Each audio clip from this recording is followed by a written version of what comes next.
another Savior. Holy, holy, holy, holy, Adimebujuku, another Savior. Another Savior. Holy, holy, holy, holy, Adimebujuku, another Savior. Well, this is CBN. This is dedicated to the gallant heroes of the Nigerian Biafra War and IPO families all over the world. I remember the Nigerian Biafran War, in the thickness of the Biafra genocide. Hey, one man revived the vanishing hope to life. Let the great Biafran army to fight, and they were singing out, holy, holy, holy, holy.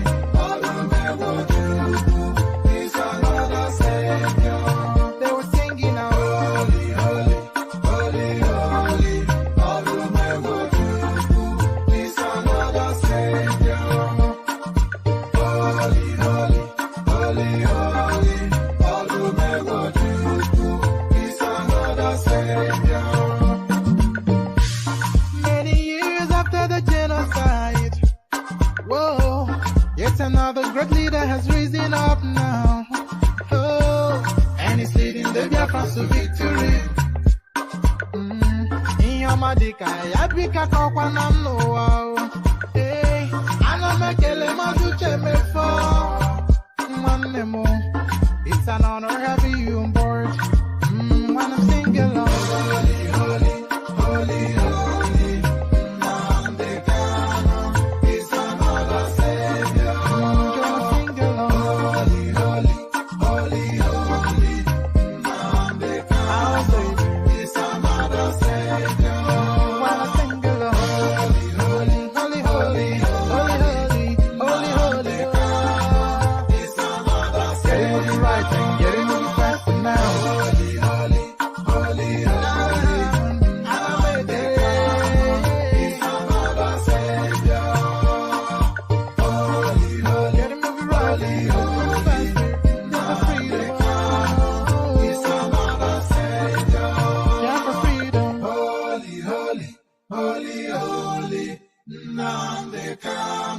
Is another Savior. Another Savior. Holy, holy, holy, holy, Adimebujuku, another Savior. Another Savior. Holy, holy, holy, holy, Adimebujuku, another Savior. Well, this is CBN. This is dedicated to the gallant heroes of the Nigerian Biafra War and IPO families all over the world. I remember the Nigerian Biafran War, in the thickness of the Biafra genocide. Hey, one man revived the vanishing hope to life. Let the great Biafran army to fight, and they were singing out, holy, holy, holy, holy.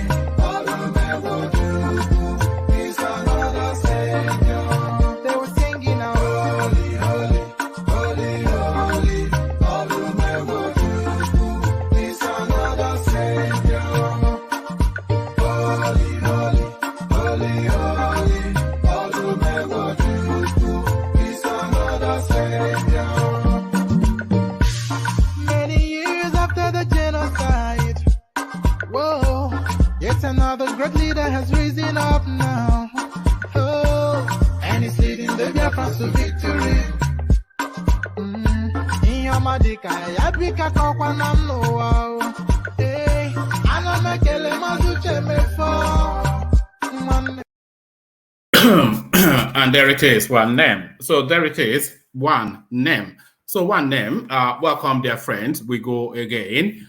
So I'm here again. You say I'm here again. Will you wonder when I ever left? I seem to be 24 hours on the thing, but necessarily that's what is required at the moment.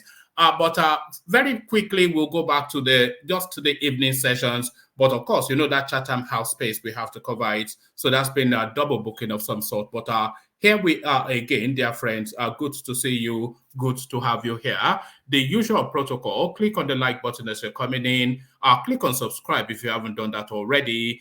If you want to come join me on the studio, and please don't leave it to the very last moment, because the space fills up fairly quickly, and then it's a difficulty to get in. So if you are intending to come and interact with the session, then click on that hyperlink that says StreamYard just as soon as you can, so that you are in early, and then you are part of the people on the screens. So if you want to come join, click on that hyperlink that says StreamYard, and as ever, the invitation to tip towards the platform. So if you feel inclined to do that, it'd be good to see more than one person doing it for this session at least. So if you feel as though an effort is being made and that effort to be rewarded, then click on that hyperlink that says buy your host cups of coffee and go there and go wild. But the only proviso is that you go there and go wild. So don't be derisory.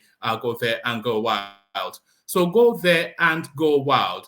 I'm hopeful that the person that's just coming, I'm hopeful that you stay. You've clicked on. I'm hopeful that you stay, because I've heard your voices on other platforms and I've been keen to sample it on this space. So stay if you can, but the only thing is you have to wait for me to read out the talking points, but stay if you will, because I have heard your voice and it's a voice that my audience would want to hear as well. So stay if you can. So the talking points, massive turnout for Tinubu's campaign rally in Kwara is a sign of acceptance. So this is our APC chieftain. So if we are going by if we're look, and by the way, before I go any further, remember the spreadsheet that we did, that we permutated all of the states to arrive at a winner. It's been updated now. So on Friday, just if you are doing anything, make sure you don't miss Friday's session, because on Friday, you will know categorically with facts and figures, unequivocal, just nailed down facts and figures that tells you who your next president will be. And when we present the facts and figures, you will find it very difficult to argue against them. I have seen them and I'm excited. So whatever you do, make sure whichever session you don't miss, make sure it is the Friday session that you do not miss. It's going to be a blockbuster session. Read my lips, a blockbuster session. So bookmark Friday, you know where we are. So to the headlines. Where is it again? A massive turnout for Tinubu's campaign rally in Kwara is a sign of acceptance. APC chieftains claim. So yes, as I was saying, if we are going to use the size of the rallies as a test case for what is to come on the 25th of February, because the closest you will to the ballot is the rallies that are holding. The mass of crowd that a rally generates is a good indicator as to what will happen on the 25th of February. It's a very good indicator. So you cannot see 50, 60, 70,000 people turn up for somebody's rally, and then you see about 5,000 to 7,000 turn up for another person's rally, state by state, nationwide, not just as a one-off, not an aberration. You cannot see that consistently and insist that there's a contention. If you are seeing 5,000-7,000 in one rally and you are seeing 50,000, 70,000 in another rally consistently, that is a good indicator as to the direction of travel of this election. You cannot claim to be caught off guard when the ballots come in and the results are being read and you are saying, no, this caught me off. You cannot be caught off guard if you are watching the rallies. The only thing that will catch you off guard if the results do not permutate with what we're seeing at the rallies. Massive turnout for Tinubu's campaign rally in Kwara is a sign of acceptance. Pardon me, APC chieftain, but then of course the APC chieftain would say that. But Abiy Amila concerned rising violence can scuttle 2023 elections. So I'm bringing you this, not necessarily the messenger, but the message. So Gbadabiamila is the person saying this, but disregard him because I'm not sure that too many of us have time for Gbadabiamila.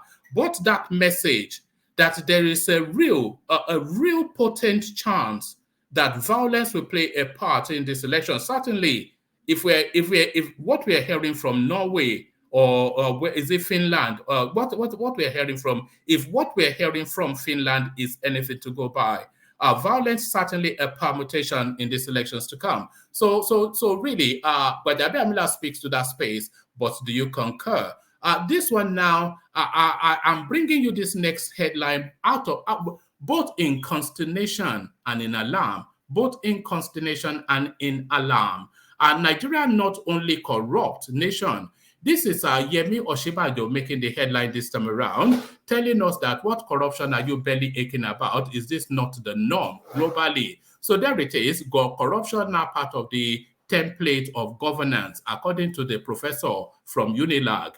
Nigeria not only corrupt nation, the diminutive vice president of the Nigerian state making that headline there. So this story, this next one now is coming to a crescendo.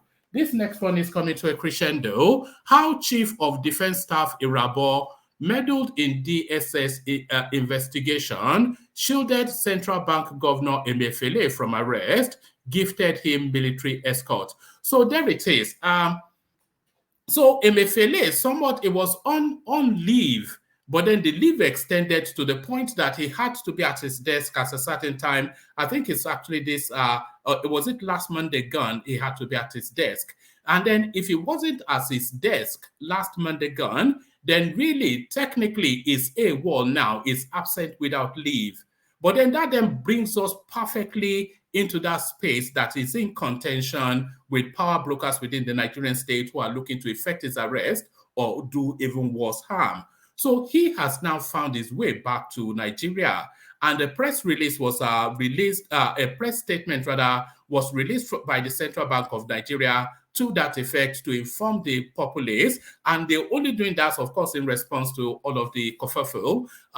So a press statement was released by the Central Bank to inform us that Emefiele was back at his desk as at Monday. So that press release. So then, of course, when you saw that, then you wondered if all of the machinations and the brouhahas and the hoo-has, you wonder if that was all in the cusp of, in the realms of fake news and much ado about nothing. But then if he's now getting escort from the chief of defense staff, so the chief of defense staff is the only other person that will militarily be more armed than the DSS. So the guns are out around the Central Bank of Nigeria. That is where we're landing it. The guns are out around the Central Bank of Nigeria. How Chief of Defense Staff Irabo meddled in DSS investigation, shielded Central Bank Governor Emefiele from arrest, gifted him military escort. So to get to Emefiele now, the DSS has to break through the defense ring of steel that's been put around Emefiele. And then, of course, shots has to be fired. So they have to shoot their way in to get him, essentially, is what the Chief of Defense Staff is telling us. So there it is right there. The line, take a big break from political moment to this 99-year-old man marries his girlfriend, 40, after 20 years of dating. And there it is. And there it is. So when he met this girl, who is 40 years old, so a woman now, but certainly a girl when he met her 20 years ago, she would have been 20. But then, of course, if he's 99 now, then that tells you that he was 78. So quite how that is a possibility. You wonder if this is not the ruination of this girl's life, you know, from the very entree into adulthood, all the way through to the age of 40. She surrendered herself to a 79-year-old, now 99-year-old man. 99-year-old marries his girlfriend. I mean, those words, even to utter them somewhat, it sounds so, 99-year-old marries his girlfriend, 40 after 20 years of dating. So quite what's going on there, and in which part of the world, certainly in Africa, but where is it that this is permissible? We find out shortly. Big Tent replies article says Obi in pole position to win presidential election. So the Big Tent, of course, there's an umbrella circle that circles around the obedient space, which are not necessarily full-blooded obedient, but by virtue of aligning their trajectory with the Peter Obi journey, they form that loose alliance to carry Peter Obi into the Aso Rock seat. So they call them the Big Tent. They call them the Big Tent because there are several vested interests nested within a round circle that forms that Big Tent. So that Big Tent now, speaking to Atiku, who are clearly somewhat politicking, at least from the headline, he seems to be politicking towards the Obi space. Big Tent replies Atiku, says Obi in pole position to win 2023 presidential election. So quite how Peter Obi is in pole position, a mystery that can only be solved by an event. So with another pit stop from our politics, it is not African for a man to kneel to propose to a woman. Media personality Ahmed Issa. So Ahmed Issa making this headline. I don't know the gibbies who Ahmed Issa is, but then of course that headline you line it and align it with that sort of particular culture. You know what they're like over there. Although haven't said you know what they're like over there, is there some veracity to that is un-African? For a man, of course, it's not tradition, but then our tradition seems to have evolved into a globalized culture. So a wider question actually embedded in that. It is not African for a man to kneel to propose to a woman. Media personality Ahmed Issa. So quite that statement. And do you agree with it as a broad statement? All of that we'll find out shortly. This absurd lie does you no good at all. So again, this absurd lie does you no good at all. Obi Ezekwesili tackles article over claims of heading the economic management team under Obasanjo. So I'm only really bringing you this because it is the perceived wisdom within the Nigerian space. It is our general understanding that the vice president usually heads the economic council. And the vice president, of course, under the Obasanjo regime was Atiku. In fact, I think that's a constitutional position. I think that's actually embedded in the Constitution. Correct me. All right, somebody is already tackling me in the comment section, but correct me if I'm wrong, but I think that's actually embedded in the Constitution that the vice president must head the Economic Council. But then this seems to be being dictated by Madam Obi. This absurd lie does you no good at all. Ezekwesili tackles Atiku over claims of heading economic management. So quite, of course, a functionary of that government. So quite what's led her to that assertion. All of that we'll find out shortly. So a potpourri, a mixed blend, a potpourri, ila alasekpo. It is an ila alasekpo sort of a session. So lean back, kick back, take it easy. Just put your hands up and surrender yourself to the space for however long it lasts. Pardon me. Hopefully my voice maintains. It's going to be a wild roller coaster ride. And I'm only saying that because it always has been a wild roller coaster ride. So fasten your seatbelt as we take just another micro musical intermission. And then when we come back, we dive straight into it. But then if you want to come join, click on the hyperlink that says StreamYard. But first, the K Guides. The K Guides. Water, only water, only water, where they see ma. Water,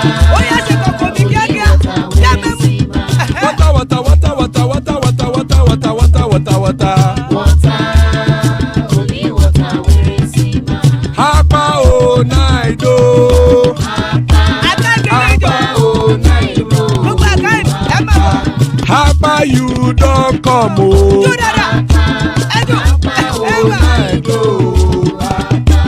Hapa o naido.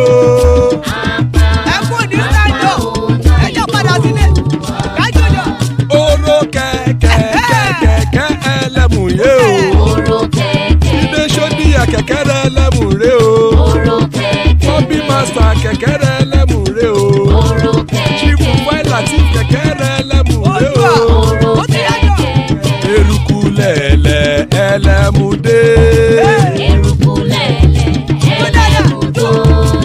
Eruku lẹ̀lẹ̀ ẹgbẹ́ ẹlẹ́mùdódò jàre o. Eruku lẹ̀lẹ̀ Ghana ti dé ẹgbẹ́ bọ́dì o. Ọmọ ẹlẹ́yẹ ẹyẹ o ó dilé o. Olúyẹ̀lá ẹyẹ o ó dilé o. Petrosoname ẹyẹ o ó dilé o. Petrosodunke ẹyẹ rẹ̀ ó dilé o. Ẹlẹ́kọ̀ ọ̀run mú ìní o.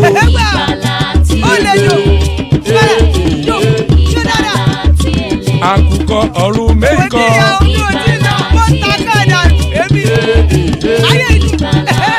Ikú kò ní ríwà gbéṣe o.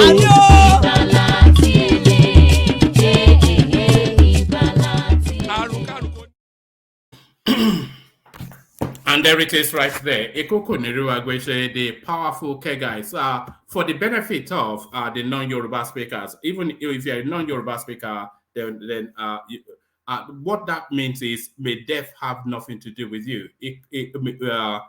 May death have nothing to do with us. Ekoko Niruagweshe. So a big amen, of course, to that. A big amen to that. So yeah, Ekoko Niruagweshe.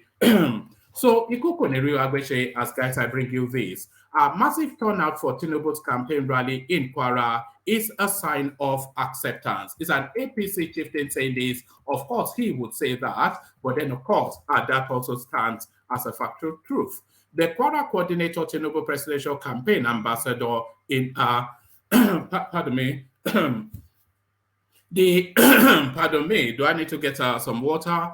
The Kwara coordinator, Tinubu presidential campaign ambassador in diaspora, Adedonyi Abdul Latif, has described the massive turnout at the Tinubu campaign rally in Ilorin, the Kwara State capital, as a sign of acceptance and love for the presidential candidate of the All Progressive Congress APC, Bola Tinubu.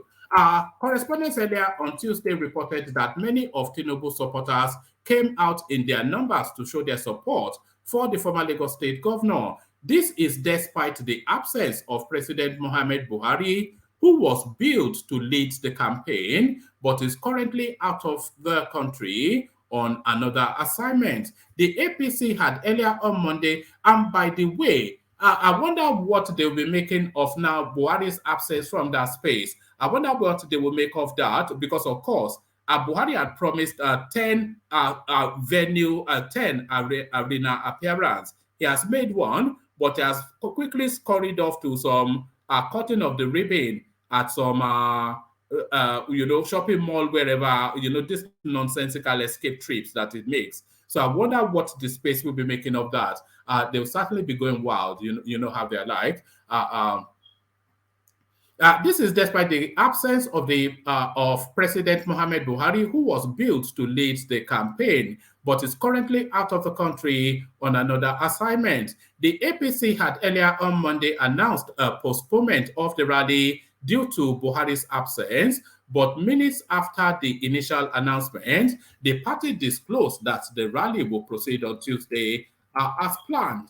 Our correspondent observed correspondents observed that the Metropolitan Square venue of the campaign was besieged by a large crowd of supporters of the Tinubu Shetima ticket in Kwara State. The residents of the state trooped out in their numbers to welcome the APC presidential candidate as his running mate Kashim Shetima, the party chairman Abdullahi Adamu, information and culture Mr. Lai Mohammed, and other chieftains arrived in Ilorin, the state capital.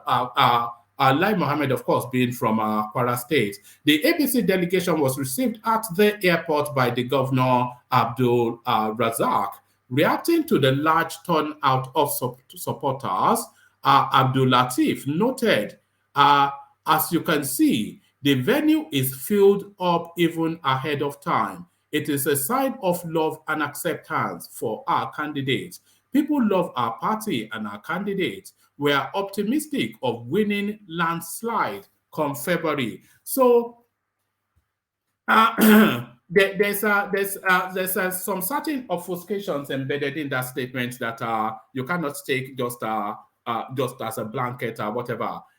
People don't love APC. People actually loathe APC, especially what the grueling experience that Buhari has taken us through over the last 8 years. So people loathe APC.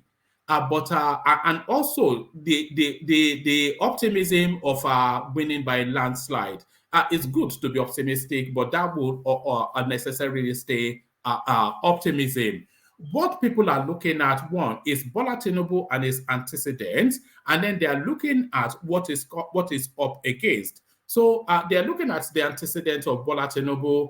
They are looking at the antecedent and personality of Bola Tinubu, the antecedent and personality of Atiku Abubakar, Peter Obi same, and Dito Kwakwanso. So it is a personality-led presidential election and not a party-led. Nobody is looking at the antecedent of any of the party because if they looked at the well, some people are looking at the antecedent. I cannot say nobody is looking at the antecedent of the party. Some people are looking at the antecedent of the party. But I don't think it is the antecedent of political parties that would determine the outcome of the elections. Because if it is, then Peter will be coasting. I think it is the personality and antecedents of those personalities in contention that will be the determinant factor. But then, of course, the party comes in as well with the structures and everything. Also reacting to the development was a party chieftain identified as Yusuf Babatunde, who said the turnout was a warning to other candidates that Tinubu Shettima are the people's choice. Babatunde remarked that the mood at the venue was lively and a sign of hope for Nigerians. So there it is right there. So you already know what the counterweight to that is, the woo-ha and the hoopla. Oh, they brought them. My friend sent me a clip that they were driving a convoy from Lagos and then they helicoptered 10,000 people from Okitipu. Leave all that. Leave all that. There are elements of that in every campaign rally. There is no campaign rally that is wholly 100% organic. None whatsoever. Not a single one of them. But the core of it will not be the people busting. The core of it will be the people that came at will. You know, they are maybe they are motivated, maybe they are not motivated, whatever it is. Often in this rally, it is an indication of that candidate's popularity within that locality. And the Kwarans have responded. But then, of course, that's subject to debate, of course. But the Abiamila concerned rising violence can scuttle 2023 election. So, but the Abiamila concerned, I share those concerns with him as well. Femi Gbadabiamila, the Speaker of the House of Representatives, has expressed worry that the recent rising violence could scuttle the February and March elections. The lawmaker noted on Tuesday at the resumption of House sitting for the 2023 legislative session, the lawmaker noted on Tuesday at the resumption of House sitting for the 2023 legislative session in Abuja that as the country's general election approaches, there has been a marked increase in violence and vicious attacks on political actors in parts of the country. We must unite to ensure this dangerous trend does not lead to circumstances that threaten the forthcoming elections. The quality of the political conversation in society, particularly in the lead up to the elections, is a determining factor in the electoral outcome and the quality of governance that will result therefrom. Mr. Gbajabiamila said. The speaker commended the Nigerian military for taking risks and offering supreme sacrifices to keep the peace, saying they are the best of us, to whom we owe not only our gratitude, but also our continued dedication to the offices that we hold. So I'm not going to read you the rest of it, of course, but the message sent and but is it received? So there is no equivocation that violence is going to play a factor in this election, both post it. What's going on? So, yeah. So there is it's beyond refutation that violence is going to play a factor, both post, during, and especially both pre, during, and especially post the elections.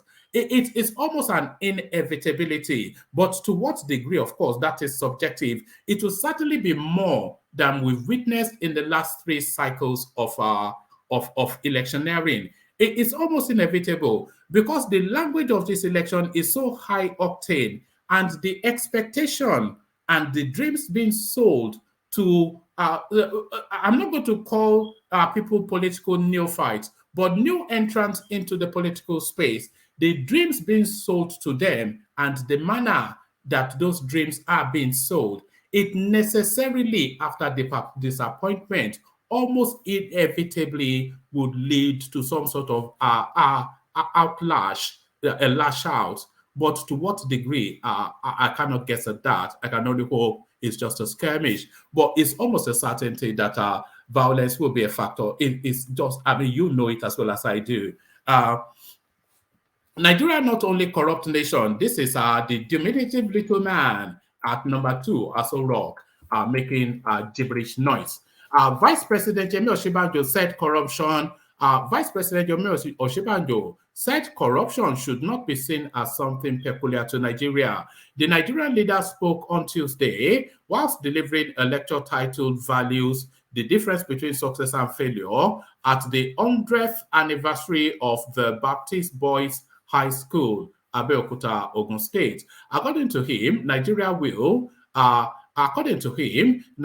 fail completely if the leaders do not accept and implement what he termed an ethical revolution to bring about the needed change in Nigeria. So an ethical revolution, that phraseology, it dates back to the days of Fela Kuti. For some of you of a certain vintage, you remember, they even put it to song, ethical revolution, ethical revolution. So that phraseology, an ethical revolution, it dates back to the days of Fela Kuti. But then, of course, these are just peppy little buzzwords and catchphrases that they throw out there to be all-knowing. The country does need an ethical revolution. But then, of course, you should start that. Because if you are talking about corruption, do you know why they took so many portfolios from Yemi Osinbajo and gave it to Sadiya Farouk?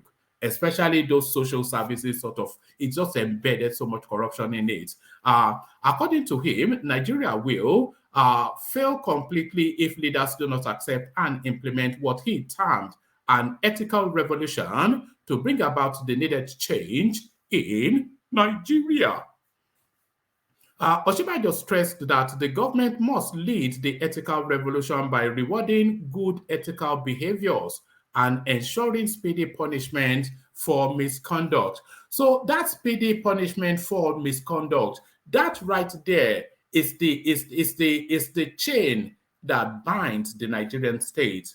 That right there, ensuring speedy punishment for misconduct, that right there is the chain that binds the Nigerian state. Because I do not know, Nigeria has a global reputation for corruption and brutish governance. And I cannot think immediately of any instance that any of these things has ever been punished. So if you can with impunity act against the law and nature, then what stops you from doing that?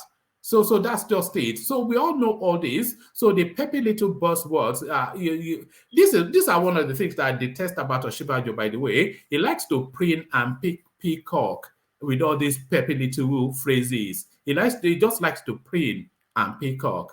Oshibajo stressed that the government must lead the ethical revolution by rewarding good ethical behaviors and ensuring speedy punishment for misconduct. I wonder who the government is. Oh, it was you. It is you that is the government, oh, not some other person. It is you that is the government. Whilst asking Nigeria to expunge the view that corruption is only synonymous with Nigeria, Oshibajo said no modern society is free of corruption. Every modern society has had to deal with corruption. Corruption is not a Nigerian thing. Sometimes we deceive ourselves that corruption is Nigerian. Is Nigerian? No. Many countries, in fact, most countries of the world, had been more corrupt than us, but their elites sat down and decided they have to deal with it, because if they do not deal with it, it will deal with them. So if you don't kill corruption, it's just those. Do you not tire of just these peppy little nonsensities that we have here from all these ludicrous yam heads? He said elites in modern societies today. Oh yes, the professor of law called for elite consensus, asking the political elites, the religious elites, and the business elites to agree that the country will fail completely if we do not accept and implement an ethical revolution. Ethical revolution. He called on educational institutions to inculcate the value of honesty, diligence. Can you imagine somebody trying to inculcate the value of honesty and diligence in a Nigerian, within that system that we operate, where bad behavior is rewarded copiously, plentifully? He called on educational institutions to inculcate the value of honesty, diligence, hard work, respect, trustworthiness, discipline, and integrity in their students, so as to raise youths with the right thinking. Speaking on the 100th anniversary of the Baptist Boys High School, also, so he goes on to speak to that association. So there it is right there. Corruption is not unique or peculiar to Nigeria. So what's the first? That's the second citizen of the country. Oh, corruption is not a big deal. What is the first? How Chief of Defense Staff Irabo meddled in DSS investigation, shielded Central Bank Governor Emefiele from arrest, gifted him military escort. So bullet for bullet is where Emefiele is now. The Chief of Defense Staff, General Lucky Irabo, on Monday deployed military personnel and intelligence officers to ensure the governor of the Central Bank of Nigeria, Godwin Emefiele, who returned to the country from the United Kingdom, was not arrested by the Department of State Services. Correspondents learned on Tuesday. Correspondents on Tuesday gathered from top sources that Emefiele, who was under DSS radar for several weeks following the investigation of several allegations against him, including corruption and terrorism financing, was shielded by the military personnel provided by the CDS office in Abuja. Correspondents on Monday reported that the CBN governor headed to his office with massive security, specifically military protection, following his return to the country. Apparently, the Chief of Defense Staff was the one that aided Emefiele to defy the DSS upon arrival. Irabo deployed military police and intelligence to ensure Emefiele was not arrested, one of the sources revealed on Tuesday. Sources at the CBN had told correspondents that the security personnel that accompanied Emefiele to the bank were larger than that of President Buhari. Emefiele has returned to Nigeria. He went to the CBN with massive security. He was given military protection. His security is bigger than that of Buhari. So this is it. Now, what does this even mean, and how long can this be sustained? Correspondents last Thursday reported that the Apex Bank boss was still abroad. So I mean, I say, what does this mean? We know what it means, of course, and I'm not sure that the Chief of Defense Staff will be acting unilaterally. So he must have had the nod from higher up to give that protection to Emefiele. But if he has had the nod from higher up to give that protection to Emefiele, Why can't higher up just step down the DSS? You know, why should they have two topmost agencies holding guns drawn, pistols are drawn at each other? So the plot thickens. I'm not sure that we will ever really fully know what is going on within that Emefiele space. One of the sources had noted that the secret police were on alert and on the lookout for Emefiele. But what I've been thinking, of course, is how did he get through the airport onto the protection of the military? Because within that phase of passing through the airport, there's just a swarm of DSS personnel there. So they could have picked him up at that spot before he got into the protection of the military guys. But then, of course, that we know. Or the military go all the way to the plane and then escorted him and took possession of him? One of the sources had noted that the secret police, yes, Emefiele was part of President Buhari, so it gives us then the backdrop. So there it is now. Emefiele now has military protection. But why can Malam Buhari not just step down why can't Malam Buhari not just step down the DSS?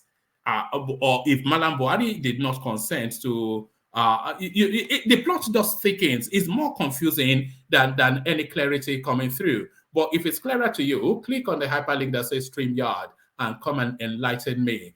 Click on the hyperlink that says StreamYard, come and old man married already after 12 years of dating.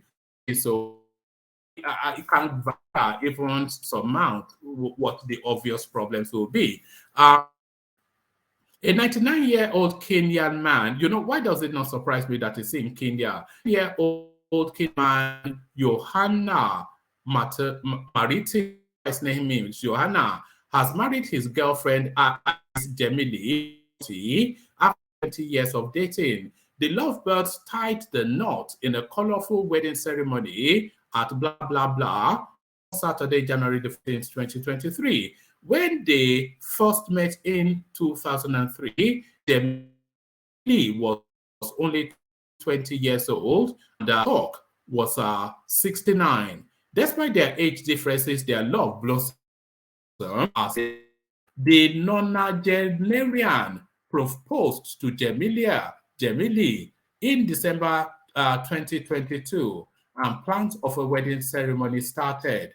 According to a correspondent, it was Butok's first marriage since he has never dated. Oh, wow, it gets more bizarre. It gets more bizarre.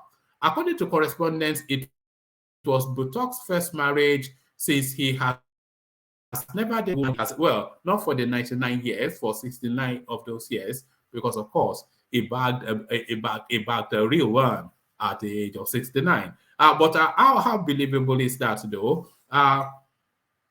According to correspondence, it was Butok's first marriage since he has never dated a woman for the 99 years he has lived. However, Jemili has 3 children from a previous relationship and is happy Butok has accepted them. So it starts to unravel and it starts to make sense, you know. Because usually, and also unfortunately, when a woman comes with a dude, much more difficult for a single to take them. When a woman comes with like just a small family of children, round about 3 in this instance, the options are that much more limited in terms of the sort of men that she can attract. So that goes on to explain this somewhat. The couple celebrated the nuptial at their Mud World house. So they're saying Mud World house because, of course, I was of the thought that it was wealth that the man would have used to entice her. But apparently it is not wealth that is the enticement. So maybe it's just love. Who knows? The couple celebrated the nuptial at their Mud World house in XYZ village. They were walking around the unfenced homestead with a few relatives present. The couple exchanged their marriage vows at the nearby St. Mark's Soybe Catholic Church, and locals who attended the ceremony described it as very colorful. So I'll just give you a couple more paragraphs because I think we have caught the essence of it. Residents said they had never seen a 99-year-old man. Well, it's not resident, so I think pretty much all of us. Residents said they had never seen a 99-year-old man marrying a woman the age of his daughter. So yes, of course, very much so. Even maybe great in some instances where they marry early. When correspondents arrived at their home, they found the lovebird plans to build a grandiose house for themselves, their financial inadequacies notwithstanding. I did not marry my entire life because I have always wanted peace of mind. Clever man. I was also busy with menial jobs. And when I decided to marry, all my friends were already grandfathers. But when I met my wife, I discovered that I found what I wanted in life. Alice talks less and helps navigate challenges in life. So I don't know, man, but that sounds like the perfect wife. So he waited long enough, and he seems to have landed a real one for himself. Just about 2 more readouts, and then we come into the room. Hopefully, there are people there. Otherwise, it's going to be a very short session. So if you are available, then click on the thing, because last time I checked, only 1 or 2 people. Big Tent replies Atiku, says Obi in pole position to win 2023 presidential election. Professor Utomi led Big Tent of political parties and civil society. I'm only going to give you about 3 or 4 paragraphs of this because it's long and winding, and I'm not really inclined towards the labor. All right. The Professor Utomi-led Big Tent coalition of political parties and civil society organizations for Obidati has debunked the untenable and feeble claim by the People's Democratic Party presidential candidate Atiku Abubakar, as reported in a national daily on January the 17th, 2023, titled, Atiku, it is too risky to hand... Oh, yes, I saw this headline, actually. If it wasn't for the Chatham House space, we would have tackled this one. Titled, Atiku, it is too risky to hand over Nigeria to Tinubu or Obi. So, well, of course, he would say that, though. That's fair play in the cut and thrust of politics. In the report, let me check it actually. Yeah. As reported in a national daily on January 17, 2023, titled Atiku, it is too risky to hand over Nigeria to Tinubu or Obi. A weak subterfuge to divert attention from the crisis riddling the party. Atiku, speaking at the... Actually, let me take it from the top again. It doesn't cohere.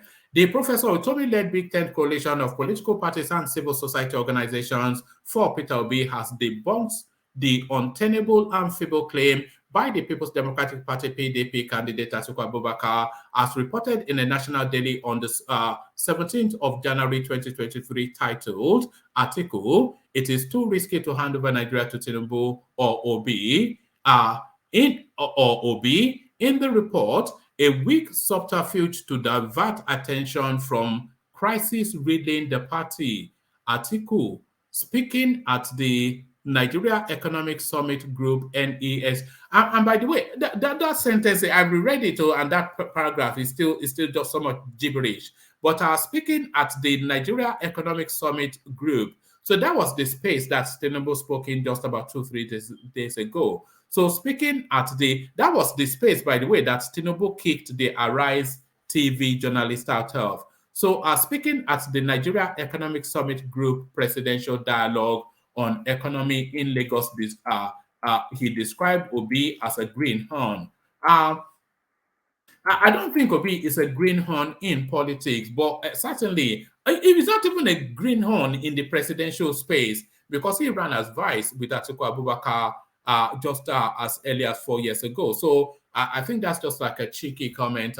In a statement by Charles Odibo, the Director of Media and Communications of the Big Tent Coalition for Obidati, he stated that nothing could be further from the truth. because a vast majority of Nigerians who will decide who becomes Nigeria's next president come February 25th, 2023, have also emphatically stated their preference for the candidature of Peter Obi as a result of 5 polls conducted by independent and credible pollsters. And one of those independent pollsters, sponsored, of course, by Tory Peter Side, a known functionary and benefactor of Peter Obi. So an acolyte, a benefactor, a partyman of Peter Obi, commissions a poll that landed Kale surprise that Peter Obi is going to be president. So that was the sort of polling that we've been seeing all the way through. Okay, where was I? Let me pick it up from here. It says, okay, I'll give you just 2 paragraphs. I'll give you this paragraph, and then it lands on a full statement, which I'm not going to read in full. And a statement by Charles Odibo, the Director of Media and Communications of the Big Ten Coalition for Peter Obi, for Obidati, he stated that nothing could be further from the truth, because a vast majority of Nigerians who will decide who becomes Nigeria's next president come February 25th, 2023, have also emphatically stated their preference for the candidature of Peter Obi as a result of 5 polls conducted by independent and credible pollsters between September and December 2022 have clearly shown that Peter Obi, the presidential candidate of the Labour Party, has consistently been voted for in the survey as the preferred choice of registered voters in the forthcoming 2023 elections. They will not be relentlessly rooting for him if they thought he was a greenhorn. Well, no, the two don't cohere. The two can stand alone. They can be rooting for him and he can still be a greenhorn. And they can even be rooting for him because he's a greenhorn. So the two do not conflict with each other. And by the way, there's a greenhornness to Peter Obi. But if we marry this statement to what we were hearing from Mahmoud Yakubu at Chatham House, telling us that 70.4 million out of the 93 million registered voters come under the age of 45 then that's the space, of course, that Peter Obi is attacking aggressively. So does that give some veracity to that claim? You know, if the narrative that we're hearing from the Obi campaign, if we take it as gospel, then Obi will win that election. If the narrative that they have command of the hearts, they have the hearts and minds of young Nigerians, cutting across tribal, ethno-religious lines. If we take that as a literal concession, then Peter Obi will win that election by a landslide. If we are even taking that on a percentage basis, that they command the majority of that space, that still gives Peter Obi victory. But then, of course, do they? And do they even have the penetration? Because that statement can actually be true and Obi can still fail. Because what we are hearing from a lot of the anecdotes that comes through, independent anecdotes from people who have no dog in the fight, they are saying that when they traverse the hinterlands of the Nigerian state, there is no Peter Obi presence outside of any real metropolis. And the body of Nigeria is in the hinterlands. It's not in the metropolis, it's in the hinterlands. So this statement, this polling can be true. This statement by that acolyte of the Obi campaign space, it can also be true. And but then, of course, the facts as obtained might not be true, because the fact that that's obtained is that as popular or as Obi might be amongst the yuppies, the actual Nigerians don't even know that they exist. So these are the anecdotes that we're hearing. But interesting times to come, February the 25th. So very short one. It is not come for a man to kneel to propose to a woman. Media personality Ahmed Issa has said it is not African for a man to kneel to a woman. to him, needing to ask for the hand of a woman, according to him, needing to, I'll read it as it's written. And by the way, we have a clip of it as well, so I might just grab that and play that to you instead. In fact, let me just do that.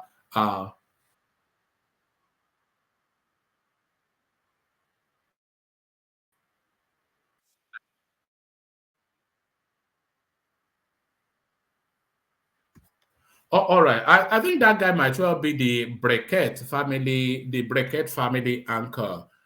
So yeah, that's who he looks like to me, the Briquette family guy. Media personality Ahmed Musa has said that it is not African for a man to kneel to propose to a woman. According to him, kneeling to ask for the hand of a woman's hand, that's what they've written. Oh, well, I think that's a mistype. According to him, kneeling to ask for a woman's hand in marriage shows who will be in charge in the relationship. So there it is right there. Missives from the north. Missives from the north. So now this now the absolute categorical last readout. So then we see who populates the room. This absurd lie does you no good at all. Ezekwesili tackles Atiku over heading of economic management team under Obasanjo. Former Minister of Education Obi Ezekwesili has asked the presidential candidate of the People's Democratic Party, Atiku Abubakar, to desist from claiming that he was the head of the economic management team during President Olusegun Obasanjo's administration. Atiku was vice president while Ezekwesili served in different capacities during Obasanjo's administration between 1999 and 2007, including being a minister of solid mineral development and education at different times. In a tweet posted on his handle, Atiku claimed that as head of the EMT, while he was vice president, he was instrumental in designing a private sector revival strategy and advocated for the opening of the economy for private sector investment in several sectors, which resulted in tremendous progress. Reacting to his tweet, Ezekwesili stressed that the presidential candidate of the PDP was never the head of the EMT and should stop misleading the public with the absurd lie. And by the way, she said this on a verified Twitter handle, the Blue Tick. They have, pardon me, I'm going to get a glass of water after this because I'm parched. Dear Vice President Atiku, please ask the handlers of your @Twitter account to stop misleading the public. You were never the head of the economic management team. This absurd lie does you no good at all. Please ask your team to stop it, she tweeted. Madam Obi, of course, a declared member of the obedient space. And then she rounds it up with a Happy New Year. Wish you well. So there it is. So still the manner still maintained. So the manner still maintained, and here they are. Ajale Koko, I see you, and King Emeka, I see you. So good to see you, gentlemen. Good to have you on board. So let's kick it off. Let's kick it off with Emeka if it's ready to go. Emeka, are you there? Hi. Good evening. Good evening. Are you ready to go, or do you want me to skip you for a moment? Sure. I'm ready to move. All right, brilliant. Good to have you. So let's just get straight into it. So let's get straight into it and go into the one that trailed the session. The rally, I've got clips, by the way, which I could play, but not really necessary. We might well play it at some point. The rally by Tinubu in Kwara, another barnstormer, which follows another barnstorming performance in Kano State. So are rallies a good indicator of what's to come on the 25th of February? Or are we still in that space that they were all bought and paid for? Emeka, your thoughts? All right. Thank you very much, woman. I don't think political rallies is a true reflection of the voting strength of a particular state or region or location. Why do I say so? Let's take Kwara State, for example, or perhaps let's take Ekiti. I think Tinubu was at Ekiti recently. Only about 600,000 people have collected their PVC so far, but you could see a huge crowd of people in Ekiti coming out to provide support to Tinubu, and as well as Kano. So far in Kano, I think roughly, I have to be very accurate on this, 3 to 5 million people have collected their PVC. Not 3 to 5, sorry, I beg your pardon. 3 million people have collected their PVC so far. But when you see the insurmountable crowd that was shown on by various news media, you'll be shocked that this kind of crowd is coming out in Kano. What this means, each of the state delegates, including the state chairman, they're supposed to coordinate and bring personnel across all levels to show their support, strength of support to their principal. And we've seen various clips of these folks in the rally requesting for their monetary benefit and monetary compensation, which shows that it's actually rent a crowd. But regardless of this, to play the devil's advocate, No, hold on a moment, Emeka, because too often that crowd just derisively thrown into the political space. Yes, there is no disputing crowds are rented, but can we put a percentage to a crowd and say this percentage was rented? Because my understanding is that the crowd renting, they will rent sufficient enough to give an indication that there are people there, and then hope that the party stalwarts within that locality would rally the faithful to fill the place and make it look big. But you cannot say a 50,000, 70,000 crowd, not in this instance, but just in general, are all bought and paid for. No, I'm not saying exclusively every rally, right? All participants, 100% are being bought and paid for. You still have party members in the states. You still have party chieftains, and you still have representatives across each ward level that will be present within that state. So those are not individuals that will be bought and paid for. But again, like what you was trying to say, the only way I think a rally would give an indication would if the rally is so massive, it shows the level of strong structure, good coordination, good people's management, and the strength in terms of resources that is being pulled together to get a large crowd. Right? We can juxtapose this with articles rally that took place in was it in River State. You could see the turnout. The turnout was not even enough.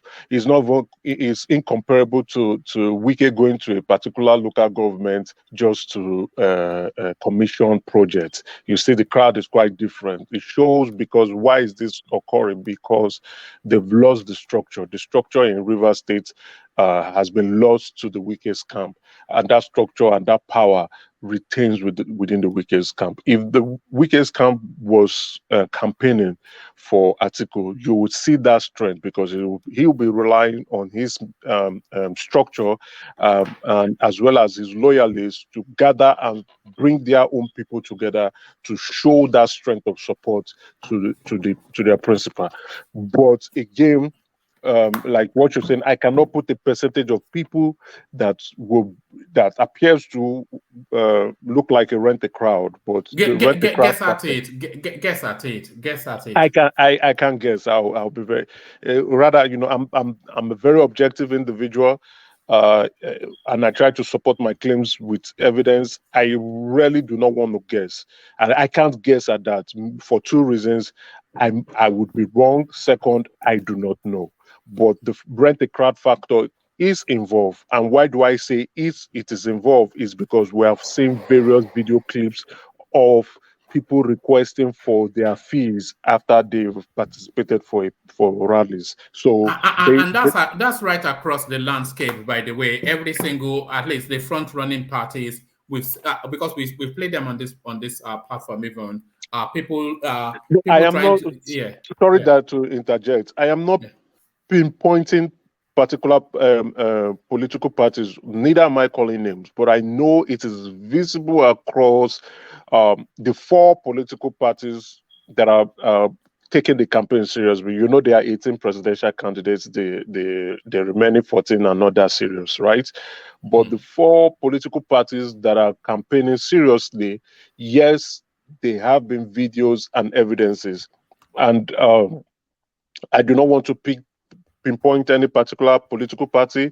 Neither do I want to be selective in calling names, but I can tell you, if anybody is in dispute, well, I'm not the host. I would go to each of those 4 political parties and bring out video evidence to show that Rent a Crowd was involved.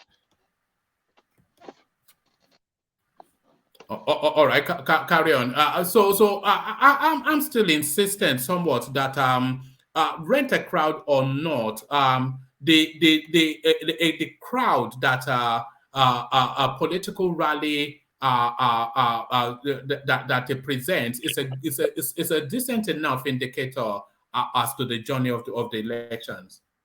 Yeah, definitely. It shows. That's what I mean. It does. Okay, for instance, we have so far so good in all the elections that taking place in this country from 1999 to current date, which is in 2019. The turnout has been from 30 to 35%, right? It's been from 30 to 35%, and as at 2013, we had Yes. over 75 or 73 million people that registered, and the turnout was just 32% of people who turned out to come vote, right? But if you do 32, give me 1 minute. Let me do just a quick math. I won't waste your time. To be sure. Whatever you are doing, Emeka, make sure you are here on Friday, 9:45 p.m. We are going to present a spreadsheet. 9:45 p.m. What's UK time? UK time. Okay. We're going to. I'm going to flash it across the screen as a teaser. We're going to be presenting. We're going to be presenting an updated spreadsheet that goes through every single state in Nigeria. So there it is for the audience. We're going to be presenting. I briefly watched one of your show where someone was going through the analysis. There were some that I highly disputed, right? And Yes. It doesn't reflect the realities on ground. I thoroughly dispute some of those figures. If I do have the time, I'll more or less join in to chime in on my own opinion. We've really condensed it, and we've set a team of experts on it. By the end of the Friday session, whenever that ends, everybody will leave this platform without any equivocation as to who their next president will be. But I'll carry on with the rallies. So, like I said, right, 32% of 7.72 million people turned out, which is roughly or approximately 23 million people voted in the 2019 election. So if I do an equal rough sum, right? If I do a rough sum, dividing 23 million people across 36 states, what we're having is 640,000 people per state, right? So I know some states have more voters than the rest, like Kano. Even in Lagos, the turnout was really poor. Kano, Lagos, Rivers, Kaduna, Katsina, where again Taraba too, yes, the turnout was really good. But if we want to even it out, 640,000 people per state, and then in those rallies in 2019, you could see the turnout was huge in some other states than the rest. So you can't tell me that the rent a crowd factor should is not involved. It's actually involved. But rent a crowd, the crowd shows, like I said, the strong coordination and the proper structure, the strength of the party in a particular state. I will also give you further examples. Let's take, for instance, Akwa Ibom. Akwa Ibom, which is a strong PDP state, and APC. If you look at the Akwa Ibom rally and the APC rally, you would see a difference in numbers, right? It shows that PDP is so strong in Akwa Ibom, and that is reflecting in their rallies. If you also look at APC, you will still see their numbers. Not that their numbers appear weak, but it reflects also the coordination of that party in that state. Now, if you go to 2019 election to go and see how Akwa Ibom voted, you will see that the gap is not so much. Then looking at juxtaposing the results, the actual result from the rally, because the rally, we would term the rally as planned, right? Rather than planned, potential voters. Now, the results will show actual voters. I don't know if you agree with me. No, I do somewhat, but carry on. So now, with the crowd in the rally, it's potential voters. The actual result will show. The results after election will show actual voters. Then you would see the differences with the looking at the rallies, APC rally. Oh, good numbers, good outcome, good turnout. But comparing it with PDP, oh no, this turnout looks much better. Then when you look at the results, it also could. It falls in line. PDP edging APC. The gap's not so wide, but edging APC. So now with this election coming up, you would also see it in the campaigns. If you follow through, you look at the Labour Party campaign, you will see poor turnout in particular states. Compare it with the PDP campaign in that same state, you see good turnout. Compare it with the APC campaign, you probably would see a much better turnout in the particular state. I could name states if you want me to give examples, but I'm just weighing out the option. I don't know if I believe you're following the news, and you can see the turnout in various states, and you possibly know, okay, this may translate, right? This may translate, like for instance, in Kogi, the Labour rally was really weak. As was in Ibadan and every other space, outside of the core spaces that the expectation that they put in a performance, I don't think they've been derisory in the turnout. Yeah, even in Enugu too, you could see the turnout was not so good with the Labour Party. That's why I said I highly dispute your spreadsheet. Oh, sorry, I don't know if it's yours or it's Kulata's. Okay, so but then you look at the APC, and we know that PDP Enugu State is a PDP state, right?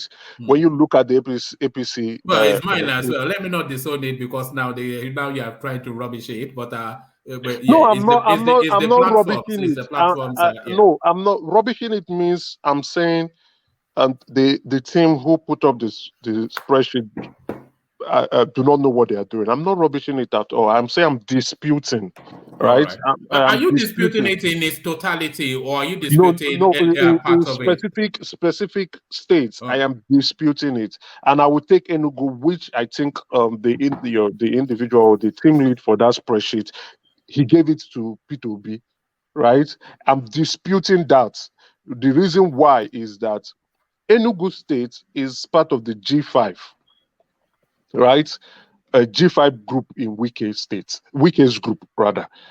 And based on the series of meetings that have been held with Bola Ahmed Tinubu, that is one of the reasons why they have not come out to publicly declare that, okay, this is our principle, this is what we want to support, because they have different views. Now, Ugwuanyi is going for senatorial election, okay, after finishing his term, 2 terms as a governor. Now, he also knows that P2B has gained strong hold. No, just to be clear on what you're saying, you are of the thought that P2B would not take Enugu. Correct. Oh, all right. He won't take Enugu. All right. It's a shock to you, right? No. Let me give you our figures before you carry on. Okay. We had this is from the previous sheet the new sheets to come out on Friday. In Enugu, we had 2.1 million voters. Like you said, the traditional voters turnout percentage 35, but because of this new optimism, we've gone for 40%. 845,000 we're estimating to turn out, and of that, Tinubu gets 10%, Atiku 30%, and Peter Obi a whopping 60%. And when we were going through these figures, people were nearly throwing their coffee cups through the computer to attack us that Peter Obi will get 80%. But you are now telling us that in Enugu, Peter Obi will not take it. Peter Obi will not take it. All right. Yeah, Peter Obi won't win Enugu. And these are my reasons. The G5, the governor of Enugu is going for re-election. He's going for election in senatorial as a senatorial candidate for the PDP. Okay, now the presidential election would be done in conjunction with the senatorial election together. So when you go, you'll be given 2 slips. Vote for president, vote for the senator you prefer. Not 2 slips. You'll be given 4 slips. Vote for the president you want, and the senatorial candidates you are looking for. Sorry, 2 slips. I beg your pardon. You see, you're not even clearing your own thoughts. You're not even clearing your own thoughts. 2 slips. Sorry, I beg your pardon. 2 slips. Enugu governor and not Imo. What's this other guy's name?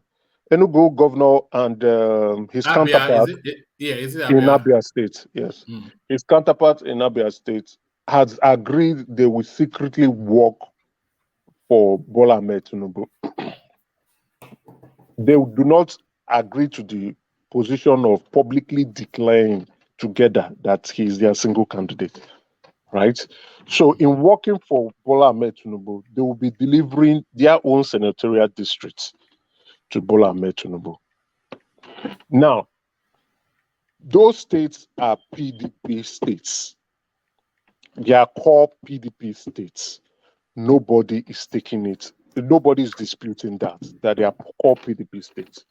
So what's going to happen is the other 2 senatorial districts who are also running under the flagship of PDP will be extending their strength to also deliver their mandate to go into the Senate in the next republic. Those people would deliver, and in their view, they will deliver for Atiku. The governor would deliver for Bola Ahmed Tinubu in Enugu. Now, and also one within that 2 senatorial district that is out that the governor is not taking, Chimaroke, the Enugu State former Enugu State governor from 1999 to 2003, is a supporter of Bola Ahmed Tinubu openly. He received him at the airport when Bola came to Enugu. Even the governor was there too. Hope Uzodinma was there. So they are friends, a core supporter, and he will deliver his own senatorial districts. This I am so certain about. He's showing it, he's saying it, he is going to deliver his own senatorial districts for Bola Ahmed Tinubu. So you have 2 senatorial districts in Enugu for Bola Ahmed Tinubu, and you are left with 1 senatorial district, which is a PDP state that will go for. So are you factoring the Obi wave in that space? I have told you Obi will not win Enugu. No, but that's not factoring in the Obi wave is as a result of. Okay, my question to you is who Enugu voters, who do they primarily vote for? Well, they traditionally vote for PDP, but okay. No, hold on. Now, they vote for PDP. They go PDP all the way. Not even ABGA. is a regionalized party for the East, not ABGA. They vote PDP core. Okay. Now, and I'm not telling you the presidential election will take place it will take place on the same date as the senatorial election. I don't know. You agree? You know this is not disputable. Okay. And we have 3 senatorial districts. Okay. I took you through the route of that the G5, with the exception of Benue State, who not because he's trying to save his head, not because he wants to, who is openly trying to support Obi. He's only trying to save his own career because he's also going for Senate too. Now, I'm not saying those governors has agreed, but Wike is going all out for Tinubu. Wike has not declared his hand. Wike has not declared his hand. Do you know but something? He's going, I will come to Wike. I will come to Wike. Wike is supporting Tinubu. He's supporting Tinubu. They've had, I'm aware of 3 meetings, but they are more. But I'm aware of 3 meetings. But they've had more. So those Chimaroke is a staunch supporter, confidant, and friend of Asiwaju. He has openly declared that he is campaigning for Asiwaju. As I speak to you now, he is doing his door-to-door campaign. He would tell his people, vote PDP for Senate, vote APC for president. Just stamp it like that, stamp it, and tell his agents to monitor. Are you hearing this guy that Peter Obi will not take Enugu? He will not take. There will be riots on the street. He will not take Enugu. This guy will not take. He will not. He will not. They might not like it. They might not like it, but he will not win Enugu. They will soon be here. Are you from? They will soon be here to tear you apart. He will not win Enugu. Matter of fact, yeah. Are you from Enugu? No, I'm not from Enugu.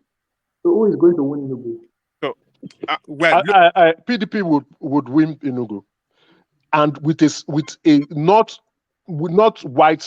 landmark. Yeah, give us the split. Give us the split by your reckoning. 55 for Atiku. I would probably say 12% for Obi. Then within that range, Atiku would Bola Ahmed Tinubu would take the remaining. All right. But he will not. Obi won't win Enugu. Say no to drugs, ladies and gentlemen. But carry on. That sounds like Jack Daniels talking. Is your name Jack Daniels? Have you been drinking? I think it's looking at those powerful politicians in. No, I sorry. I think you just disrespected me. That was a jocular comment. Carry on. Okay. Emeka, yeah. Yep. Yeah. Emeka, we joke around here a lot, so don't take everything literally. But carry on. All right.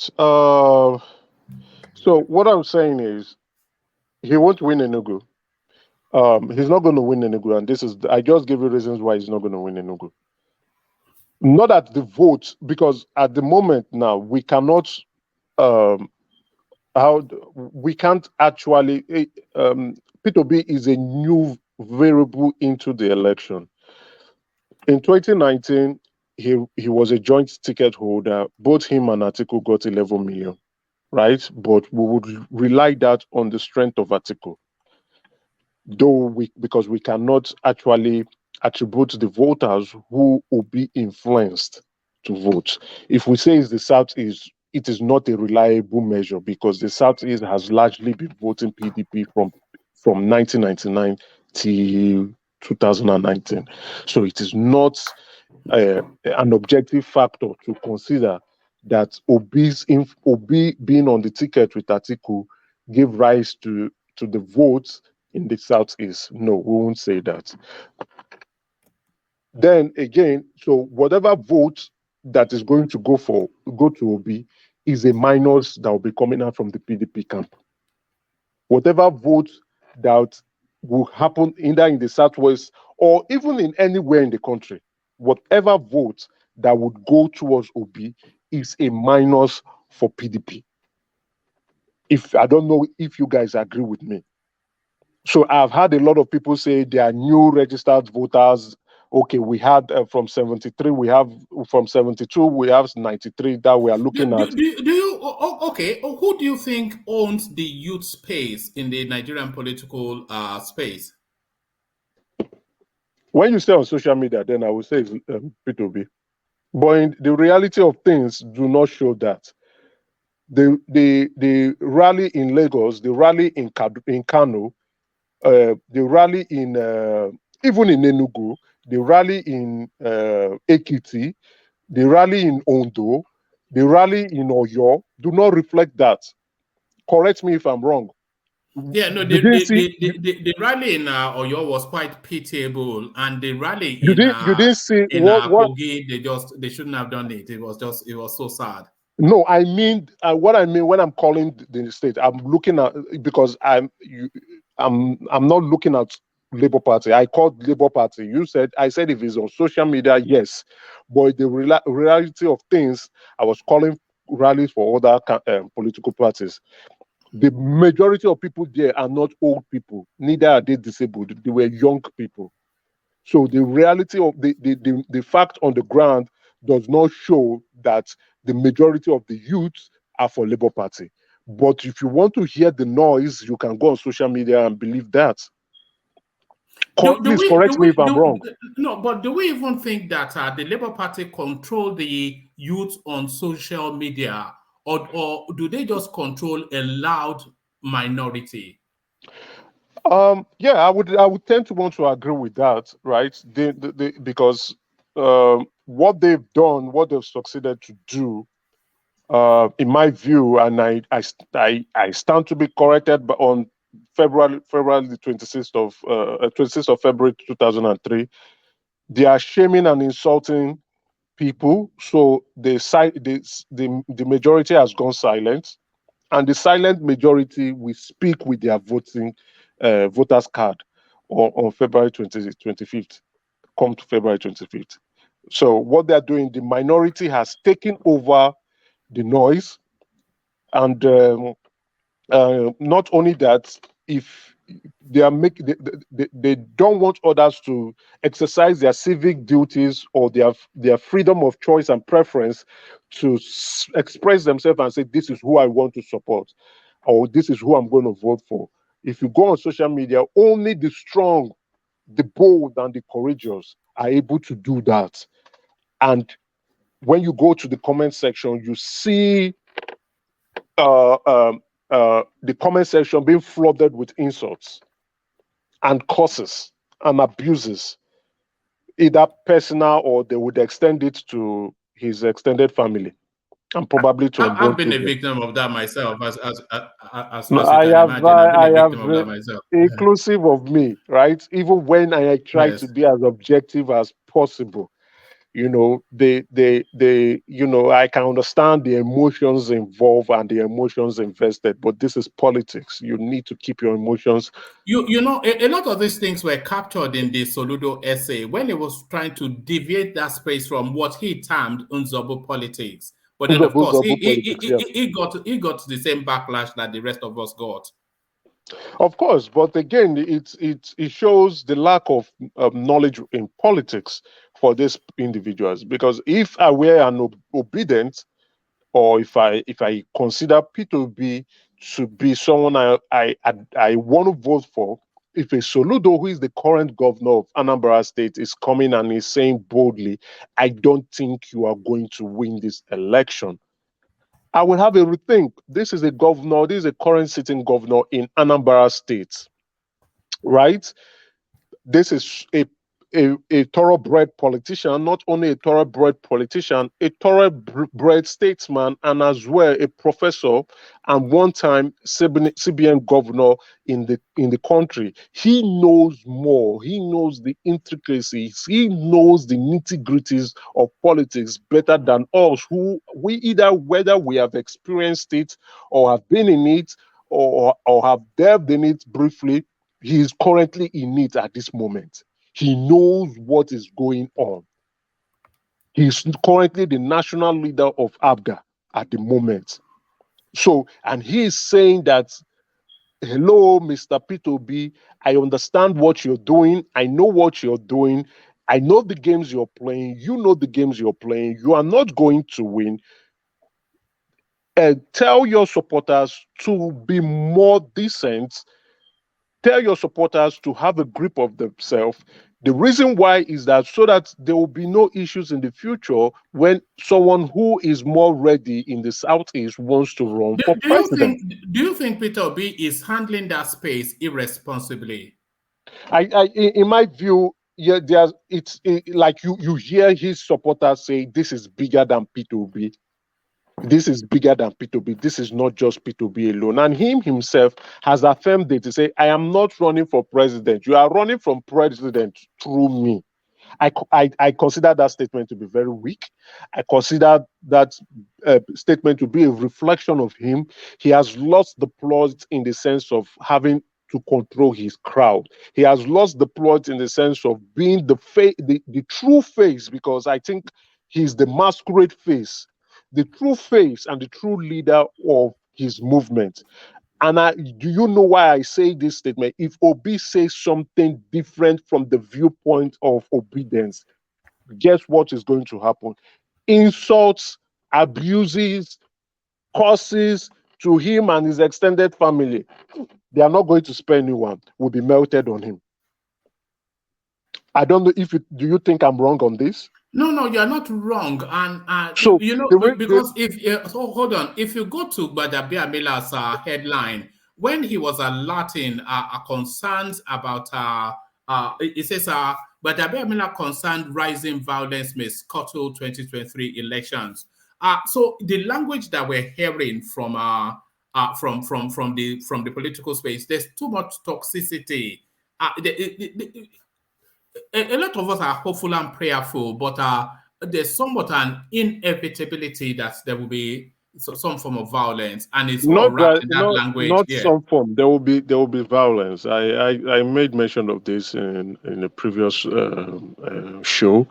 There's going to be violence. It's highly predictable and highly probable there will be violence, and there will be violence mostly in the southeast and the south. And in Lagos as well, I suspect. No, the violence in Lagos is very common, and it's remote in specific local government, right? And when I'm talking of violence, I'm widespread. That's what I'm trying to indicate here. In Lagos State, definitely there will be violence in Amodofi. There will be violence in Ojo local government. And those Alaba, two local governments. Yeah. Well, Alaba is Ojo local government. Oh, Those two local governments. Alaba is Ojo local government. Those two local government, Ojo local government and Omodofi. There's usually violence, and I will pinpoint and some part of Apapa. Because of Ajegunle. No, Apapa is an industrial location. Voting is not really concentrated in that area. Most people visit Apapa to trade and go back. I know that area very well.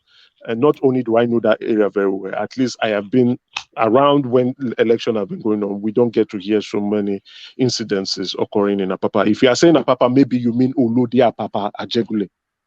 Yes, now, yeah. Okay, then Olodi Apapa, yes, I would. There's a tendency Emeka? for yes, please.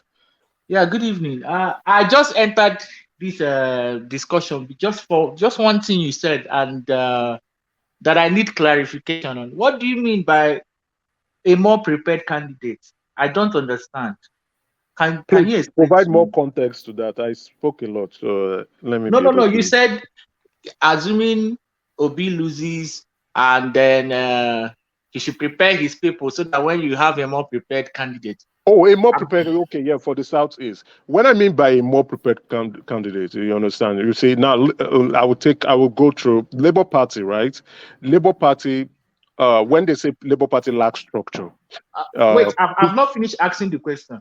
Why Okay. are you pinning the supporters to the Southeast? Why am I pinning the saying, supporters?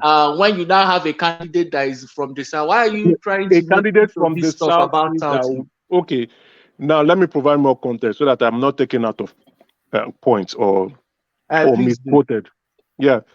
So, there've been this huge clamor for the presidency to be from the South. The president should come from the Southeast in this 2023 election. True or false? Yes.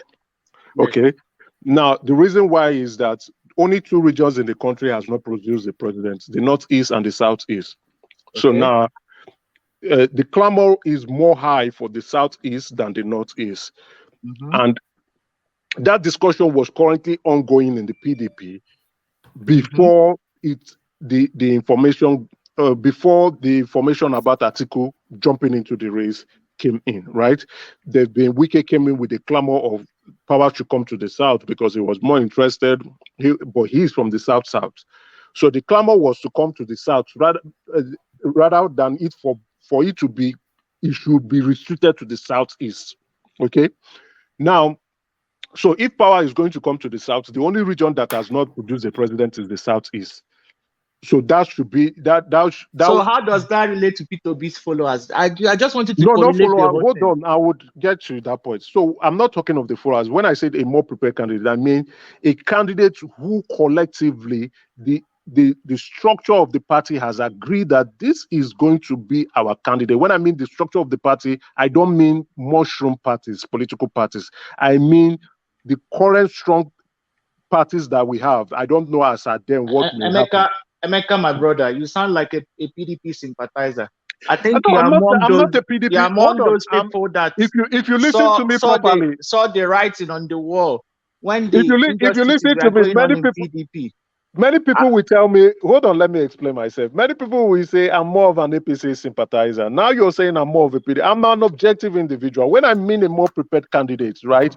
When just like Bola Ahmed Tinubu fought really hard to become the APC presidential candidate.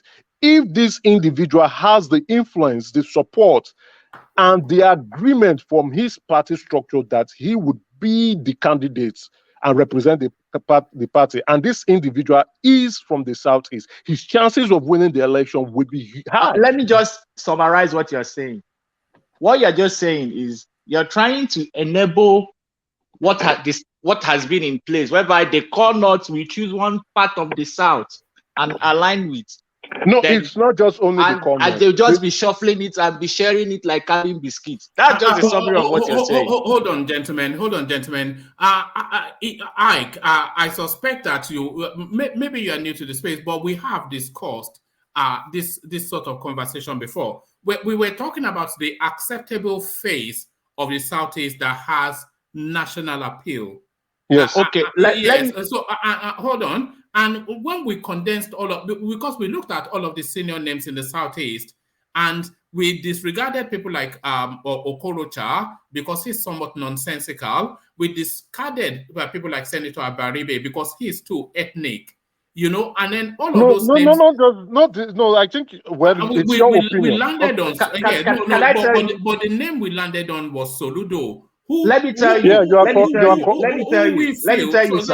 Let me just land it and then you disagree. Who we feel he has, because we like the Southwesterners like him, the Northerners don't object to him. He was the governor of the central bank, so he has name recognition nationally, and he did a decent job in that. But again, Can I say something? Okay, say what you want to say. Okay, come in, Ike, and then you counter. I want to tell my Igbo brothers that if we want to make this about Southeast presidency, this is the closest we can get.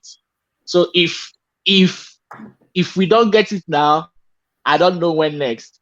And by what he's saying, for me, I feel P2B is the most acceptable by all regions. We've not had it this good. When you're talking about, you're talking about you're on the social Soludo, media this. space. It's not so. It's not social media. You're on the social My media brother, space. not the He social does media. not have the appeal. I will tell you confidently. P2B does not have the appeal. And you think it is Soludo that has the appeal? The Soludo that widespread that you struggled to be think. governor. But let's Hold not on, go let me there. explain. See, If one there man is has an Igbo, wait, let me finish. If there is an Igbo candidate that has made friends in the north, like Bola Tinubu, that has worked for the north, if we are doing this north, we choose someone from the south and give power, and it will return like ping pong, then that person is Ojos or Carlo. Let this sink inside your head. It is not even Soludo. It is Ojos or Carlo. If you follow politics and follow it very well. Carlo does not have national spread. No, hold on. He's right on that, right? Currently, someone who it's not even Soludo. Who is Soludo? Hold on. Okay, you have spoken. Let me come. One man is right with saying Soludo, but again, a Soludo will appeal more if at the end of an 8 years he's still currently a governor.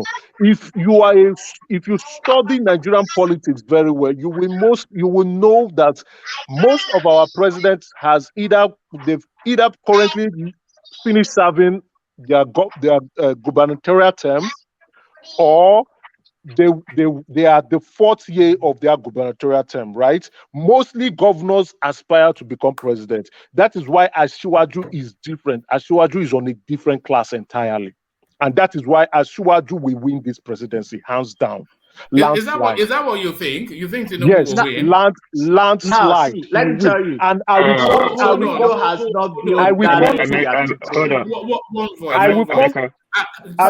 Asiwaju and why I think Soludo has not built that.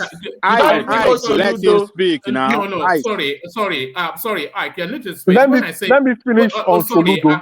And you, Emeka. So when I say hold on, I only want to bring the voices cascading over each other down. Let's Ike counter you because he really seems to be off put by what you said. So let him counter you so you're clear on where he's going, and then you can come back. Can you give me a second, please, before I continue? If you don't mind, Mr. Ike. All right, let Ike go first. You come in, and then Emeka wrap it up. Yeah, not wrap it up, but yeah, let me finish. No, Soludo wrote a letter. Soludo wrote a letter, and he said that presidency involves a lot of hard work. But as he was saying that, he was even shooting himself in the foot, because in the next 4 years, it won't be enough. He has not even built a lot of network to come and be campaigning for presidency. Let me tell you, if you are using Bola Ahmed Tinubu, Tinubu has really worked hard. He didn't even start today. From 2007, 2011, he kept winning houses, Senate House, House of Rep, Senate, and made people win election in the north. The only person that has done such a thing, done business with the northern people, made friends, mingled with them even before the start of this democracy, is Ojos Okali. If you are using it in that light, God will keep us alive. In the next 4 years, I will still come back. Give me 5 minutes. Of Soludo. Give me 5 minutes. You people are just coming for Soludo because he has come out to do one kind of job, and everybody is saying he's the star boy. No, he's a star boy. He's a star boy. There's no equivocation on that. Soludo is a star boy. He's not a star boy, sir. Please, can I ask Emeka a question? Sorry, please. But go, let Emeka come first. I think you've started some sort of controversy, Emeka, but before Enigmatic, I will not have chance. So sorry, let Enigmatic go first because he's indicated, and then you come after him. Enigmatic. Yes, Emeka. Yep. I'm listening to your analysis with an open mind. I want to thank you. You really have a full grasp of the Southeast politics. My first question to you is: do you know Anambra State very well? My first degree was in Oka, Nnamdi Azikiwe University. Okay, so were you on ground, or probably are you conversant with Peter Obi's administration when he was governor? Yes, I'm very conversant of his administration. I'm very, very conversant. Not only was I conversant physically, I also read about it too. Okay, I will ask you further questions. Go ahead. All right. So sorry, Hello. take one more. Emeka, can I wrap up? Emeka, sorry. Take Emeka, one more. Take one more. Yeah. Sorry, I just came to the show and heard you talking. I'm not against what you're saying. It's politics. You are entitled to your opinion and your analysis and all that, and I respect that. But I want to ask you one question. Were you born and raised in Lagos, Emeka? Yes, I was. Okay. So not only, right now the Gen Z generation, right? Unfortunately, do not get to experience as Chiwaju administration. So many of them do not know. It's okay. There's this pattern that's come up with obedience and the Southeastern people. They always fake image and show up like they come like it's a Yoruba name, but two nations sound Southeastern. So I'm kind of worried. Like you sound so much like a South person, but you said you are from Southeast. You don't need to tell me where you're from. But which part of South are you from? I'm from Umuahia, right? I'm from Umuahia. But I schooled in I was brought up in Lagos. My university first degree was in Oka, right? So I practically know Oka very well. You're good. Emeka, I feel you are new to politics in the Southeast. With all due respect. Politics in Nigeria. I have to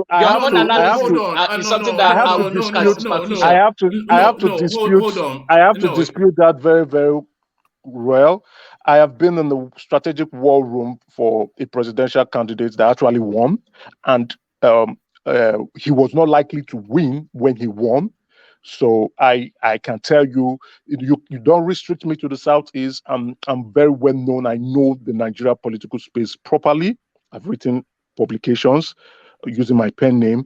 I know and I have analyzed, not only just I have brainstormed on how to land a presidential election that made a candidate that was not likely to win Emeka, and defeat an incumbent candidate. Emeka, from your knowledge, from everything you have said, to be fair, honest with you, you don't sound like someone that has been in politics for a while. Even you don't really understand. I would consider that as your opinion, and I'm telling you, you came up. Hold on, you came up. You said, Oji Uzokalo. If there's any one person, and I agreed with you, and I know why. But when one man was saying Soludo, I agree with you. On what basis are you calling Soludo? You have not. I said, let me speak. You have spoken. You don't want me to speak. 5 minutes, I will explain. Now, we take you through history lane so that you will start from history, then we get down to the present. Okay, now, no problem. With the exception of Obasanjo and Buhari, all presidential candidates or presidents have been a governor. True or false, Ike? No, that's true. That's true. Okay, good. You agree with me on that. Now, for you to become the president, except whether you have become the president or head of state at one point in time. That was why I said Asiwaju is on the class of his own. For you to become a president in this country, you must be a person of influence. True or false, Ike? That is true. So, okay, good. Now hold on. I'm taking you through. I'm taking you through. You know, I'm breaking it bit by bit. I'm taking you through logic, so we can agree. It's not like I want to put my opinion. I'm stating the facts for you here now. Which yes, and I'm waiting for your answer. I want you to land. Good. Now, for someone who is influential in politics, is considered a political bigwig, right? And at a point, a leader of his political party. I'm not saying national leader, I'm saying a leader, either in a state or in a senate, in a senatorial position. Do you agree with me? Just to be considered to have influence. To be considered to have influence, you are either a leader in your political party. I am not saying national leader, but a leader in your political party. Either you are in the Senate or you're a leader in your political party, or you are the governor. Yes, and I will thank you on this third point. That is correct. Yeah. Now, as the governor of a state, you are the national leader of your political party in that state. Do you agree with me? No, you are the state leader, not the national leader. You say you are what? The state leader. Sorry, you are the state leader. Sorry, I beg your pardon, please. You're state leader of the political party in your state, which means you hold the structure, the political structure of that state is in your palm. Continue. I'm listening to you. All right. Now, why do I agree with you on Oji Uzokalu? He is currently the chief whip for APC, and you know what it means to be the chief whip. You are the one who will go around to get the votes if you want to pass a bill. He has to, even he will go across opposition term to convince them to vote. Okay, he's an influence, and I would see him as a national leader in APC. That is true. Yes, but again, we are talking. Why I said okay, woman is right, but not there yet, because if we say, and I am saying it now, Asiwaju Bola Ahmed Tinubu will be the next president, except he dies. If Bola Ahmed Tinubu becomes the president, which he will run for 2 terms. That is 8 years. Yeah. Soludo would at that point would have completed his term or have a few months to complete his term. Because he's just the governor now. Okay. Hold on. I'm getting somewhere. Hold on.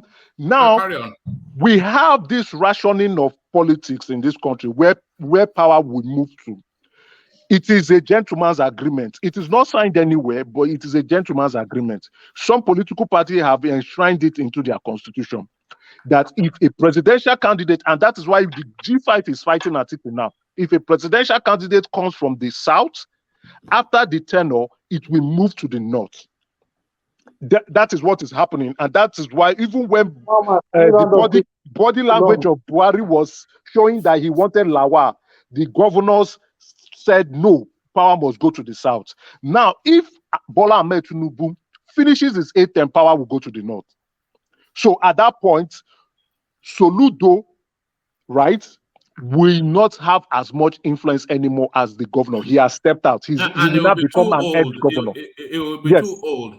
Exactly. He will become an ex-governor, except he controls Abga party so strongly that all decision passes through him. That is when you will continue to remain relevant. And if power goes to the north, hold on, let him land. If power goes to the north, it will be 16 years before Southeast will want to lay their petition again, right? Yes. Now, at that point in time, if Oji Uzokalu continues, if he continues to remain in politics, he will be so influential to petition to become the face of the Southeast president. He'll be too old. No, he's in his 50s. He's in his 50s. It's a lie. You don't know his age. Oji Uzokalu is in his 50s. This guy is correct. He was governor at the age of 39. Yes. He entered at 39, and you are telling me I don't know. He's in his 50s. He just gave an interview and he said, I'm in my 50s. I think yes, now. He's in his 50s. But for Soludo, the only time Soludo's chances of laying claims Uzokalu is 62. Hold on. I just checked. He was born 21st of April 1960, 62. Okay. The only time I think Soludo would lay claim if Atiku wins. That is why he's supporting Atiku now. Okay. Now. If Atiku wins after Atiku's 8 years, by that time he is also finishing his term. He is still currently a sitting governor with just a few months left. He would use his influence as governor and state leader of Anambra, and even Abga. He's a national leader now because Abga is currently in Anambra alone, and use that to consolidate his power. As a matter of fact, I see him going back to PDP. Please, can you round up? Let me just. Hold on. Use that to solidify his position so well that when they say power will come to the south, then the southeast will lay claim, and he will be the face for PDP. If Atiku do not win, Soludo's chances of becoming the next presidential candidate is 0 to slim. It's so slim. I think I assume that you've landed. all the arguments you said about Soludo, actually, all of them, they just fell flat on the face. Let me start with the age. Soludo is 62 years. Add 16 years to him. God giving him good health. You think he'll be fit to be president? I just gave you now. You weren't listening. Wait. Let me finish. Don't allow me to finish. No, Ike, you just I want allowed to you speak. to finish, my brother. You did not allow me to finish. You just want to speak. I said something to you. I said, if Atiku wins, the petition for him to become the PDP presidential candidate is strong. Hold on. I will finish with this. I will finish with this. Let him land that sentence. I will finish with this. If Atiku wins, after 8 years, his petition to become the face of PDP, bearing in mind that Southeast must produce the presidential candidate, is strong. But if Atiku does not win, and he will not win because Asiwaju will win, if you want to bet me, bring your house, I bring my house. Asiwaju will win. 8 years, after 8 years, power will go to the north. After 16 years, Soludo will be irrelevant. Soludo will be politically irrelevant, except he controls the party in Abga, and I doubt if he will. Okay, let me just actually, Mr. Can you hold on a second, please? Hold on a second. Can I just finish, please? 5 minutes and I will leave here, please. It's for the two of you, so that we can continue the conversation in a very yes. Let me just react to him. I just came in because of him, because he's misinterpreting a lot of things. Sorry, Ike, I don't want to be muting people because you know I like the interjections and the free flow. But let Enigmatic come in because he wants to put to both of you. Then you can come in. Yeah. All right, so, Mr. Ike, don't rush. You and Emeka, we are protecting you guys. You guys will have the floor. One, Mr. Emeka, for avoidance of miscommunication or misconception of your ideas. First of all, the first question I would have expected you to ask Mr. Ike is summarize what I just analyzed. Then you can. That's true. Yeah, that's how you take it. So you understand, if you actually understand what you've been able to analyze all this while, because anybody who can listen on the platform, I told you we are listening with open mind. I've never heard from you. I'm hearing from you for the first time, but I still have questions for you. But tell him first to summarize what you just said. Okay. If you understand what you've been saying. From what Emeka said. Good evening, Emeka. How are you? From what you said. Thank you very much. From what you said, you are trying to explain the trajectory of Soludo to power, and you kind of ruled it out with Asiwaju winning because it will be 16 years for you to come back south. Now, you said that the easiest way is with Atiku winning, right? Yeah, not just the easiest way. But, yeah. Now, let me not just the easiest way. Soludo wants to be president. Yes, now we are saying the same thing. So, and I'm telling you that what I failed to say was that the reason why he is supporting Atiku as president against his own party candidates. I don't know if you are aware, Abga also have a presidential candidate. Yeah, of course. But I know, Professor Umade, I'm aware. Thank you. He is supporting Atiku because he wants to be president. And if Atiku becomes president, can I summarize what you said?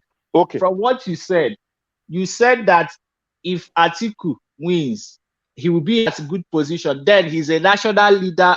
He's a leader of a party. Yeah, he will go. He will position himself, right? He will. Thank you. He will go to PDP. Okay. Yes, he will join PDP. Yes. And you say you know Southeast politics, right? Yeah. Okay, thank you. So let me analyze. Shebi, I got your points, all your points well. So can I react to them one by one? Then what I now said, because I started with for you to be president. No. Emeka, hold on. Let him counter you. Because he had a good listen. Go on, Ike. Now, my brother Emeka, do you think that the likes of Osita Chidoka and the rest of all the Igbo elites will allow Soludo that are working on the ground, we allow Soludo to just come and pick the VP? Not do you VP, really not know VP. about the No, increase? not VP. You see, you didn't understand what I mean, said. to come and be president. To come and be president. Do you think Ifeanyi Okowa, that is contributing all he has for this campaign, we just allow power to come and they will give it to Soludo? Maybe you may be, Ifeanyi Okowa will expire this after this presidential campaign. He will retire back to Asaba. Once Atiku is retired back to Dubai, Ifeanyi Okowa will go to Asaba.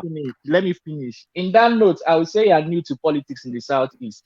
Okay. Because you are talking about a party, ABGA, that has only one state, that does not even have House of Rep or they have one House of Rep. So what I told you, you didn't listen very well. You did not listen very well. Guys. Emeka, can you allow him to finish so you can now take it from there? You are talking about ABGA that doesn't have a region. APC has 2 states in South. No, it said they will move to PDP. You were not. Thank you, I want to nail him on the cross. Thank if he you. moves to PDP, I want to nail you on the cross that you are wrong. That you don't even know Anambra politics. As in, you are just totally new to the. You think that he will come to PDP? No, hold on. Wait, let me finish one man. The way you're going to go there, but if you want to nail him, I can help you nail him. He's assuming that he will leave ABGA and come to PDP and take over the structure of PDP in Anambra State and the structure of PDP in the Southeast. And you think those political gladiators that are in Anambra State will just fold their hands and watch him? If you really think that is the case, then you will be up to the shock of your life. That's thing you're just saying is you are just theorizing. All right, Emeka, let me say something before you. I think you should pay attention to what Emeka is saying, because politics is about expediency, and these political stalwarts that you are saying they have in the Southeast, they have them everywhere. They are all backing Obi, not because they necessarily like Obi or anything. No, they are not backing Obi. Point of correction, they are not backing Obi. No. Some of them are backing Obi then, not because they necessarily like Obi, but for the expediency of it, that is the best chance in a long while for the Southeast to land the first seat. And as soon as this cycle completes, and if Obi does not succeed, that support will not be there anymore. And if Soludo emerges as a real prospect, that support will park behind him. Correct. But again, Woman, I want to correct you on something. Not that you are wrong. No, but not that you are wrong. I just want to chip in. I want to chip in something. No, you can. But where I was hoping I will push you to is that Peter Obi will still be in play when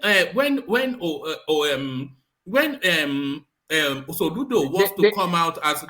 Let me even react to him. Thank you. The guy is not even reasoning this. Wait, Emeka, 1 minute. I'm leaving. Everybody, you just hold on, Ike, because that's where you should have taken him to. That's where the fight is. That's where the argument is. Thank you, Woman. Thank you very much. Hold on, Peter Obi would still be in play. And he would have built up and shored up an even stronger base to launch at the presidency post-Atiku. So Peter Obi will be one of the strongest, if not the strongest person in the Southeast politically, based on this cycle that he has been through in 8 years' time. So it's not a shoe, and they're around about the same age bracket, Obi and Soludo. So it's not, and Soludo is not especially liked. People begrudgingly like him because of his intellect. He's not an eminently likable person, which Peter Obi is. So no, you can't say that. No, you can't. Why you can't say that? Why you can't say that? Can I react? Emeka, I'm going to step you down for a moment. I just let the conversation flow. Okay. So sorry, carry on. Carry on. You want me to speak or Ike? No. It wasn't you that was stepping down. It was Ike that stepped down because it was just okay. Yeah. All right. So what I mean is, you are right, but there's something I wanted you to say. Why I say you are right, I don't want to completely say you are wrong, but you are right because you are giving the view from an objective point of view and from your own analysis. Soludo, right? What you say he's not liked. We would say he's not liked because he has not run for national office, but he's liked in Anambra. That's why he's currently the Anambra state governor, right? No, because he was the APGA candidate. That's why he won. APGA wins Anambra. We all know that. And that's why the people who brought him to APGA liked him and said, yes, come. We think Anambra will like you. And Anambra said, yes, we like people who come to APGA. And they liked him and pushed him to become governor. Okay. Now, let's refer back to Soludo's statement. No, not statement, his article. He said, Obi, we know the games you are playing. And you yourself know the game. Okay, but he did not say the game. The game you just mentioned it now. That's why I said thank you. Obi is not running to become president 2023. Obi is running to show people his political value. The reason why Obi was unable to get the presidential candidacy for PDP is because Wike told him you do not have political value. And he now saw that Atiku will not pick him as his VP. He decided to consider his option. That was when Obasanjo stepped in and told him, that is false, go my brother. and drop. That is false. Don't come here to mislead people. There are many things I would like to say, but I won't come here to say. But you are totally, just believe it in your heart of hearts that you are very wrong. I thought they said you should step down. Don't come here and be lying to people. You are wrong, my brother. That's not even what happened. If you say I am lying, dispute it. No, you understand? Or if he's lying, dispute it. Exactly. You just don't come and say you are lying and you say nothing. Let me interject in a minute. This I agree with Ike. I've said this like 6 months ago in this platform that the only reason this guy Peter Obi went to Labour is because Atiku can't despise Peter Obi because the last election he did 2019. I don't know. They don't. No, my brother, they don't despise him, right? I'm using the word because wait, hold on. Okay, my uncle is a PDP national big body, and he has told me then, and I said in this platform, he was waiting for the ticket of vice VP, and Atiku team didn't show no green light. That's why he moved. Exactly. He wanted to be president. He wanted to be president.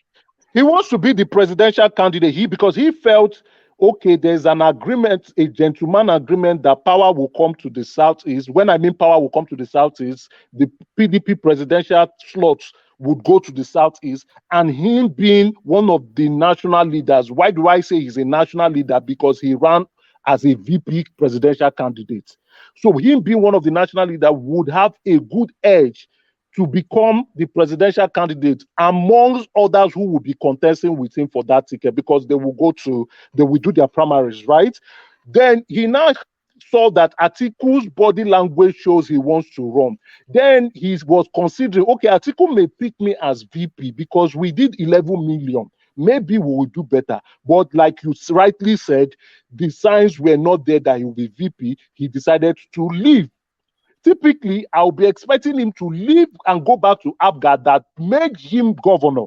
The vehicle he used to go to Anambra State government house, that was what he used, APGA vehicle, to go there. He ran on their ticket. I was thinking he would go there, but again, no, he did not go there because someone advised him. Not only someone advised him, two people, laudable people, strong people, told him, go and join this party. And he went. Before they told him to go and join that party, they sent him to the UK to go and discuss with party members, conservative party members in the UK. And then they said, go and join this party. And who are those two people? Atedo Peterside and Obasanjo. If you take me anywhere or come and dispute it. Excuse me. The only reaction I have to what he said, I think my first day of coming here, I explained how P2B emerged, so I won't go back there. But to tell me that P2B was wishing, he saw that the VP he will not get. Then from there, he now, because of that. Hold on, no, my brother, you say you know the politics. No, hold on. Sorry, wait, hold on, now Emeka. make I finish. Hold on, Emeka. Ike, how do you think? Remind us how Peter Obi came out of. Okay. Hold on. Let me build it up for you. Remind us how Peter Obi came out of the PDP. Because why people are silent when Emeka is talking is because a lot of what he's saying we have discussed endlessly for days on this platform, and we have suffered a lot of beating. So he now a new voice, almost echoing a lot of things that we have been saying. This is my first time. This is my first time being here. I've never. Let me explain how. Now, let me tell you what the space thinks or what I think.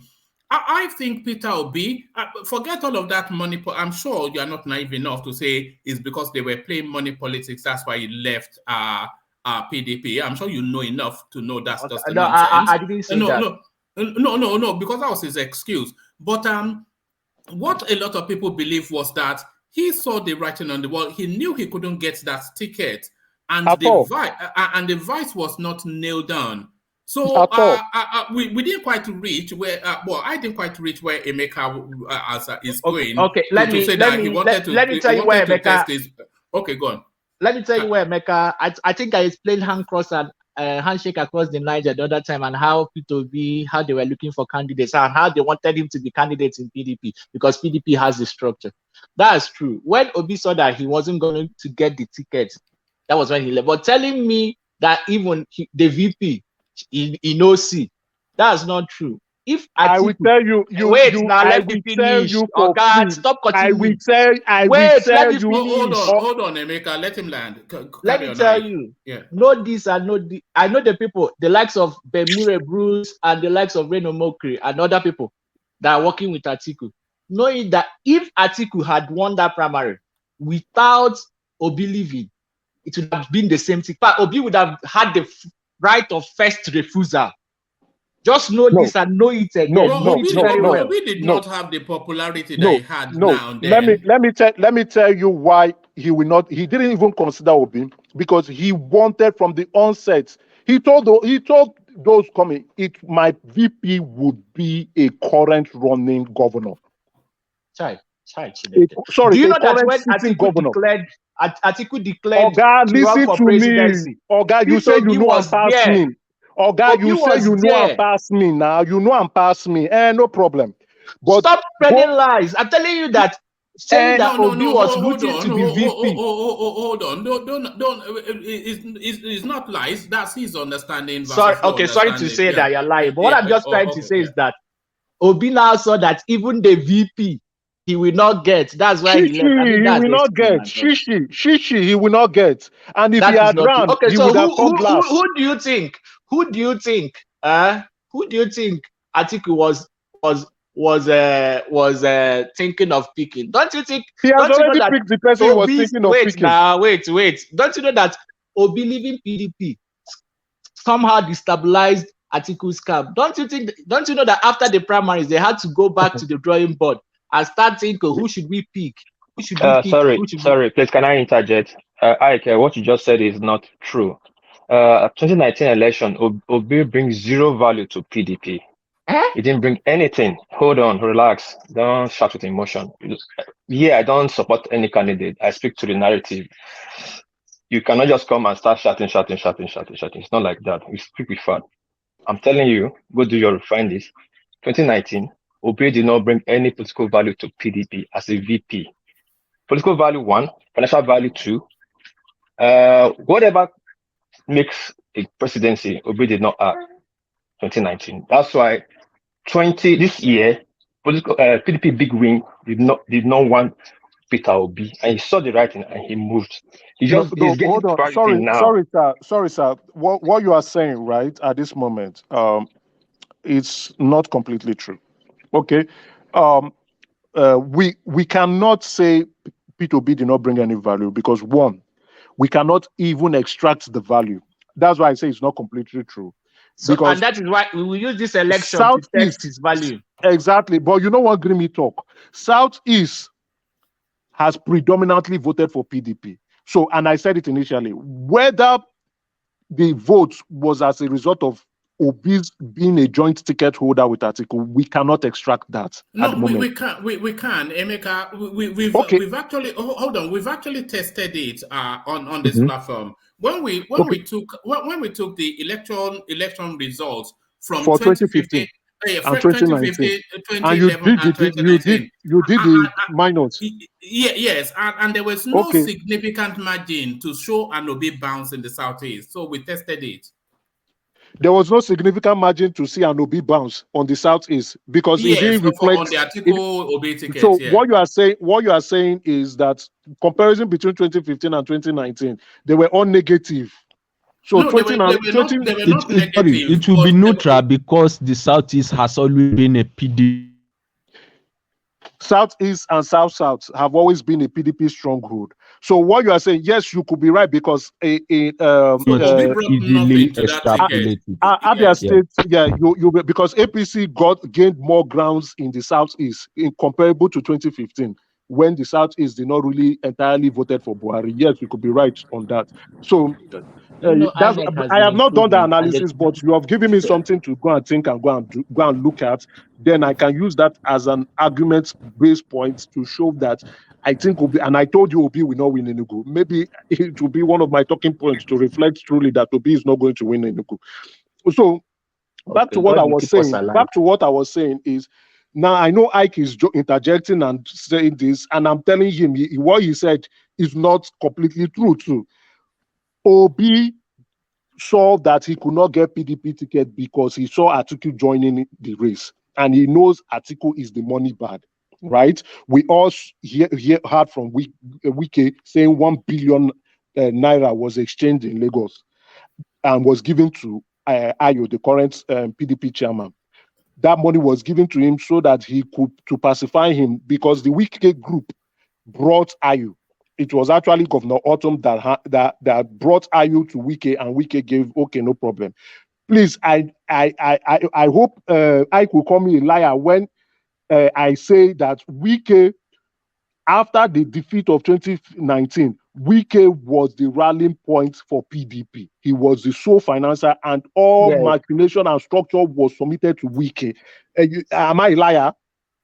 No, this is not a lie. Just what you're just speaking here is half. Okay, hold on now. I'm coming. Hold on. I want to tell you. You say VP. You say you don't want the VP. Okay, Wike was part of the people who pushed using Okowa. They all collectively agreed. All the southern governors from all both political parties said power must come to the south. That none of them will be any VP candidate to any of the any northern presidential candidates. Am I wrong? If you say I'm wrong, Okowa was the one that read the communique in Asaba. Okay. Now, when they told him Atiku, I can remember when he said it. Atiku, are you going to run? Atiku said, of course I am going to run. He was leaving Nigeria. He said, I am more experienced. Share the people that want to run. Let us see. I'm going to win the party ticket. That was the sign. And after that 1 week, Peter Obi decided to leave. He left. And as even as at that, Atiku has already promised Okowa that he will be his VP. The same Okowa that read the communique. If you say you call me a liar, Wike said it when after the PDP primaries, Wike did not want to go. They pushed Wike to go and meet him. Wike went to his house. He now said, "Oh, Wike, let's work together. This and that. You know, you could be my VP." Did not go to his house, sir. Sorry, he came to Wike's house in Abuja. Sorry, I beg my pardon. Sorry. He came to Wike's house and said, "No, you will be. You know, I'm not choosing my VP." Wike told him not. This is now from Wike's mouth in one of his rallies. He said, "But you have already chosen your VP." Atiku said, "No, I have not. You know, they are just pushing him." He said, "But I hear you have chosen Okowa already." He said, "No, they are just pushing it." Wike said it, but you are here calling me a liar when Atiku has already picked Okowa as his VP. Even before all those ones, he was saying go and form a committee. When they formed the committee, and the committee said it is Wike that should be the VP candidate, what did he do? He picked the Okowa. The same Okowa that Wike told him you will pick. He picked it, and that is part of the reason why Wike is still upset. But you are calling me a liar. He has picked it. Okay, He has picked his VP. That is the reason why we left. That's the reason why Obi left. I will say two okay, things. hold on, react, and then after your reaction, we will leave the space. Yes. Yeah, no, I want to leave the space, but I want Emeka to take us, because he said something very controversial earlier on, that Tinubu will win the election, which a lot of people do not see. But I want him to take us on that journey that that lands Tinubu. But react to what he said first. Okay, let me react to what my brother said. First thing that brought me here is not even about him saying Tinubu will win or not. By next month, we will know who will win or not. Rather, what made me come here was what he said about Soludo being the next person, the best positioned Igbo politician. You know, No, that's really in 8 years' time. That's really comical. Best position. But that anyone that says that, actually, I will call that person can be assumed to be an alien in Southeast politics. I will remember your first question. You said, what do you mean by best position? Your first question was, what do you mean by best position? One man, please correct me if that's not his first question. Yes, but you are being pedantic somewhat. I think the greater point he's making is the point he's making now. Now, what I'm trying, sorry, I didn't get you. Sorry, the audio is not that much here. Carry on. Take him to where you want him to be. Yeah. So what I just want to tell him is, now you said the decision to choose Okowa came after Obi left PDP, but let's leave that. Secondly, let's leave that because you are not a good listener. Okay, before you even left PDP, Atiku has already picked one man. This guy has been interjecting. He doesn't even allow me land. Emeka, give him the space to take you to where he wants you to be. I will there are two things I will say that I'll leave. One, if you are saying that in 8 years' time, with all these things Soludo is doing, he will be the person like the most favorable candidate for Southeast. First of all, I'll call you a comedian. Then the second one is about we will know the 25th is not far away. So let's not stop talking too much. Let's test Obi's popularity, and we will come back. You said Obi will not win Enugu, right? He won't win Enugu. For the shocker.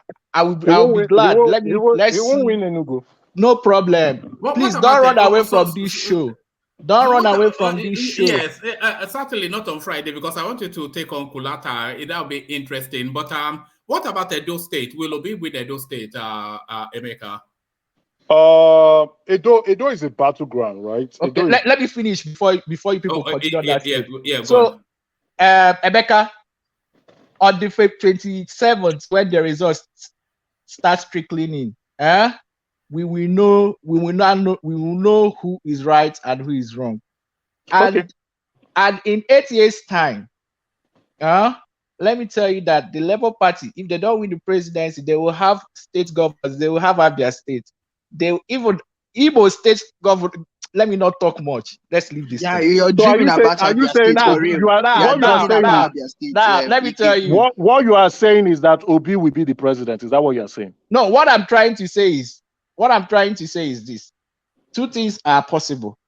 If Obi does not win, then he will place himself in a very good position because his party must have done very well. What I'm telling you is that Obi will not win. Not that if Obi will not win. Please remove the now. I am saying, if Obi does not win. No, remove if. Say Obi will not win. Don't tell me what to say. Don't tell me what to say, my brother. Hello, Emeka. Allow me to finish. I said if Obi does not win, if Obi does not win, he has placed with the number of votes, the seats, House of Reps seats, at the Senate and the governorship, the party will get from the lower south and some part of middle belt. He has placed himself in a good position. Should he be interested in the seat in 8 years' time, which I doubt. And let me say this again. saying that with all these superficial kindergarten permutation, you said that Soludo will be the right person in 8 years' time. I did not say the right person. I did not say. You see, you are a neophyte in Southeast politics. You listen selectively. You don't listen very well, right? Okay. Your first question was, what do you mean by best position? I asked you to provide more context, which you did. I said, okay. And what I'm just saying, and I told you, I'm not saying, hold on, Southeast I now told you. You just sounded like a comedian because let's not go more. Please. No, you're not going to badger him into a position that he is not. A lot of water has passed over this conversation because one man also came in and discussed. One man was even the person that called Soludo.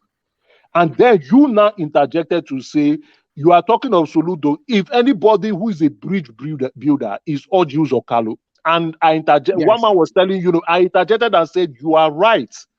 Yeah. And so one man is also right technically. And why do I say one man is right? Because I now went back to Soludo's statement to refer back to you that and to make my opinion that Soludo wants to be president. I'm not saying Soludo will be president. I say Soludo wants to be president. And his chances are high when Atiku wins. That is why he is supporting Atiku. Because if Atiku finishes his term, he is a current governor, still retaining goodwill, political influence, and can be able to spread and negotiate with people. Because if he comes to the Southeast would lay more claim to say, don't do us this bad. It is now truly our right to produce a president. And within that point, hold on, let me finish now. Within that time, if the PDP and probably the APC, they say, okay, Southeast produce, the leaders at that time would come and contest. Would it be only Soludo? No. Leaders will come out and say, okay, I'm a leader, I have influence too in the Southeast, I will come and contest. And what did I now also say? I say, if Atiku does not win, which I now said, because Atiku will not win, and Asiwaju is the next president, that after 8 years, it will go to the north. After that 8 years, then it will come back to the south. That is now 16 years. And I doubt Soludo to hold political influence and goodwill for 16 years because he would have been out of power. And once you are out of power, you are forgotten. If you leave your governorship seat, you are forgotten. Don't take it from me. Even Wike said it himself, that some people are forming ex-governor group, ex-minister group, that I am not that kind of person. When it comes to Wike's debate, I will talk more on him. I don't want to be jumping from topic to topic. One man wants me to speak on. Can I say something, please? Can I say something? No. Sorry, Joel. I want to move from that space. I want Emeka to give us his permutation. God keep us alive. We will still come back here by 25th. What are we coming back to? Wait, sorry. Because we are coming to counter the rubbish you just finished. Which rubbish did I say? Which one? It's not rubbish now. Did I say Soludo? Did I say Soludo is going to be president by 25th? Is Soludo? I am telling you that if Atiku wins, and in 8 years' time, Soludo will not be he will not even be in any position of consideration. And you are saying 25th. Sorry, you are talking of some. Wait, hold on, one man. I think this guy's senses are not correct. He's talking 25th. No, you can't say that. No, you can't say that. Why I'm saying that, and I'm sticking to it, is because is Soludo on the ticket running on the 25th? Is Atiku not going to be there? And I'm saying if Atiku wins and he said 25th, and I'm saying after 8 years it will come to the south. Is February 25th, 2003, 8 years? No, that's not what I'm saying. You are the poor listener. I'm telling you February 25th, if Atiku wins, and I'm telling you that in 8 years' time, Soludo won't be in good position to be considered for that seat. That's just what I'm telling you. A lot of things that happen in run around. Oh, yeah. Hold on. I've just told you what I said. Head on. No, thank you. Because we've been circling around it for a good 20 minutes now. But I have to say, I would love to say something. Yeah, hold on. Can you hold on? I have to say that if Atiku becomes the president, then in 8 years' time, there's every possibility, almost the most likelihood that Soludo will succeed him. So that it's very possible, but it might not happen. Anything can happen in politics, but it's very possible. And why I say it's very possible, because he would still at that point still remain the governor of Anambra with just a few months to round up.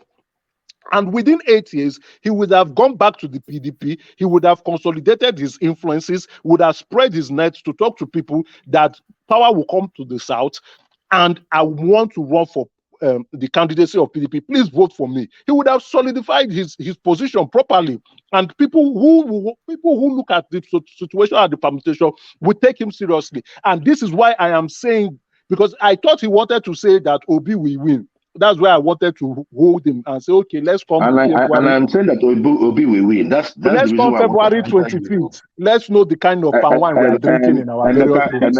Let's come February 25th, 2003. Now we go come now. Come know whether Obi will win. And this is Joel of Nashville, please. I wasn't the one going back and forth with you. Okay, thank you. I have listened to you.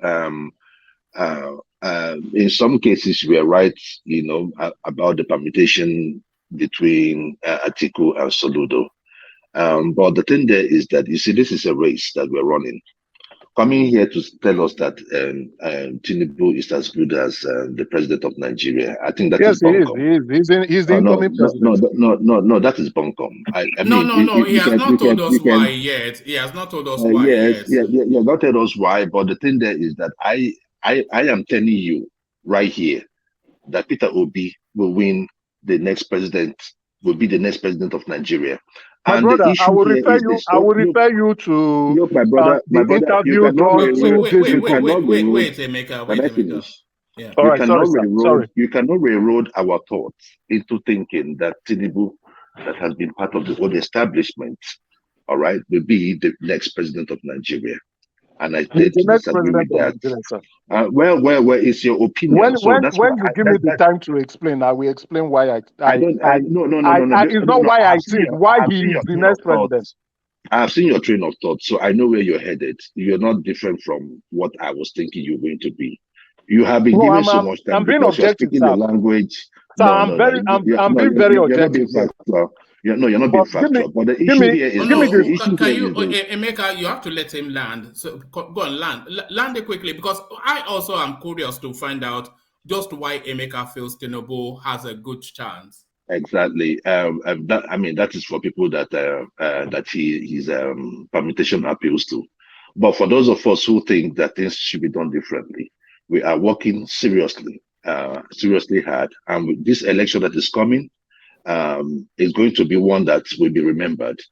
Remember, we have about 75 million youths in this election.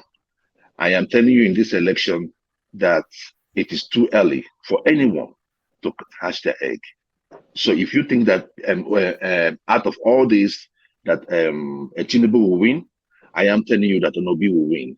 The people of Nigeria. Why do you think Obi will win, sir? Why do you think Obi will win, sir? I want to make this thing short so that you can now tell us the reason why you thought... before you drop now, I want to, because I will... You are not going to railroad me into your thoughts. No, but I want to... No, I want to now tell Emeka, you must let him land. Carry on, Joel.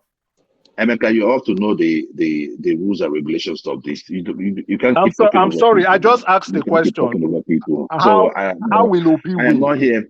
And my brother, look, let me tell you, even if I tell you how Obi will win, you would not even believe. You will still, go this back. I am objective. Hold on, Emeka. I will tell you how Obi will win, but let Joel finish first. No, he should tell me. No, hold on. I will tell you, but let Joel finish. Go on, Joel.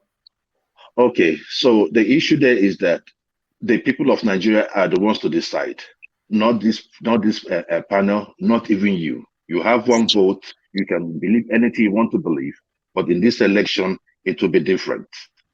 Yesterday gave us a lot of hope. We have been seeing some progress.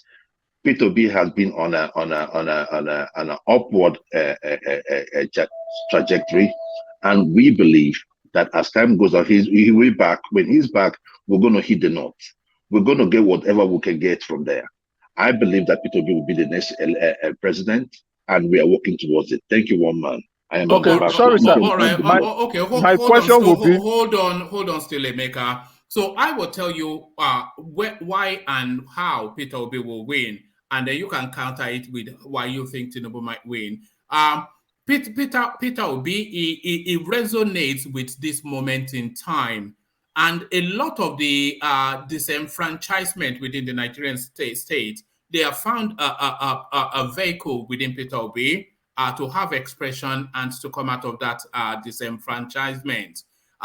So a lot of that NSAS movement has now coalesced into the Peter Obi space. The Sorosoke generation, they've adopted him as well. And a lot of people will say it's internet noise, but it transcends the internet.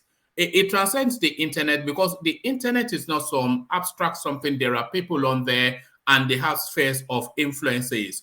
And the trajectory and all of the pollings that we have seen as well, there's been no polling that's not indicated that Peter Obi has the lead. And those pollings, they've gone to the length and breadth. There was the last one that they did. They went to all the 6 geopolitical space, and Peter Obi was still ahead.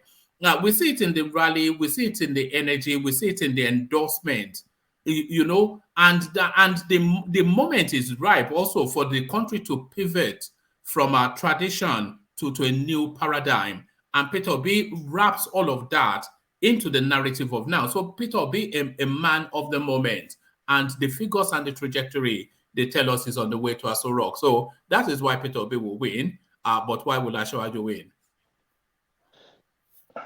All right. So I was taking notes when you were speaking, and I was just picking out the keywords, right? So I pray nobody interjects, so we could just have this conversation to your satisfaction as the moderator. You can cut me off at any point or interject. Yeah, you made various key points, which engulfs your conversation, showing why Peter Obi would win, right? I respect that. So the first one was NSAS movement. Correct me if I'm wrong. You said that. Yes, right? NSAS is part of his body of support. Disgruntled Nigerians, right? Yes, disenfranchised. Right? Yes. Disenfranchised Nigerians. Sorry, let me change it. Disenfranchised Nigerians. You spoke about polling, the recent pollings, right? Yeah, all of them indicates Peter Obi. Recent pollings, which showing that Peter Obi is leading, right? You also mentioned 1, 2, 3. You also mentioned rallies and energy, right? Yes. Rallies and energy. Then on the 5th one, you mentioned endorsements. Did you name the number of endorsements? You say 2 or a few? I don't know. Well, all of the major endorsements from their friendly space or Hanese. Yeah. Major endorsements. Okay. Yeah. So then you now also say Peter Obi is the man of the moment. Yes, that's because the moment wants to pivot from tradition to a new paradigm. Tradition, pivot from tradition to new paradigm I'll call it as new change. All right. Then the 7th one, you said he has the figure and the trajectory. Yes, all of the momentum is with Peter Obi.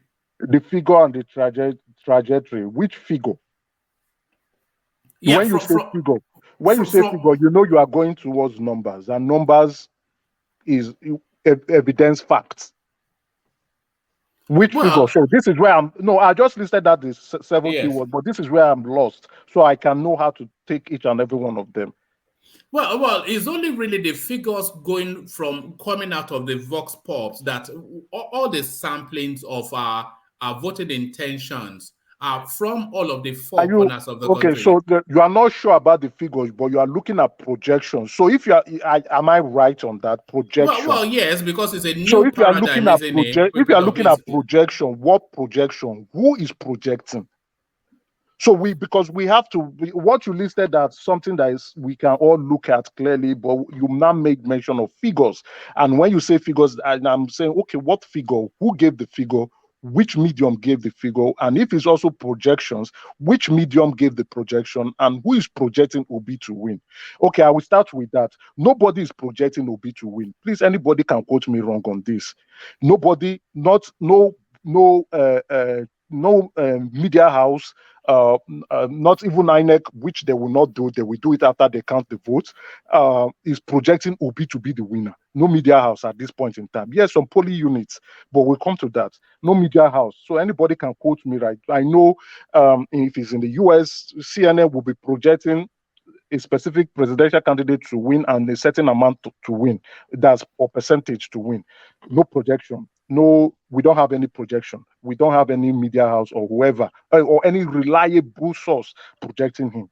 Man of the and let me go to the NSAS movement. Now the NSAS movement, quite unfortunate what happened, and the those who lost their life regrettably is quite sad, but the NSAS was restricted to the South and just a few states in the South. They did not indulge in any NSAS, and a few places in the North Central. They call not anybody quote me now. Those who are calling me a liar, the call not. Was there an NSAS in Kano? Not at all. They even held a protest to protest against the people that are doing the NSAS in the North. Thank you. I remember that. Was there an NSAS in Katsina? Yeah, there was skirmishes. There was no. Katsina was silent like a graveyard. Because it was Kanu that came out. Few of them came out to protest against the protesters. And Kaduna, a few of the southern line belt protested, and the governors sent police to flog them back to their respective houses, and they all ran back to go and stay where their mother chased them from.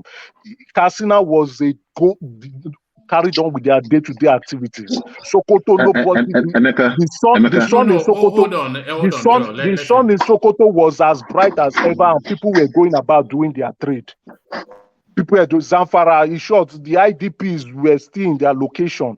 Nothing happened. Call North did not observe NSAS, and that is not a reflection of any sign. So the NSAS movement was largely in specific areas in the North. Yes, they joined the Obi movement. I agree with you on that.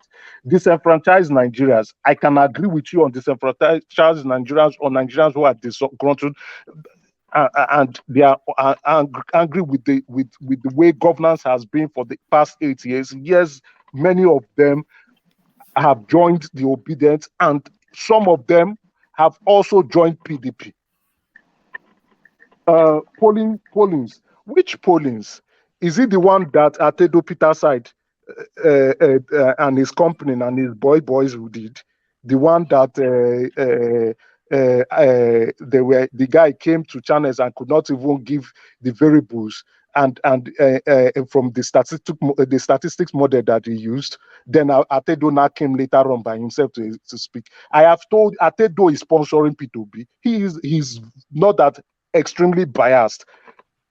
Or are you talking about the one from the NOI Ngozi Okonjo-Iweala's polling unit, the one that said Jonathan will win and Jonathan lost in 2015?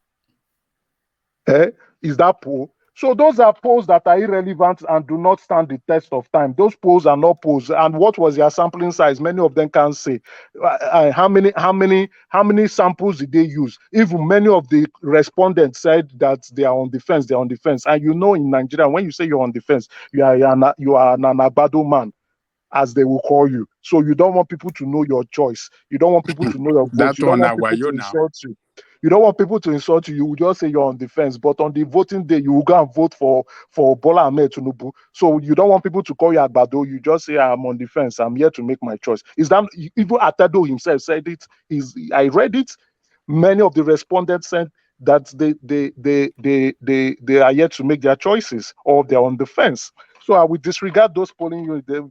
Based on being biased, they could not even articulate their sampling sizes, and the NOI poll got it wrong. They got it wrong. They got it wrong with Jonathan.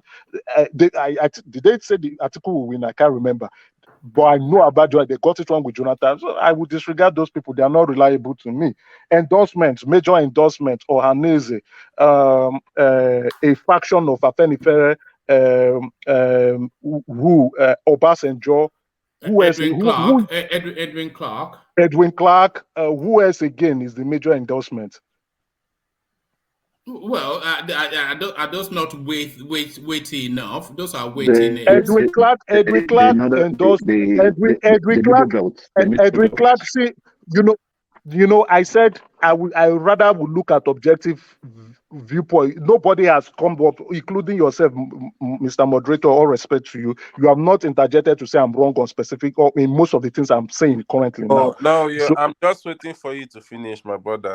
All the stuff you're saying, I don't want to be rude. Okay, no point. Okay, you can come in when I'm done. So Edwin Clark endorsed Jonathan in 2015. Sorry, moderator, Mr. Woman, true or false?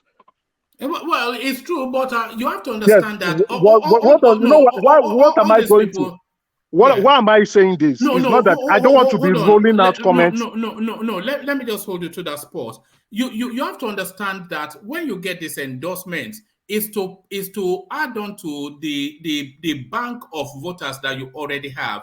Goodluck Jonathan had no base, but Peter Obi has a base, which is the Southeast. So the Edwin Clark endorsement adds on to that to give him a greater chance. You saying, to call you on your point, are you saying the endorsement signifies just one vote, or are you saying that endorsement signifies a large chunk of votes based on his influence? Because that is why an endorsement is made. Of course, the endorsement it's a sphere of influence.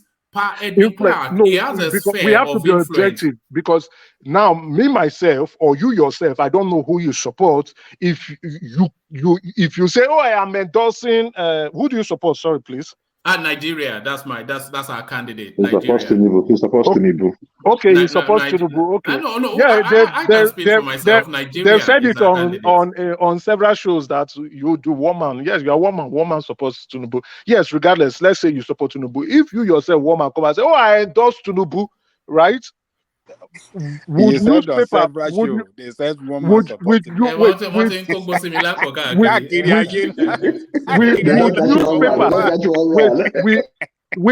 Sorry. Would the major dailies carry the news that woman, the host of the woman show endorsed Tinubu? Would they carry it?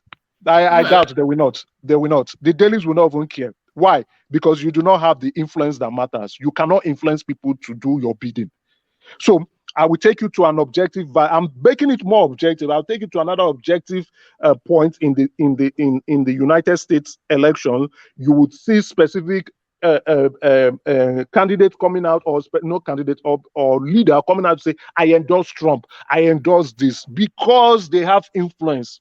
The dailies will carry it and say, "Oh," which means the people you influence, which would be in the hundreds to the thousands, would move and vote. There will be a large chunk.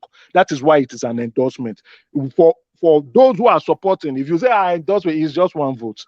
So back to Edwin Clark. Edwin Clark endorsed Jonathan. 2015, Jonathan lost. Edwin Clark also endorsed Atiku. 2019, Atiku lost. So what am I saying? Edwin Clark's endorsement does not matter. His influence does not matter. I'm crossing him out. Obasanjo endorsed Buhari. 2015, Buhari won. Obasanjo endorsed Jonathan. Atiku. No, he didn't endorse Jonathan. No, he endorsed Jonathan in 2011. Yes, he endorsed Jonathan in 2011. Jonathan won. He endorsed Jonathan in he endorsed Buhari in 2015. Buhari won. He endorsed he endorsed Yar'Adua won. No, he didn't endorse Yar'Adua. He put Yar'Adua there. Well, that's an endorsement, but well, you can call it, but so he has a 90% record. That one is more than an endorsement. He has a 90% record, though. 90%. He took Yar'Adua and put him there. Even Yar'Adua himself was so afraid and came out to say the election that brought me to power is not credible. It was also an endorsement. Yes, I say it's more than an endorsement. It's a higher level of endorsement. He used incumbency power to put him there. Exactly. So from that, based on my logic, we would say Obasanjo's influence is remarkable. because when he gives endorsements, the party, the political candidate he endorses seems to win, right? But Edwin Clark and who again? Edwin Clark is irrelevant. And So Afenifere is already factionized. There's a faction that is supporting Asiwaju, then a faction supporting. Is it a faction or is just one man that is saying that said he's the leader? Well, he's a de facto leader. It appears he is a handful of them that is supporting Obio, because the other faction is saying that's not how we do things, and we support Asiwaju. So we will discount Afenifere's endorsement. Ohaneze endorsed Jonathan 2011, Jonathan won. Ohaneze endorsed Jonathan 2015, Jonathan lost. Ohaneze endorsed Atiku 2019, Atiku lost. So that is true. That is true. I mean, 1 out of 3. They are not highly reliable. Sorry, Emeka. Do you know what a base is? When they say somebody has a base in politics. Yes, I know. Right. That's the kind of person that we endorse. So I am being objective. I don't want to come here. I don't want to come and say. I don't want to come. Okay. What I mean is, I don't want to come and say, Ohaneze is crap, right? I want to give you my thought process. Let me just insert this, and then you carry on, and then give us Tinubu quickly, and then I want to move the conversation to bring in other voices. But when you're talking about a political base, let's say, for instance, the base of somebody like Buhari, for instance, he has 2 bases. He has the military as a base, which is a very strong base in Nigerian politics, and then he has the North. But the military does not vote. No, but they influence politics in Nigeria. I think we all know that. No.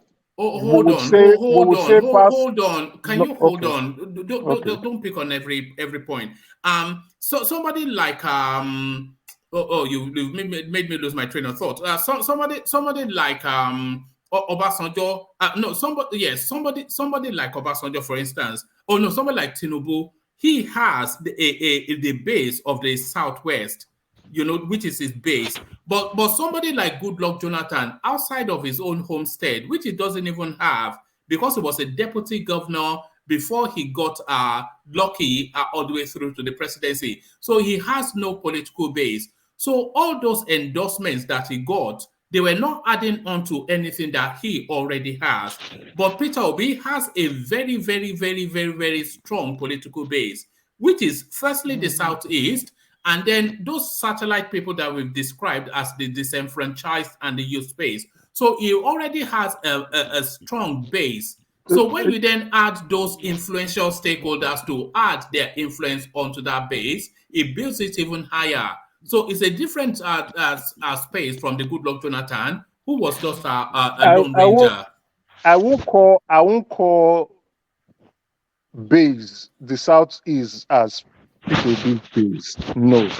I would say yes, there seems to be an affinity for people in the Southeast to prefer Obi. It is not a base. A base is people that would not change. A base like foundation, it will not change, right? They will do whatever they do. The base has always been voting PDP. So if you say it's a base, that base will vote PDP. They will not vote any other party.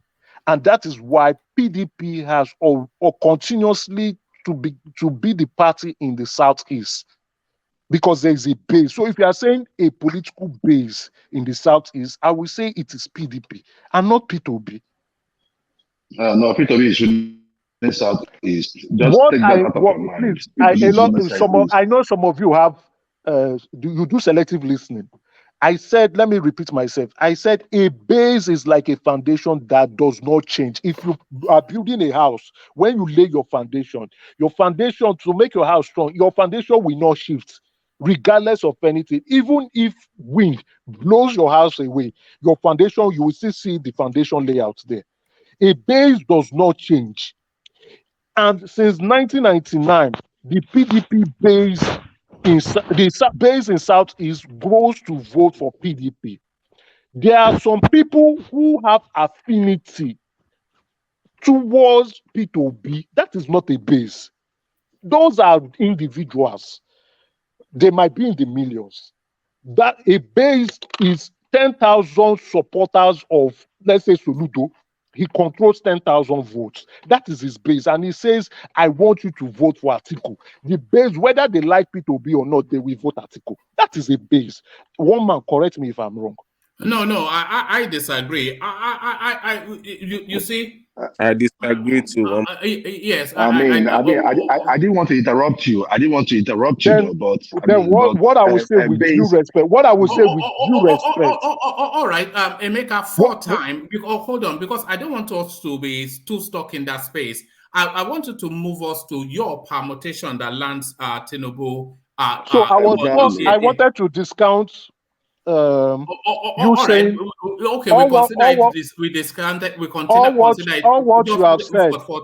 Yeah. All your 7 points. Okay, the last I didn't talk about was man of the moment. I didn't say any. Well, yeah, man of the moment. Is he not the man of the moment? He's the new kid in the block. He's the new freshness in the political scene. Is the golden star in the firmament? Is the bright light? He's not the golden star. He's not the golden star. He's the new kid. He's not the new kid in the block. He has been in the political scene since 1998. Though. He's not the new kid in the block. He pretends to be the new kid. He's masquerading as one. He was a PDP member. He left, went to Abga, became the governor in Abga. After he served his tenure, instead of to maintain the base, many of you, I wanted to say with due respect, then many of you don't understand what base is. Rather to build his base and solidify Abga properly, after he promised to Ojukwu that he will not leave Abga, that he will die rather than leave Abga, that it's on a newspaper. He said it. He abandoned and refuted his promise and ran back to PDP to become VP. After that, they lost. He still stayed, and when he saw his chances were darker than darkness, he ran to go and form. He ran into Labour Party. He paid money, actually. He paid money, he got the presidential candidacy for Labour. Emeka, stop being petty. Just be objective and keep it moving. Stop being petty. I am being objective. What did I say that is petty here? What did I say that is not objective here? No, let's not have that pit stop. Take us to your permutation for Tinubu. So what I mean is that all what you have said does not show Obi will win. These are just opinion points. I was looking for figures. I was looking for maybe indication of projection. Now let me go to why Asiwaju will be the next president of Nigeria. 21 governors. The 21 governors in APC camp, none have left or broken rank. They are all standing solidly behind Asiwaju. And we have all agreed here, including Ike, who called me a liar, that governors are the state leaders for their political party. They control the structure. They control the resources. They control the people and the party chieftains in their states, right down to the wards. They control it.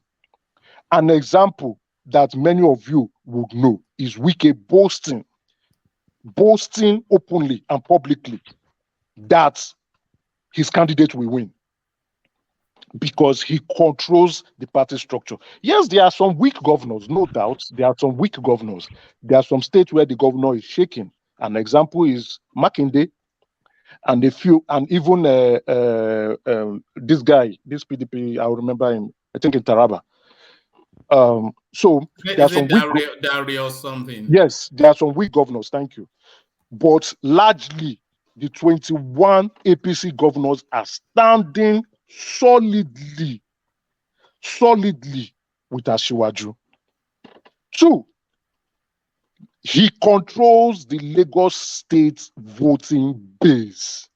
And for you to be president, as election result has shown, you must be a majority winner in this. In 4 or 3 of these states, Lagos, Rivers, Kano, Kaduna, and Katsina, in 3 of these states, you must be a majority leader, or else you are joking. You said P2B will win. You made those are opinions. They have discounted them. what people are saying is that Lagos will vote P2B, that the South will vote P2B. Somebody ridiculously told me if P2B will win by 60 million votes. And I smiled and said, how many 60 million Nigerians have actually voted since 1993? 60 million Nigerians come out to vote since 1963. That is a bonanza. The federal government is sharing free food. Then you are saying he will win by 60 million votes. I laughed. Some are saying the South will largely vote for P2B. Then he just needs 25% vote in the North. Waiting for your permit. All this, you're running around the bush. Just tell us. I am not running around the bush, my guy. You are interjecting. No, take us there because people are waiting to, to also. Yeah. So, Asiwaju controls the Lagos State base, and Lagos State currently is the highest state with the highest registered voters, right? Please correct me if I'm wrong. They have 7 million registered voters. You are right. Thank you. Then Lagos State also represents the highest number of people who have picked up their PVCs currently. Correct me if I'm wrong. You are right. Carry on. There's something I want to say, but I will not say it. I will say it after the election. There's a strategy, and you are dealing with a master strategist who controls the block of Lagos State, the base. That base will not move.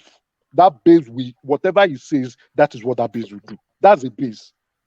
Hold on. Do you consider this election to be an ethnic election? Yes, they've introduced ethnicity and tribalism into this election, which is very sad. No. Yes, I agree with that. But which is very sad. It is sad. But if you concede that, and there is all the indication that is the case, that is an ethnic election, then you cannot be so categorical about Lagos State. Because hold on. Lagos State is a melting pot of so many vested interests. And the Southeast, there's a good representation of them in Lagos State. In fact, probably outside of the indigenous people, in fact, not even probably, certainly outside of the indigenous people, they are the most represented within Lagos. And if they vote along ethnic lines, then the votes in Lagos, Tinubu might win, but not handsomely. Oh, Tinubu will win landslide in Lagos. I've given you two results. MC Oluomo. Yes, possibly yes, non-possibly yes. Yes, that is his base. That's his base. But he will win landslide, not just MC Oluomo alone. He will win landslide. People are saying, because the more people registered in Lagos, that those people who registered in Lagos, that's why I sometimes I laugh when the obedience speak, that they are obedience. I laugh. You are dealing with a master strategist, and you are saying the states that he controls, that have always voted all parties that he represents, right? Will vote Labour Party, a party that has not won election before in this country. That Lagos State will vote Labour Party. They won't vote Labour Party. They will vote obedience. No, obedient. They will vote obedient or they will vote Obi. Is that what you mean? They will vote Obi, yes. They will vote Obi, of course. That's their, yeah. No, and I'm still telling you now, Obi is Labour Party now. Obi's name will not be on the ballot paper. Yeah, but the logo of the party is recognizable as the obedient. Obi is Labour Party. Labour Party, yes. Labour Party is Obi. Obi is Labour Party currently. You cannot distinguish both at the moment, right? But what I'm trying to say, I'm just stressing on my statement that Lagos will lose to Labour Party. APC will lose to Lagos Party in Lagos State. Will lose to Labour Party in Lagos State. It cannot happen. It will not happen. Landslide. Take it to the bank. Landslide. Based on the strategy on ground. Landslide. Now, you can see Asiwaju discussing and lobbying. He has been to Kano 3 times. And you saw the turnout. Though rally does not reflect the actual voting results. But like you said, it gives you an indication, but you must still also factor in those who have been paid to participate in rallies. You must factor in that. But the turnout, you saw the turnout. you saw that he was even marveled, and he said, I am here to just dance, because the people in Kanu are saying to him that we are strong in this place, and as Asiwaju, you will carry the day. That's what they are telling him. Some people, I saw your this thing, you said your guys gave it to Kwankwaso. Kwankwaso went to... No, Sukulata will come in a moment, because he doesn't like people don't forget, Kwankwaso was in APC in 2015. He left and went to 2019. APC C1 Kanu. Ganduje defeated him, and Ganduje has defeated him twice. Ganduje again, if Kwankwaso is not even going to finally, but let's see, we are watching. Let me hold that. Ganduje will not, in short, APC Kanu. Let's leave it at that. Give percentages to that, to Kanu. Kanu currently, the last I checked, how many people have picked their PVC? I think roughly, was it 3 million or not? I don't want to speak. On Friday, yeah. I will speak more on numbers, right? On Friday, give us percentages, because if you are saying on Friday, I said I will attend your show on Friday. I'll speak more now, because I want to be looking at the screen, looking at other statements made by party chiefs, do some more research, and then I will speak on percentages and numbers on Friday. But all right, hold on. Just for the benefit of people who are hearing him say Friday, if you go on the platform, we've already put it out. On Friday, we have condensed figures. We have reworked the figures that we presented a few days ago to condense figures to make them as tight as it can possibly be.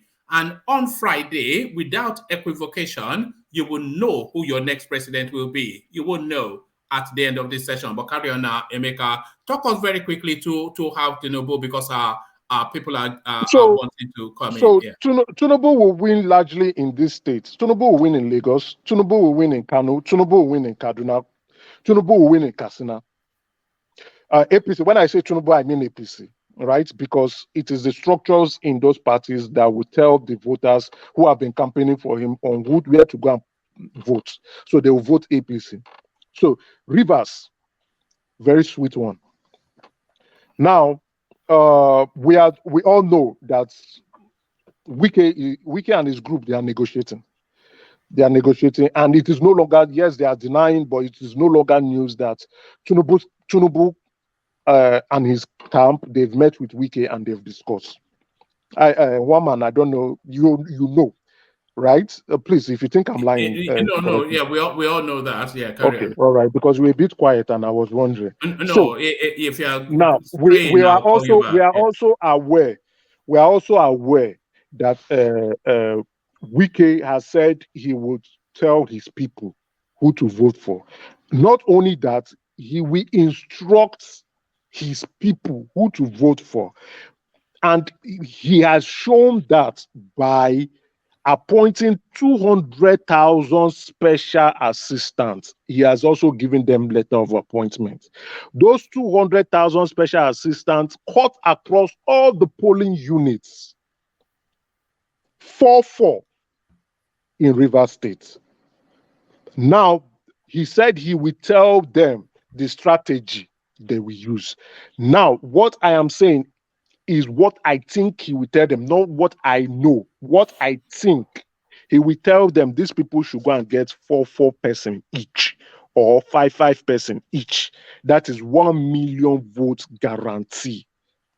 So those people will pick the 5 people that will come and vote, each special assistant, to make it 1 million. That's what I think. I'm not saying he will, but why did he appointed these people to lock down Rivers State and ensure that whoever he says is his presidential candidate would be the one that will win. He is discussing with Tinubu. Now, why many people, the media is playing pranks and saying maybe he will vote, he will say it's Obi. And a lie. Obi has nothing to give to him. And he knows Obi will not win. So Obi will not win because they have not won election in this. Labour Party has never won election in this country. So what he is discussing, what Tinubu stands a better chance, because already the article they are quarreling, so they are not going to reconcile anymore. And I said this 4 months ago. He has made his position known. They are not going to reconcile anymore on that. Sorry, 3 months ago, right? So he is discussing with Tinubu why there will be a pending EFCC case on him immediately he leaves his seat as governor because no more immunity. Why do I say so? Fubara, who he is picking as a successor, there is a warrant for Fubara's arrest. EFCC has already, you can Google it. Fubara is wanted. But again, Fubara is going around in Rivers State campaigning. In all the commissioning, Fubara is there. But EFCC, they have not gone to pick him up. Why? There's a deal in place. So, sorry, can I interject in this, please? Yeah, yes, come in, Solomon. Yeah, this thing is said now about Fubara is very, very correct. In fact, this EFCC stuff, the same thing was applicable to this guy in Kogi State too, and that is why he's even strongly with Tinubu. That is this their governor there now. That is why he's really strongly with Tinubu, because he's going to I don't know how you say connection. Yes. Are you saying the governor in Kogi is struggling with Tinubu? No, he's strongly with Tinubu because of this EFCC stuff too. Yeah. So there's a pending EFCC case on Wiki. So they want Fubara to come in to give his statement. I'm waiting for Wiki. But they've not gone after Fubara because there's a deal. They are doing some deals. Now, Wiki would want immunity for that EFCC case so that he will not be prosecuted or persecuted regardless. He will want to move around as a free Nigerian. Also, there's something another that I'll try to remember, I just forgot. So based on this, Tinubu is the more likely candidate that can offer him this immunity. So in this race, in this 2023, let me be objective, right? I'm trying as much as possible. I'm very objective. We have 18 presidential candidates. All of them have 0.18% to win. But we all know 14 of them are not serious. They are part of the people, which Labour Party used to be before Obi went to pay money and making them the new fresh kid in the block. So they are part of the people. They are part of the people. Serious or not serious? Oh, it's very, very unserious. They are part of the people that collect money. Don't let him lead you astray. Don't let him lead you. They are part of the people who collect. No, guys, wait now. If you want me to talk about Showore, I will talk about it. No, don't talk about Showore. They are part of the people. They are part of the 14 political parties that are unserious, including Showore's party. They are part of the people who collect campaign funds from INEC every 4 years, share it amongst themselves, and go back to go and sit down. And wait for another 4 years to come again. They will come and share. Labour Party used to be part of that party. Are you saying that Showore is corrupt? Eh? Showore is very corrupt. Now, what do you mean? Is it from Bible to what you hear?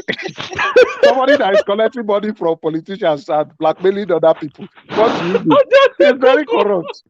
When he will collect money, he will blackmail people. You know the people is collecting money from. Is corrupt now. If they say Obi is corrupt, you will. Please, don't come for me, please. I know the reason why I made my comment. No, he was poking at Ajale Koko. I was poking at Ajale Koko. It wasn't I know what you're doing, but you don't take that when somebody is calling me. Please don't come at me like that. Please, I don't. All right, Emeka, bring it home in about 2-3 minutes because. Okay, let me ask question. But take Ajale Koko first. Then bring it home. Okay. Did you say Showore is very corrupt? Oh, he's very corrupt. Okay. He takes money. So what do you term corruption? Okay. Can you substantiate that? He takes money. He takes money from politicians to write against their own enemies. Who are the politicians he took money from? He has collected money from this former River State governor, what's his name? He's currently Minister of Transportation. Amechi. He collected money from Amechi. Let him come and say it. He collected money from Amechi. Hold on. He collected money from Amechi to do what? To write against Jonathan. He collected money from Amechi. Amechi gave him money. Let him come out and deny it. Okay. Again, let him also say who is sponsor, who is the major sponsor. Emeka, hold on, yeah. Hold on now. You see, do you have fact to that effect to present to this platform? Okay, sorry. Allegedly. I do not. The facts. Except you want me to go. I don't have the receipts. The transfer. No, you go and get your fact from the wire. Hold on. Sorry. Yes. Sorry. I do not have the wire or the document to show the transfer that was made. Right? I don't have it. So I will use allegedly. So you had some from a reliable source, very reliable source. Hold on. Sorry, Emeka, you are new here, but as you continue to come here, and you've illuminated the space, so we'd like you to come again. But as you continue to come here, you will very quickly discover that the one cardinal sin that you can commit here is to speak against Showore. You will get a beating, I'm warning you. You will get a beating. What I want you, Adaleko will flog you. Emeka, sorry. Sorry, let me ask one question. Sorry, Emeka. Okay. Sorry, Emeka. Is Tinubu corrupt? In one word, is Tinubu corrupt? Yes or no? No. Leave that. Everybody knows Tinubu is corrupt. Let me answer his case. Let me answer his case. Let me answer his question. There have been allegedly corrupt cases filed against Tinubu. One of them is the Code of Conduct Tribunal, right? And it was said that Tinubu falsified his assets declaration, and he went through during the Jonathan period, and there was a reason for it. There's an underground story, but he was found not guilty, and off he went. So the Code of Conduct Tribunal was set up, and the president of the Code of Conduct Tribunal then was his name very young guy. Then his name came and he left. Now he now got appointment in that administration, right?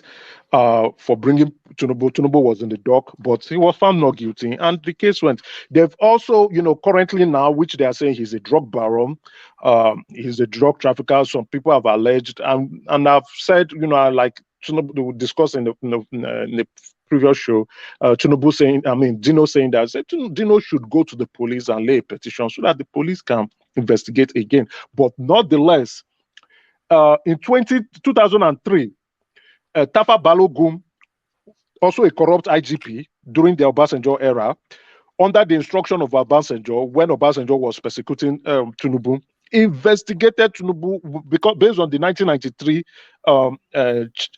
issue, which have now resurfaced again.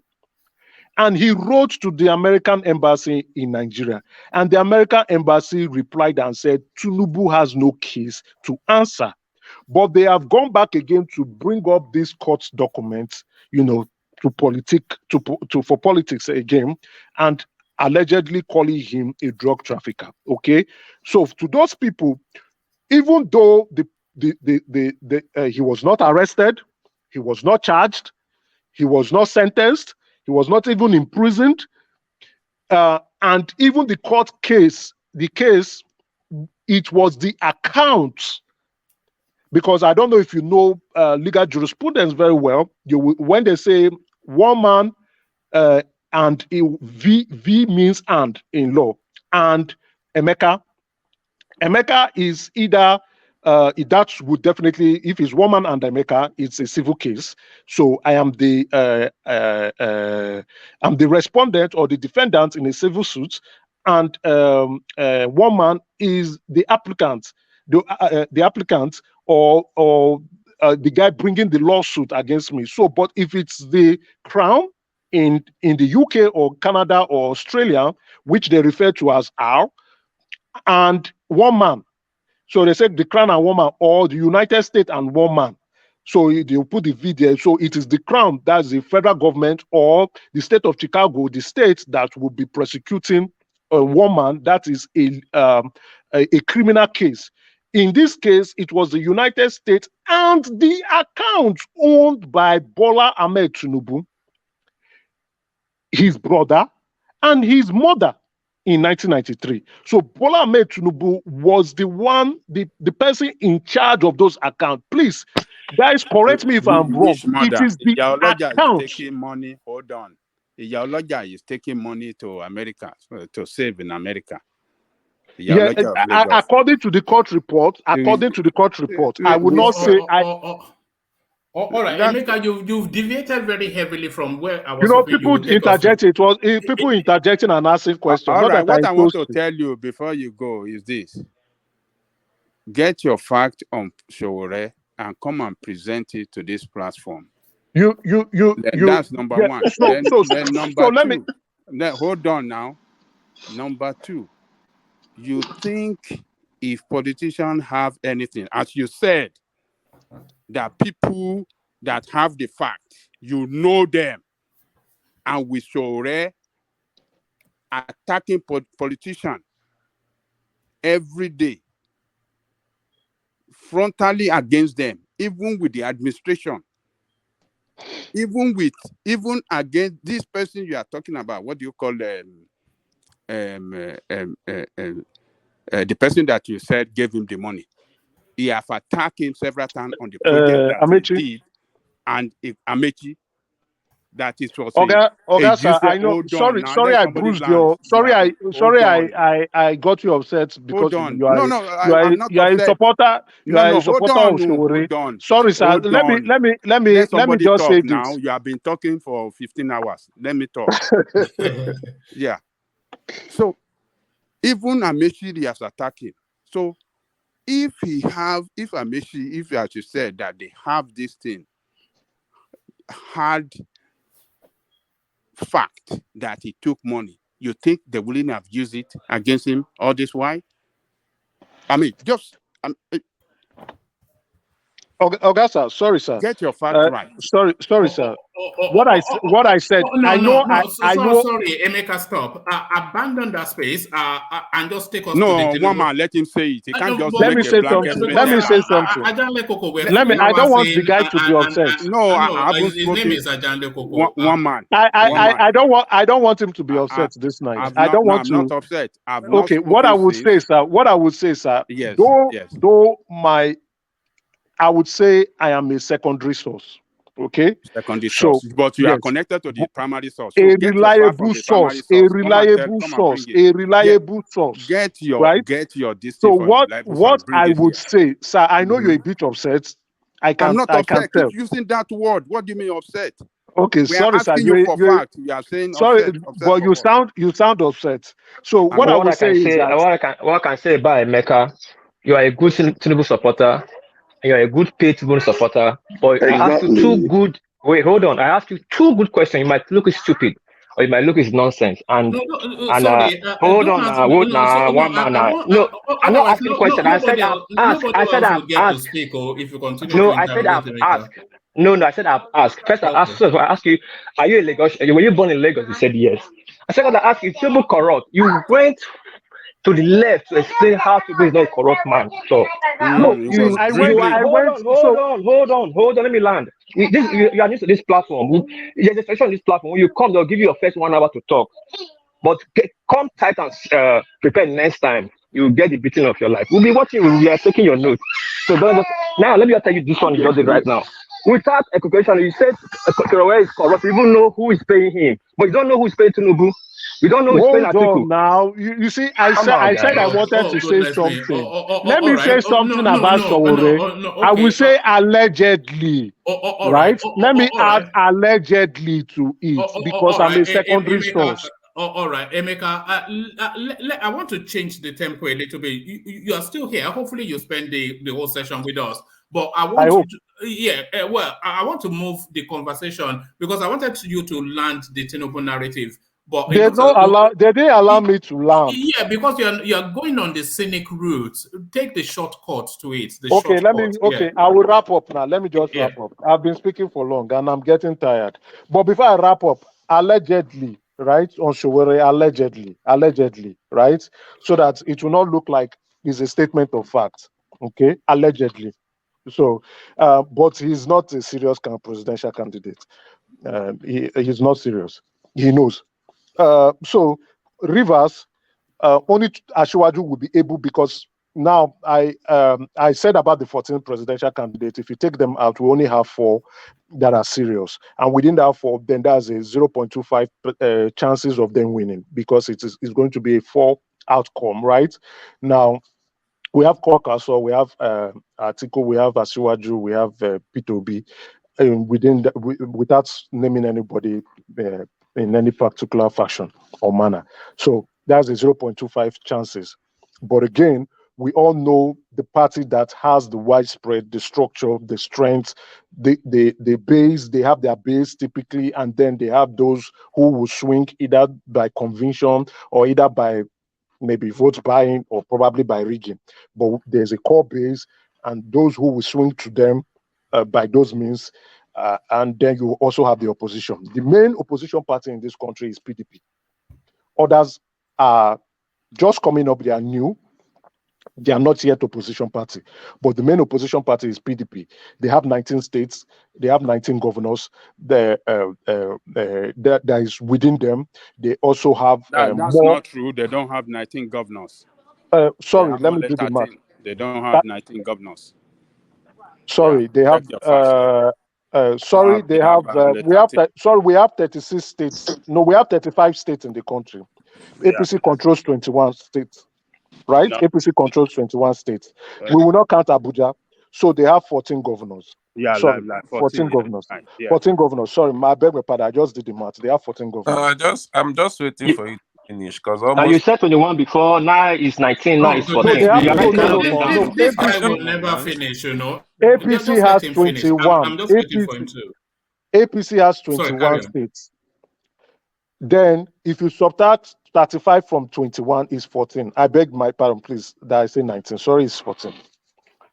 Now, out of the 19, you have 5 states that is out. So they have 11. Yes, true. They now have core 11. Yeah, number 13. They have core 11. Now, they remain the opposition party, right? Plus Anambra, they have 11 because, what is his name? Toludo is campaigning for Atiku. So they still remain the major opposition party with 11 states core still supporting Atiku. Labour Party has never won an election. No, or they say that's the structure. They don't have the structure, but they are saying, Obedient are saying they are the structure. The election result will show the structure, right? That's why in a forum I said Obi will be the biggest winner in this election, despite the fact that he will not be the president. He won't be the majority winner of the election. He won't win the election, but he will be the biggest winner because he will have the biggest outcome. His political value would be known. So, Rivers State, Wike will support have you been listening to this platform and then going around repeating what we say here? Because that's what we say all the time. This is my first time. You know? So there's this guy that's what I just said. I'm hearing what you've been saying here. There's this guy who told me, who mentioned your name, one man. They've always been saying, go to one man show. He supports Asiwaju. This is the first time I'm joining this show. And actually, this is the first time I'm listening. But I listened to your Excel sheet while I was waiting to join this show, because I've been like one man, I've searched one man. So the guy, what's his name? He was the one who mentioned it simply, one man going to the moon or what. So I checked, then I saw it. Is it in the media? No. I've listened to you before, Emeka. You come to Niger Watch, and yes, I'm a regular in Niger Watch. I'm a regular in Naija Watch. So the guy was in Naija Watch. The guy said it. I'm here for you, Emeka. Just continue. The guy said it in Naija Watch. He called the name because I have been searching for woman. I will search woman, and you know how YouTube is. I wanted to know more about this woman because they've said a lot of things about him, and they've also recommended the show. But I can swear on my late mom, this is the first time I've been on this show. This is the first time I've listened. I was listening while I was waiting for this show to start. I was watching the statistics, and a few of them I said, I do not agree with this. I do not agree with this. So I was listening to the show. This is the first time I'm listening, and this is the first time I'm on this show. So maybe we hear maybe that's the reason why they say go to one man show, go to one man show. Probably I speak like you or I share your viewpoints. Anyway. Don't elevate yourself that high. What are you doing? No, I am not. I am not. They don't. No, I am not. What they mean? Do you have genius genes? What they mean is that he is a supporter of Tinubu, and they know that you're a supporter of Tinubu. That's the reason why they say you should come to the show. They don't know that because I have not declared support for Tinubu. So what I mean is, so Wike will support Asiwaju. Whether we do it publicly because this is January and he said in January he will say so, but I can likely guess why he has not come out. You know, they are still validating polling unit agents. Sorry, I'm a bit something is in my throat. They are validating polling unit agents, and it appears the Atiku camp in Abuja do not want to send the Rivers State polling agents to INEC. So, and you know, they've already threatened they would kick him out of the party if he goes ahead with his plans. So maybe this is my opinion now. Maybe that is why he's yet to come out to say, I am supporting this person, right? Then again, my other guess is that Asiwaju has not campaigned in Rivers. Hopefully, if the polling unit agents registration is completed, Asiwaju would move to Rivers to campaign, and in that campaign, Wike would take the hand of Asiwaju up and say, "This is my candidate." That is my opinion, and I think that might be what would happen. But Wike will support Asiwaju. For the others, they would do it secretly. Otum would probably, maybe to save his political career and go to the Senate, will support Obi for Benue. Benue is also a battleground. Will support Obi. Based on these states that I listed holds the major chunk of the vote in the country. If we can win 3 out of these states, plus you get your 25 votes, you are going to be the president of Nigeria. But it appears, Tinubu would win 1, 2, 3, 4, 5 of these states. And that is why I am calling it a landslide for Bola Ahmed Tinubu, the Asiwaju of Lagos, and probably the Asiwaju of Nigeria, the Jagaban, and the incoming president of the Federal Republic of Nigeria. All right, brilliant. Well put. So of all of the debuts that people have made on this platform, I'm not quite sure that there's been one as compelling as that. So that's Emeka, ladies and gentlemen, announcing himself on the platform with a bang. So thank you, Emeka. Thank you. Stay with us.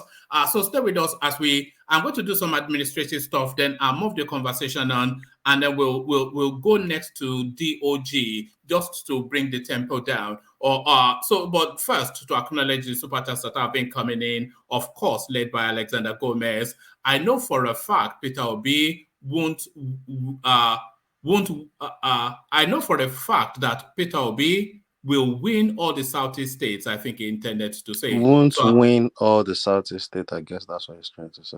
Now, Peter Obi will not win all the Southeast No. I think it means will win. That's what I suspect he is. But Alexander, if you're still listening, correct. Peter Obi will not win all the. In short, as a matter of fact. No. It's just this. That's just a subjective opinion. So that's it says. I know for a fact Peter Obi will win all the Southeast states, and this is no. But I'm calling you out on that. Peter Obi will not win the Southeast states. No. Hold on. Emeka, calm down.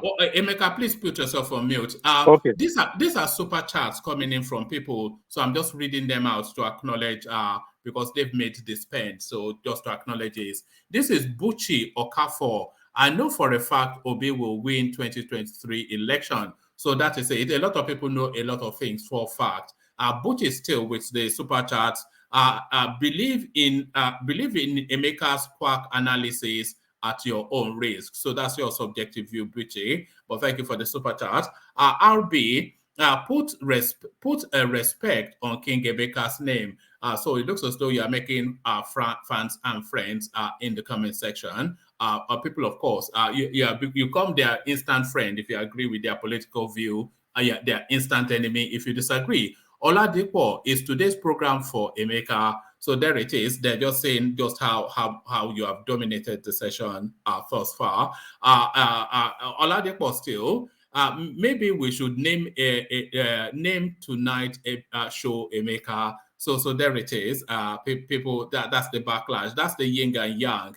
Some people want to put respect on your name. Others are throwing brickbats at you. Oladipo still. Tinubu will win Rivers. Emeka Tinlala, Emeka Tinlala, you are a dreamer. So there it is, right there. So Kolata comes in on Friday for BAT. We will factor a pessimistic economic case, neutral on G5, slightly conservative on Southwest, pessimistic on North Central, and optimistic on Obedience, to avoid any doubt in the results. So we thank you for that super chat, Kolata. But that super chat already indicates to the direction of travel of the presentation for Friday. Joel sets a trap for Emeka. I didn't see the trap, but certainly Emeka, I didn't see him falling into any trap. So those are the super chats. So only then to go on to the buy the coffee, and then of course you know where we're going. Ayo, as ever, of course, does as he always does, and he continues to dominate that space. So Ayo does the buy the coffee thing as he always does. So there it is. There's Ayo right there. So thank you, Emeka, for that explosive delivery. So thank you, Emeka. So let's go on then from Emeka to DOG. So DOG, you are up next. I'm not quite sure how much of the readout you heard, but let me take you from there. Let me kick you off with the more light-hearted narrative of this 99-year-old man getting married to a 40-year-old girl. So they've been dating for 20 years and they finally tied the knot. 99-year-old man marries his girlfriend, 40, after 20 years of dating. So do you think even Viagra can surmount the difficulty that relationship would have at DOG? It's funny, but they've probably been doing it all along in the past 20 years. They just do they have kids together? Did the story say no, they don't. That's the thing. The girl had woman had children from a previous relationship, 3. But curiously, the man he had not had a partner until he met that girl age 69 when he was 69. Wow. Is that not the most bizarre of things? It's a funny one, kind of. I think at this point they are just gonna be in that same relationship they've been for the past 20 years, probably loving each other, looking after each other, and not expecting to probably get kids out of the relationship. They just want to spend the rest of their life together. And whoever dies. What I was gonna ask is does that mean the woman was cheating while married with the man? No. I think she was in a previous relationship which broke down, but from that relationship she had 3 children. But then she then at met 20. That's the thing. It's in Kenya, but then in the north, that's probably even too old already. Anyway, but I suspect that she will end up living a life like a nursemaid. All of the that's what they that's what she will end up doing. And they'll probably inherit what the man has, and that's our own life. Yeah. All right, brilliant. So just to break the ice a little bit, massive. This was where I started, Emeka, off. Massive turnout for Tinubu's campaign rally in Kwara is a sign of acceptance. So Tinubu's rally in Kwara turning out to be yet one of the largest rallies that we have seen in this cycle so far, and we already saw something similar in Kano. So what I was asking Emeka is that are the rallies not a good indicator of how the elections will pan out? Because you cannot have somebody having 20,000 people, 50,000 people at this rally, and you are insisting that somebody that had 4,000 is going to beat him, whether you are claiming that he bought the 50,000 people or not. So the rallies are a good indicator or not of how the elections will pan out. Yeah, funny enough, Emeka said some things that I've actually heard the same thing. Even before this rally, I spoke with somebody in Nigeria 2 days ago, and the person said the governor of Kwara State has said is going to be an outstanding rally for Tinubu. He has promised it. And what Emeka has said, a lot of it about when it comes to the structure, the governors, the grassroots, that is where all this vote comes from. And all these people we see in the rally, most of them are not bought. Point of correction. They might get some tip to get there and all that, but most of them are probably party member. Then that's where you will see the union of traders, market people, mechanic, motor drivers, tailors, union of tailors, and all those people. Those people are always affiliating themselves with the party because they get helps from all these guys. And that is where I agree with Emeka. And this person actually told me again that Tinubu will win more than what we said on the platform, because I was pushing what we said on the platform. The workout we did with Kulata, the person said Tinubu will win in Kano, that he will win Castina. He even said he will win Enugu, and he said, and that was what Emeka just said now. Yeah. So when he was talking, that was why I was like, let him flow. I just want to listen to him because he was almost saying exactly the same thing the person was saying to me, and this person is a top person in APC. So they know what they've been doing. They've been working all day. They've been working day and night. So, and the funny thing about Nigerian politics, it's only if you are new to it, you will argue these things. You see, the votes come from the unit, the ward, the local government, and there is no way you can beat what has been on ground, which is the base. And I actually totally agree with him. Is the way he has explained what it means by the base. That is the base. The base never change. And that's for a fact. Everybody that say, oh, we are still hanging on the fence. We've not. Some people doesn't just want to make it known to people coming to them that, oh, they are not voting Obi. Because sometimes even the obedient are so aggressive, and the way they talk to people. We've seen several different channels saying people are trying to like push Obi down their throats. Like if you make any statement against Obi, the way they will come at you. So people are trying to avoid that. Some people will say, oh, I've not made my decision yet. A lot of people, I sent you something on Instagram. If you all these market people that really goes out to vote, they don't even watch all this Chatham House interview. They don't watch all these things. They don't even know what Chatham House is. So that's the thing. And if we all look at it and we know if you know politics of Nigeria and you speak to people in Nigeria, you can just see Tinubu is going to be the one to win this election. It is only if you want to decide. Everything looks in his favor. And I've always said it. I don't think anybody in government that wants immunity won't weigh up their option to go with the right person, the person you can say, okay, at least in the worst case, this person will win. So, likes of Wiki, I see them coming into play and supporting Tinubu. Some of them will do it openly, some of them will do it underground, in underground way. So, all this probably saying Castina, forget it. Buhari has been bringing 12 million votes.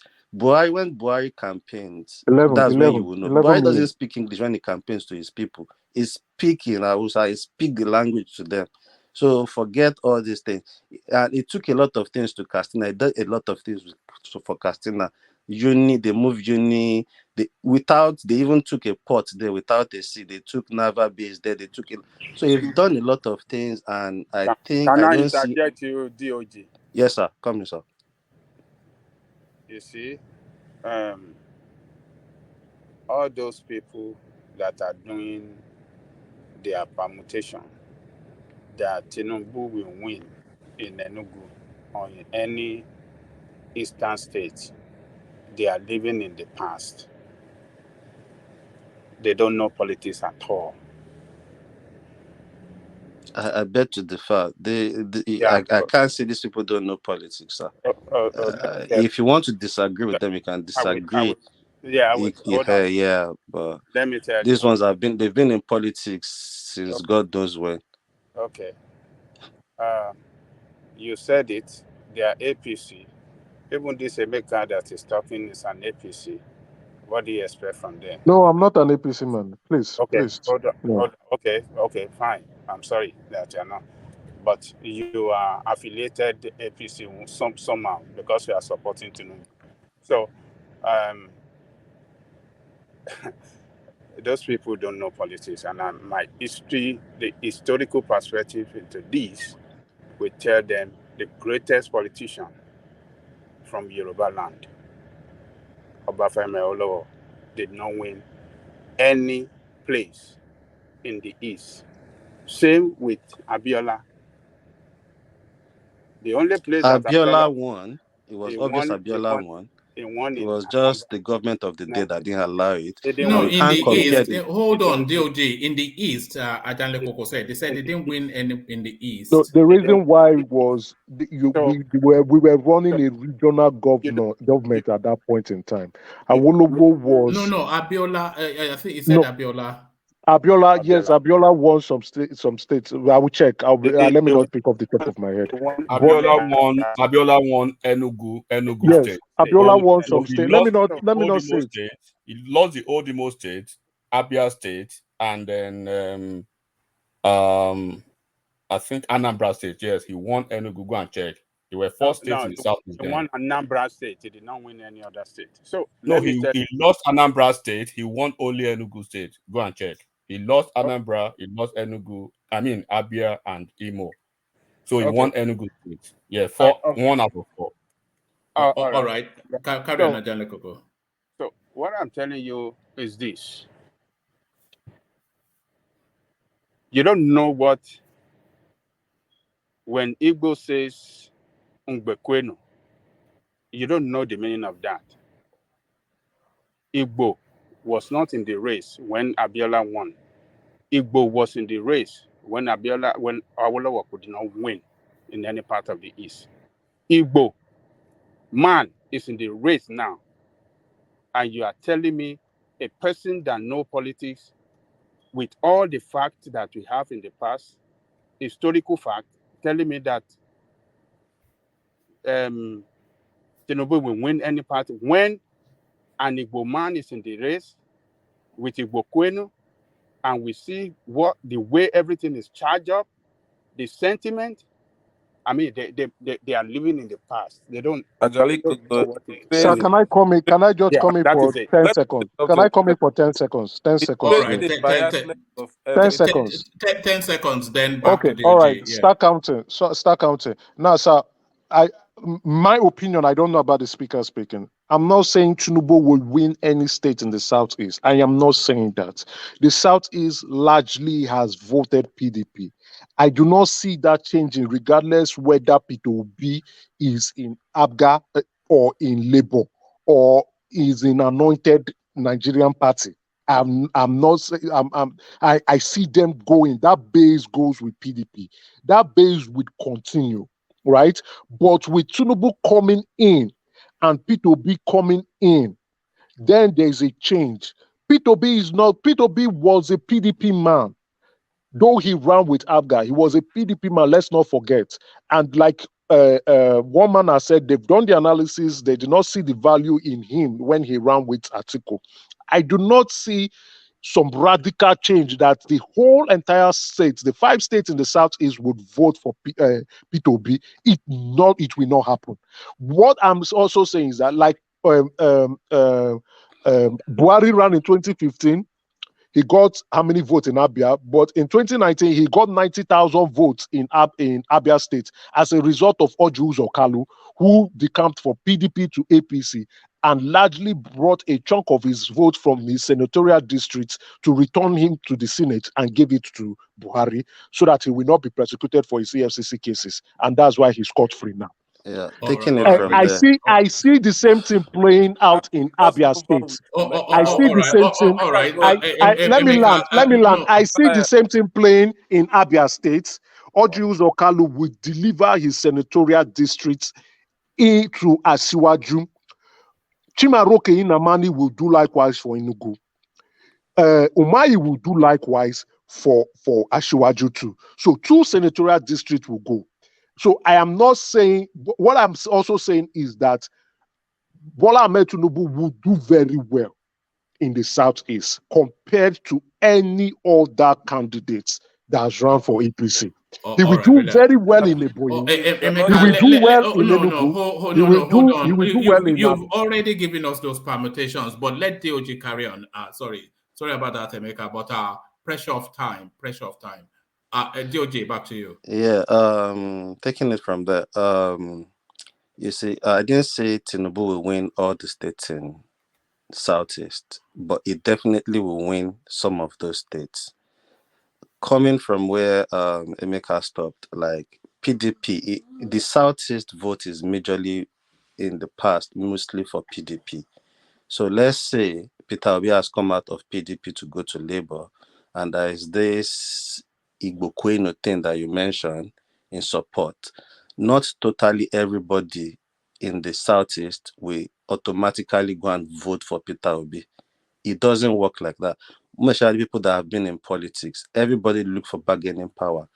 Like now, the presidential election, they do the presidential election first before the gubernatorial. You also have a way of making people jump on the bandwagon of who to vote for when it comes to the gubernatorial election. Let's say, for example, like in Oyo State, it's a PDP state.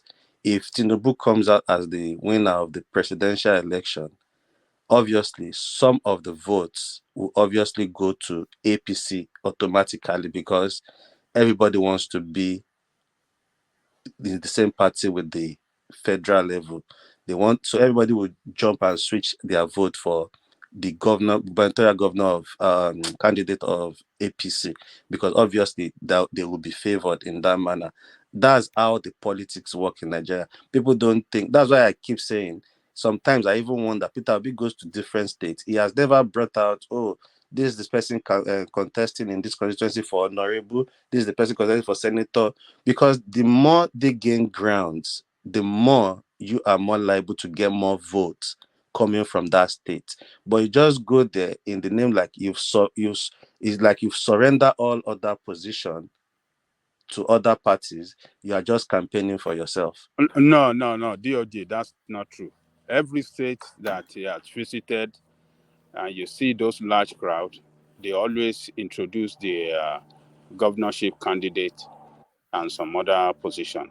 Sometimes I wonder whether people watch Obi's campaign or just come here and say blatant. I don't even understand. No, it's not what I'm saying. I'll come to you next. There's just for balance. Yeah, but go on, DOJ. What I'm pinpointing is every time Obi campaigns and say things, he might go to rally and bring out people.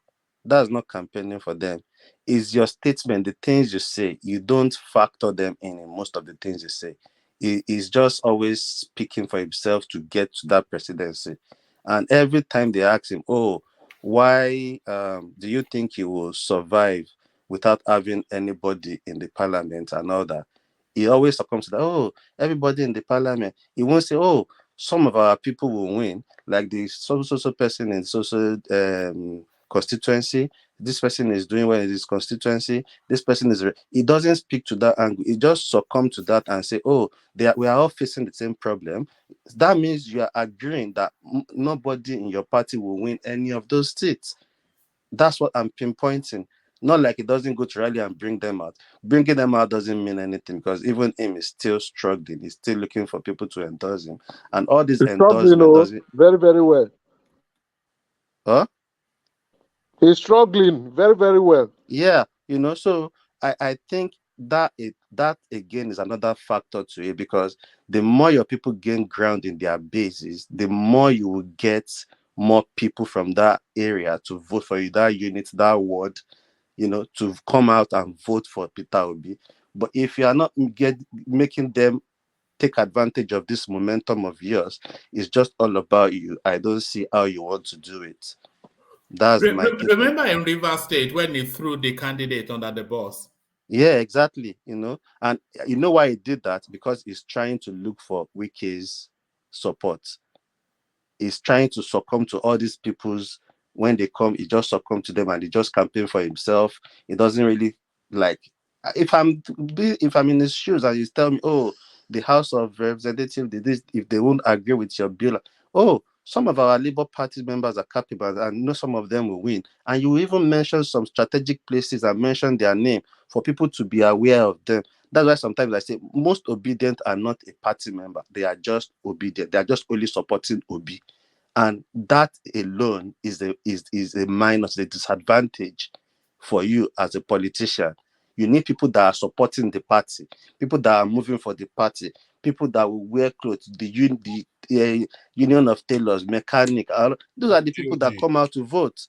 The elites don't go out to vote. They don't stay in the sun for that much. They all Sorry, my brother that is speaking so beautifully well. They have not even completed the number of polling units to agents to send to INEC. They are struggling to find members. All those people making noise. They have completed. Labour Party all has those completed. people making noise on social media. Go and No, Labour report Party yourself. has completed. They've completed they've compiled. When did they complete? The last I checked, they have not. They are struggling. No, they have. When? They have, to be honest. When? It was even last month or so, I think. Yeah, it was last the month. The report just came out last week. They have not completed. So Solomon, you are wrong. They have over somebody made that statement and they debunked it that and I'm telling you, whoever debunked that is just the usual lies. I'm telling you now, right? They have over 90,000. It was this 90,000 that they were saying, and the person said that they've already come. Do your independent research. Don't believe all those those are just farrago of bunkum. Forget all those nonsense. That's another thing, Solomon. You see, a lot of news fly around. Most of them are propaganda. These people are pathological liars. You should know already. I know, but carry on that. Yeah. So, to me, at least, as young as I am, even though I'm not too young, I've been following politics since the days of the SDP hardcore, because they have George, you are more than 45 years now. Who say you're a young man? You're more than 45 years. Don't deceive us here now. Forever. Because you are fine face. You're working in Woolwich and all that places, and you say you are young. I beg, George is an old man. No, he's almost 50. No, so yeah. So for me, if you look at it and you look at how everything works out in that system in the Nigerian space when it comes to election, forget all this noise. I even think people like somebody was trying to condemn the views of the obedient when Tinubu went to Chatham House. I even think instead of Obi copying that, going to Chatham House to do that, they should put their energy more, because all this thing, I think you see, at the end of the day, after this election... Obi did not copy going to Chatham House, by the way. It's on invitation. They condemned Tinubu going there, but later Obi too went there, which is like a normal tradition where everybody do it, But where am I going to exactly? My point is, I think at the end of the day, you see this election, it's just that the shocker we get at the primaries, APC primaries, when Tinubu won the primaries with a gap that you won't even believe, compared to what we've been hearing and all the noises in the party and all that. We think Tinubu he doesn't have a chance, and see what happens. You see, election will come. People that will go out and vote are not these people shouting. Can they wait for INEC that when you stay at a polling booth and they've not arrived at 11? Most of these people that even want to vote to be will probably choose to go to one beer parlor or go to and play football. You see, politics, these are the people that goes out to stay in that queue. It's the market people, the tailor, the mechanic, those ones that goes to all this politician house, the ones they've given them, they've financed their business, they support them, they know they are party member, they go to ward meeting week in, week out. There is a local government there. So those are the structure, those are the basis. The governor of Kwara State 2 days ago, they say he has said 2 days ago that Tinubu should not worry, that what he will say in Kwara, it will be something that he has not seen in his life. And I think, again, the way we factored the percentages for Peter Obi and Atiku in Lagos, but I understand what Kulata was trying to do. So not to make the obedience feel okay, we are going. So he's trying to cut it short, at least at the worst. Then even at the worst, from what we've done, Tinubu still won. But for me, I think Tinubu, that APC has been probably winning almost all the senatorial seats, all the parliament, or everything in Lagos State for many years, is now his turn. You now think he won't get close to 60 to 70% or percentage of the votes? I think he will get. And that Lagos that you are looking, a lot of people are just shouting. It's few people. A lot of people are for Tinubu in Lagos. A lot of young guys, a lot of young people, they are for Tinubu. So Lagos, the person to be in Lagos, Kano, Katsina, Enugu, and somewhere else in South, Rivers. The DOG, you can't factor out Ubi in that Lagos State. To be honest with you, you can't. Let me tell you what Tinubu. Hold on, Dale. Let Solomon interject. What will happen in Lagos State space is bully. They will have electorate bully, like all these the agros in Lagos State will play in, and all in the name of tribalism and all that, and yes, and rigging. If they can't see, people are in Lagos State, they are not going to the way people are expecting these votes in Lagos. I don't see how it's going to work out, to be honest with you. Tinubu will win landslide in Lagos. Solomon, don't let us deceive ourselves. They will bully people. It's been part of our politics. They will do all that, whatever they can do, even when there is no, when it's just PDP alone, they bully themselves. So now that Peter Obi is in play, they will do all they can do. But what my point is, in Lagos, Tinubu has get a hold of Lagos for many years. It will not be his turn when he did Lagos the most. It will go extra miles to achieve it. And I don't see the way Peter Obi will get more than 20% in Lagos of that vote. If he gets 20%, I'll give him so much respect in Lagos. If he gets 20%, I'll respect him a lot. No, let's just to dance to, because you just need to dance to, okay, the noise a bit. Okay, let's think, okay, this noise is real. Okay, 20, but I think Tinubu will get 60 to 70% of the votes in Lagos.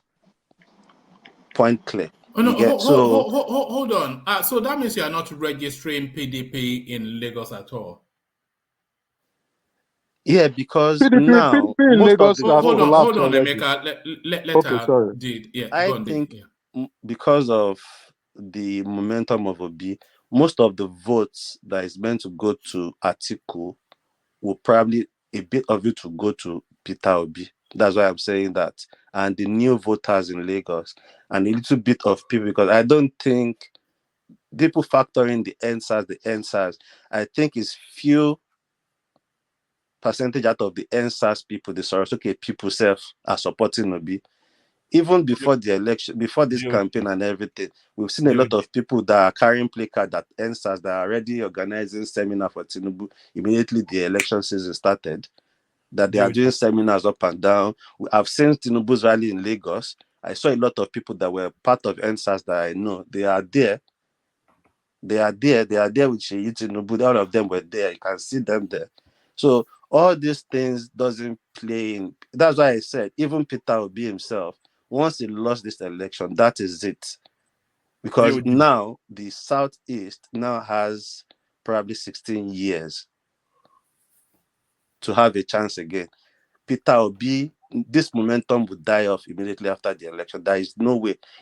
It is only if you switch party again. And what does that say of him? Anyway, so that's my take on this. If PDP, if APC rather win that election, there's a good chance. Remember when PDP were telling us that they will rule the country for 60 years?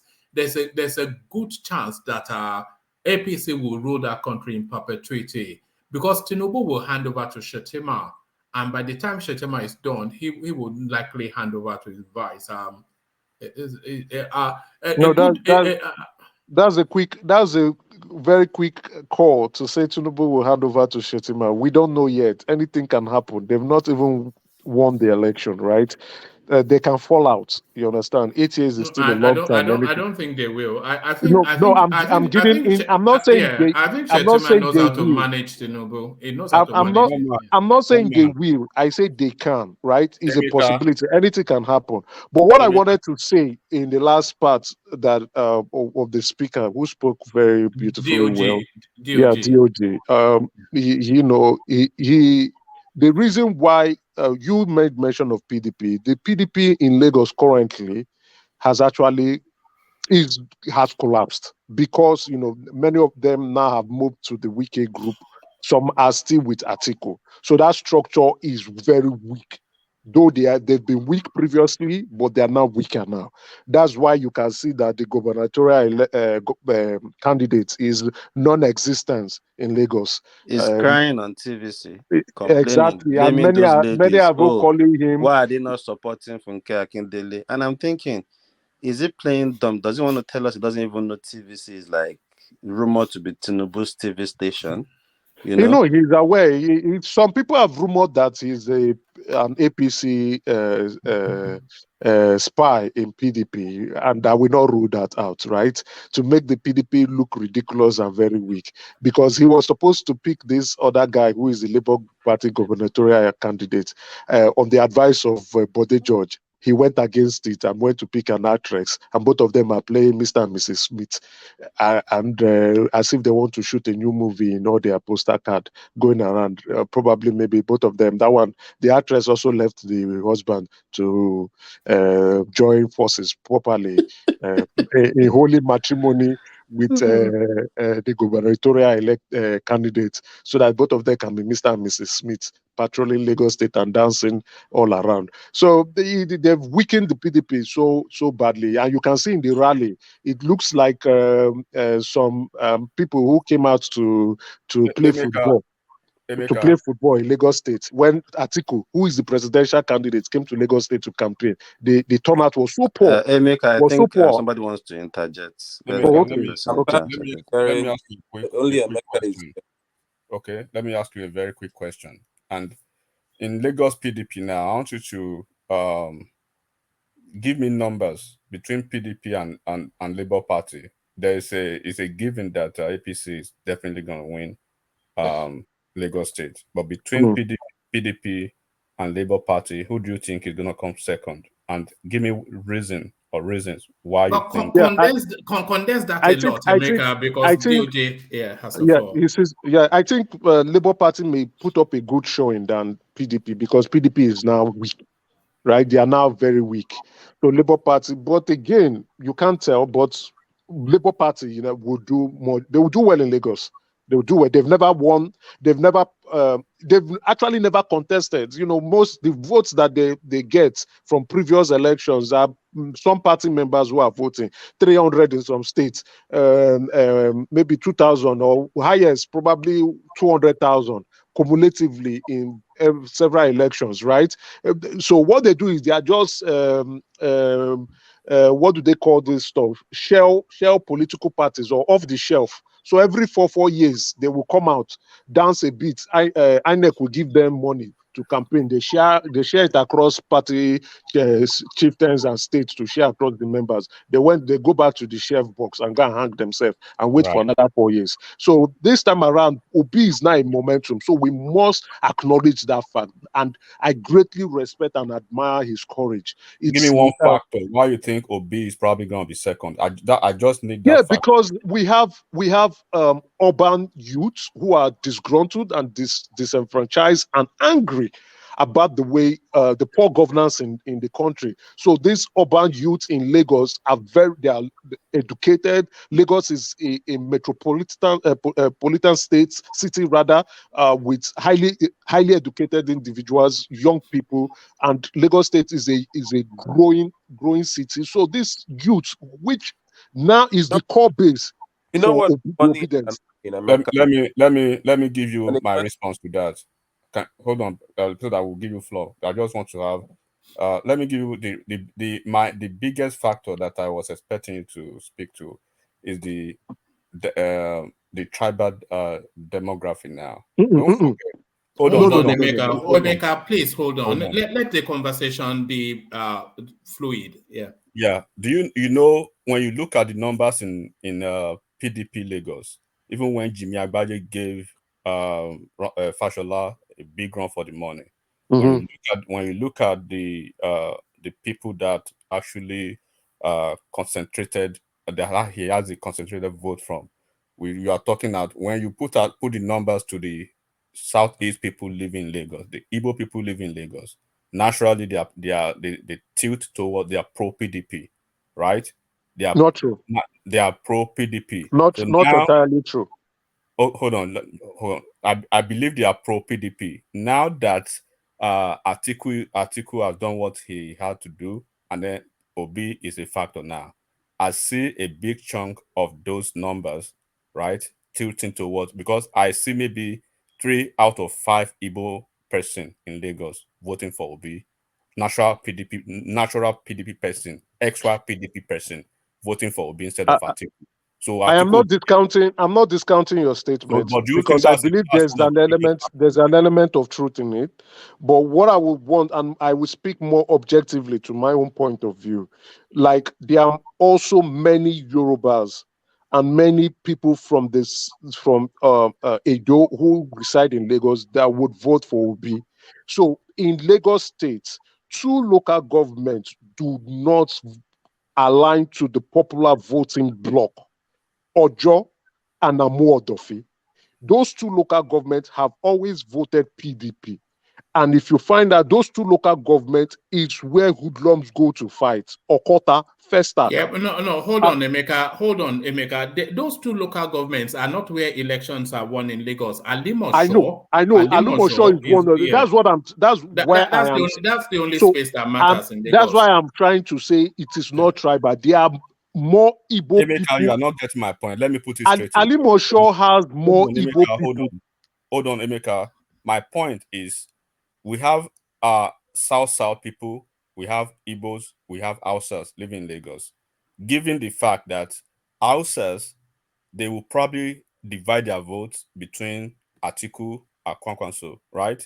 I don't agree with you. I don't agree with you on that. I'm just stating round it off quickly so that D can carry on. We're 4 hours in. Yeah. Forget about those 2 local governments you are speaking to now. I'm talking about take the Yoruba out of the race now. Take them out of the picture. Let's think about non-Lagosians, non-Yorubas out of the equation now. So Hausas, Igbos, and South people, the dominant factors in Lagos. Who do you think they will be voting for? Peter Obi or Atiku?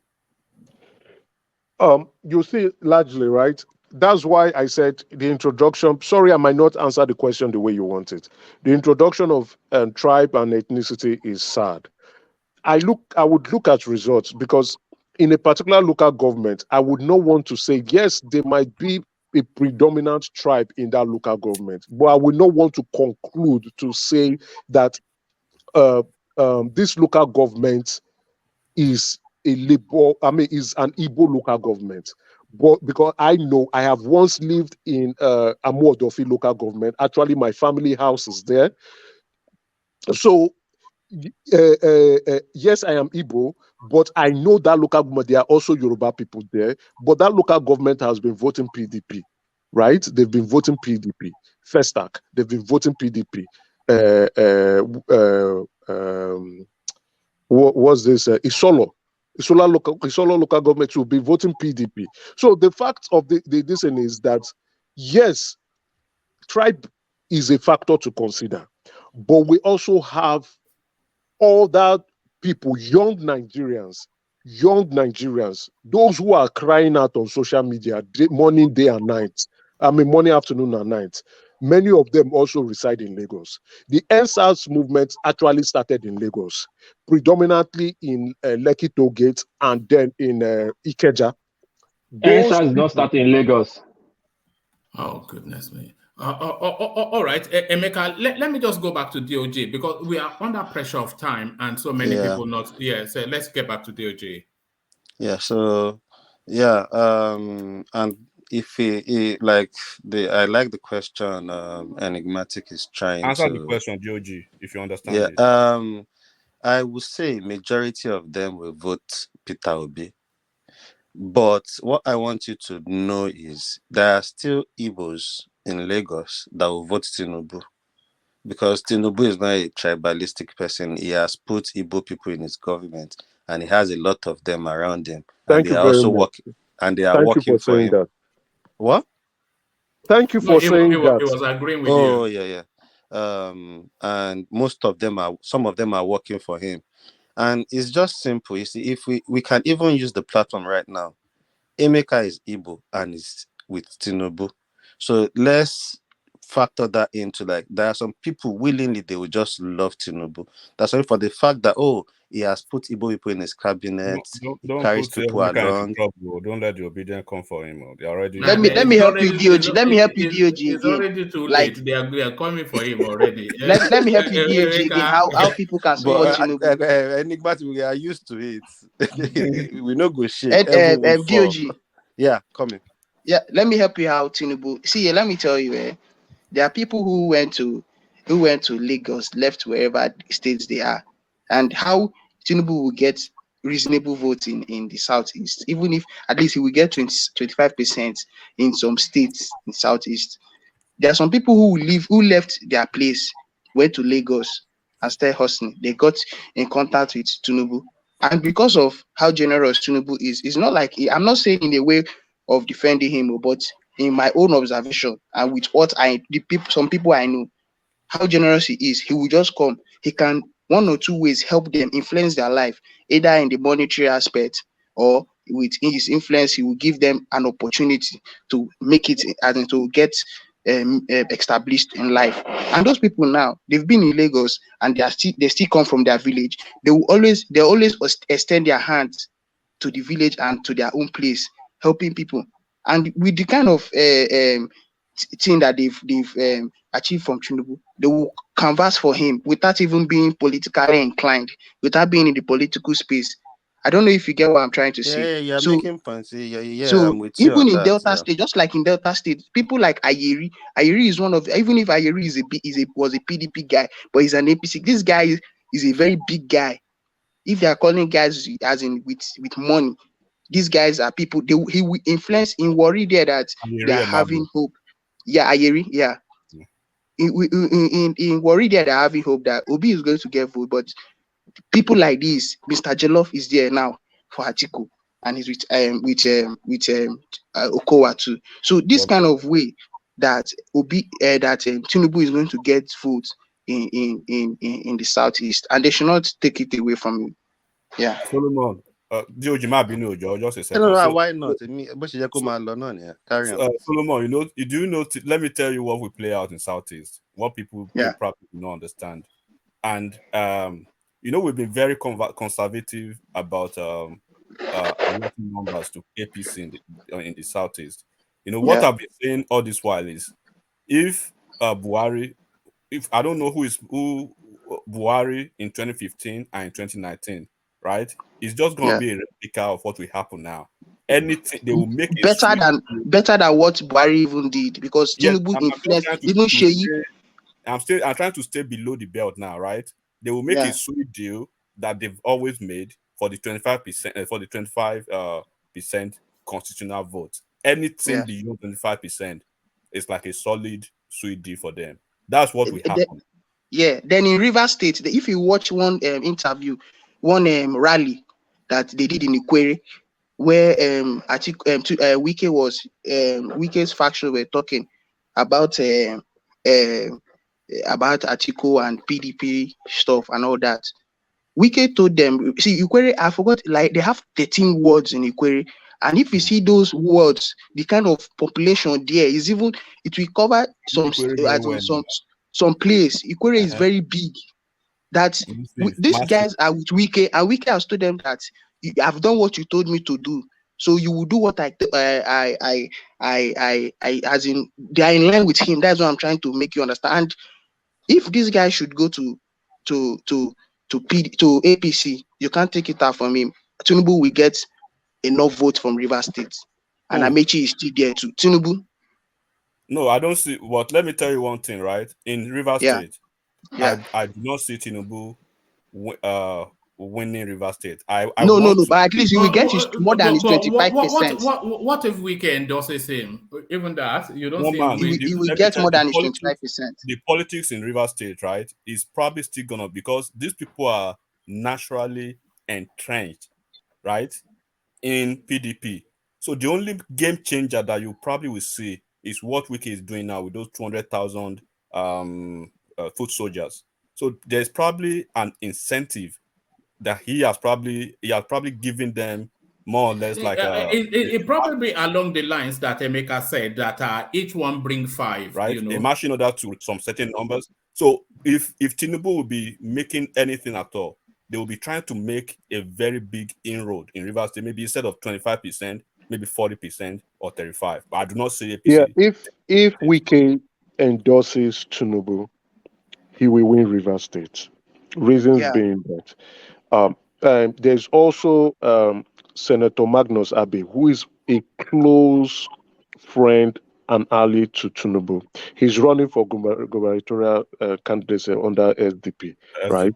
Yeah. So, and if you notice, Amechi is not happy. You notice he's not on the campaign train, even regardless of yes, he came second, but a distant second, and he's not on the campaign train, though his political value is diminishing by the hour. They are happy because it appears that the deal may have been finalized, but let me say may be finalized. So there's the APC factor there. PDP will win the gubernatorial candidacy and the senatorial candidacy. That is why he has appointed 200 people. He didn't do that to dance around. It is to give them specific instruction on what to do, and he wants to ensure. So that is what he will be selling to his desired candidates. That this one man. Yeah. One man. Sorry, I normally don't do this. Can we go to a different topic? Because Emeka will not let us be. No, but Emeka, when you interject, condense it into a very, very short summary. Because, my apologies. Sorry, my apologies. It's just managing the time. We delight in hearing from you. But my apologies. I'm sorry about that. So my apologies. But if Wike, let me condense it. If Wike endorses anybody he endorses, we win.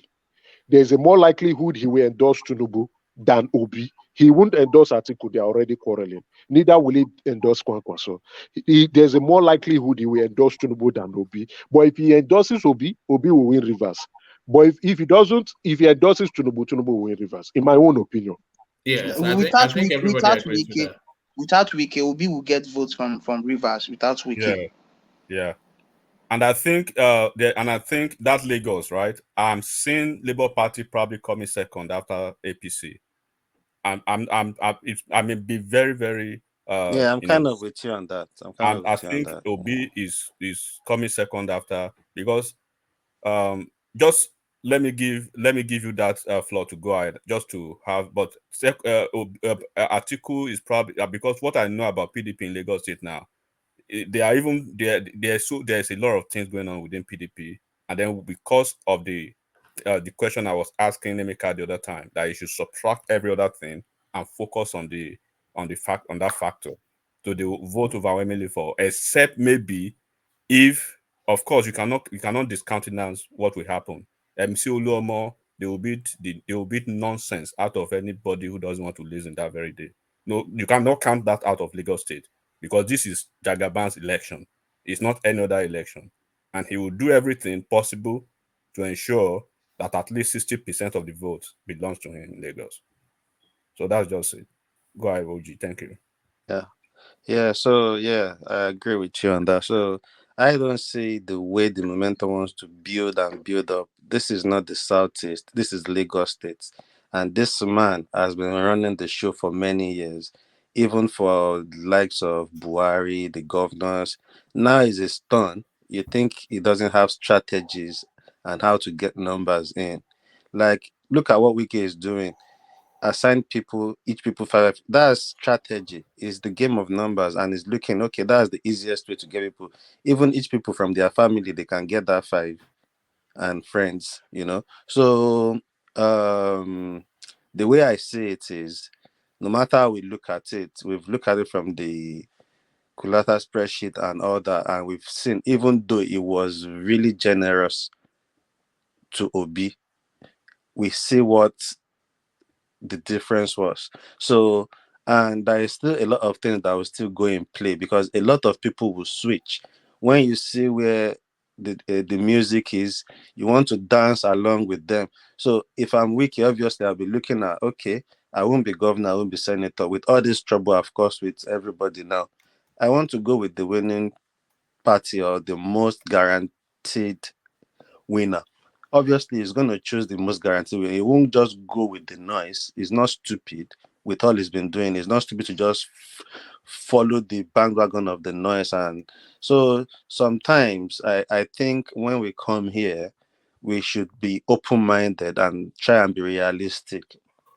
Nobody's condemning any of the candidates, but sometimes you need to just be realistic and look at where things are going. And Emeka, I really enjoyed you. I just think you need to familiarize yourself more with the platform, because when people interject, you need to make them land. Then you put up your position to them. It makes it flow and it doesn't waste much time. All right, brilliant. All right, brilliant. So brilliant. One man, can I say something real quick? Yes. Just something real quick. Enigmatic. It's a hello. Yeah, Joel. Yeah, there you go. Baba mi hi Hafa. I heard you talk about MC Olomo. My brother, you need to go to Nigeria this time around, right? People are ready. I'm just telling you, my brother, it's going to be war.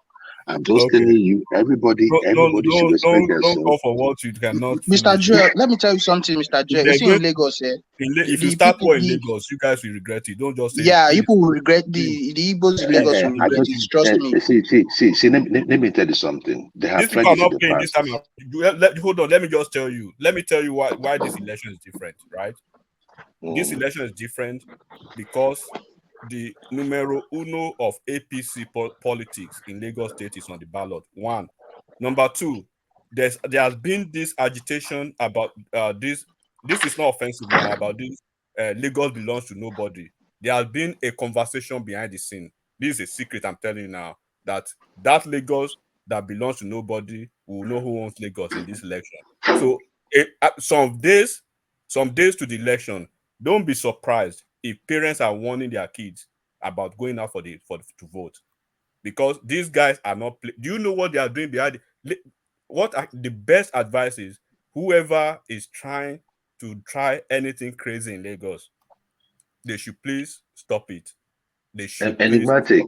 But if you are so confident that Tinubu will win, why coerce people? Why make people? No, is that part of the strategy? No, this is the problem, Joel.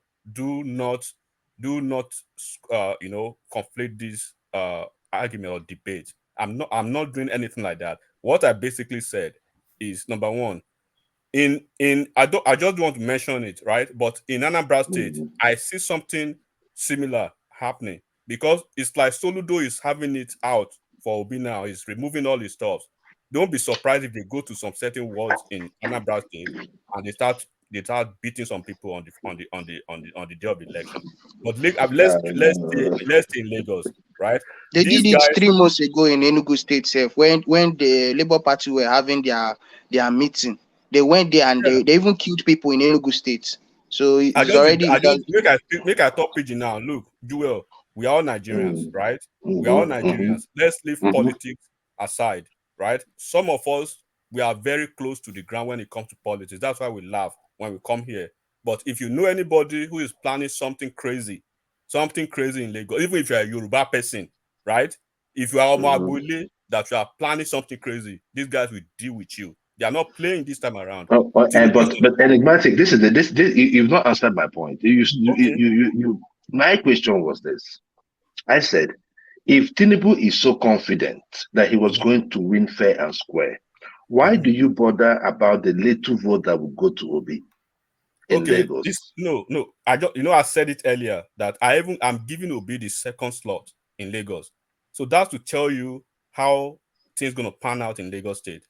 But the question is, you are asking this question like as if you are a political amateur. Do not do that.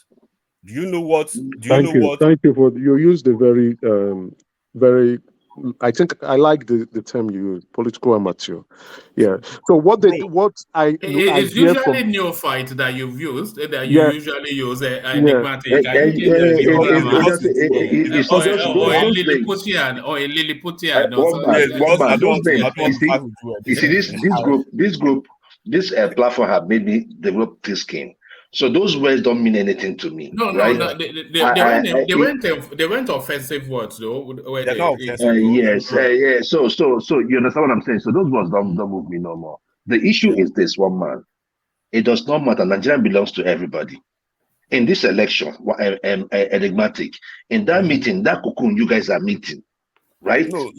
Also tell them. Hold on. Let me land now. Enigmatic, let him land. Yeah. Sorry.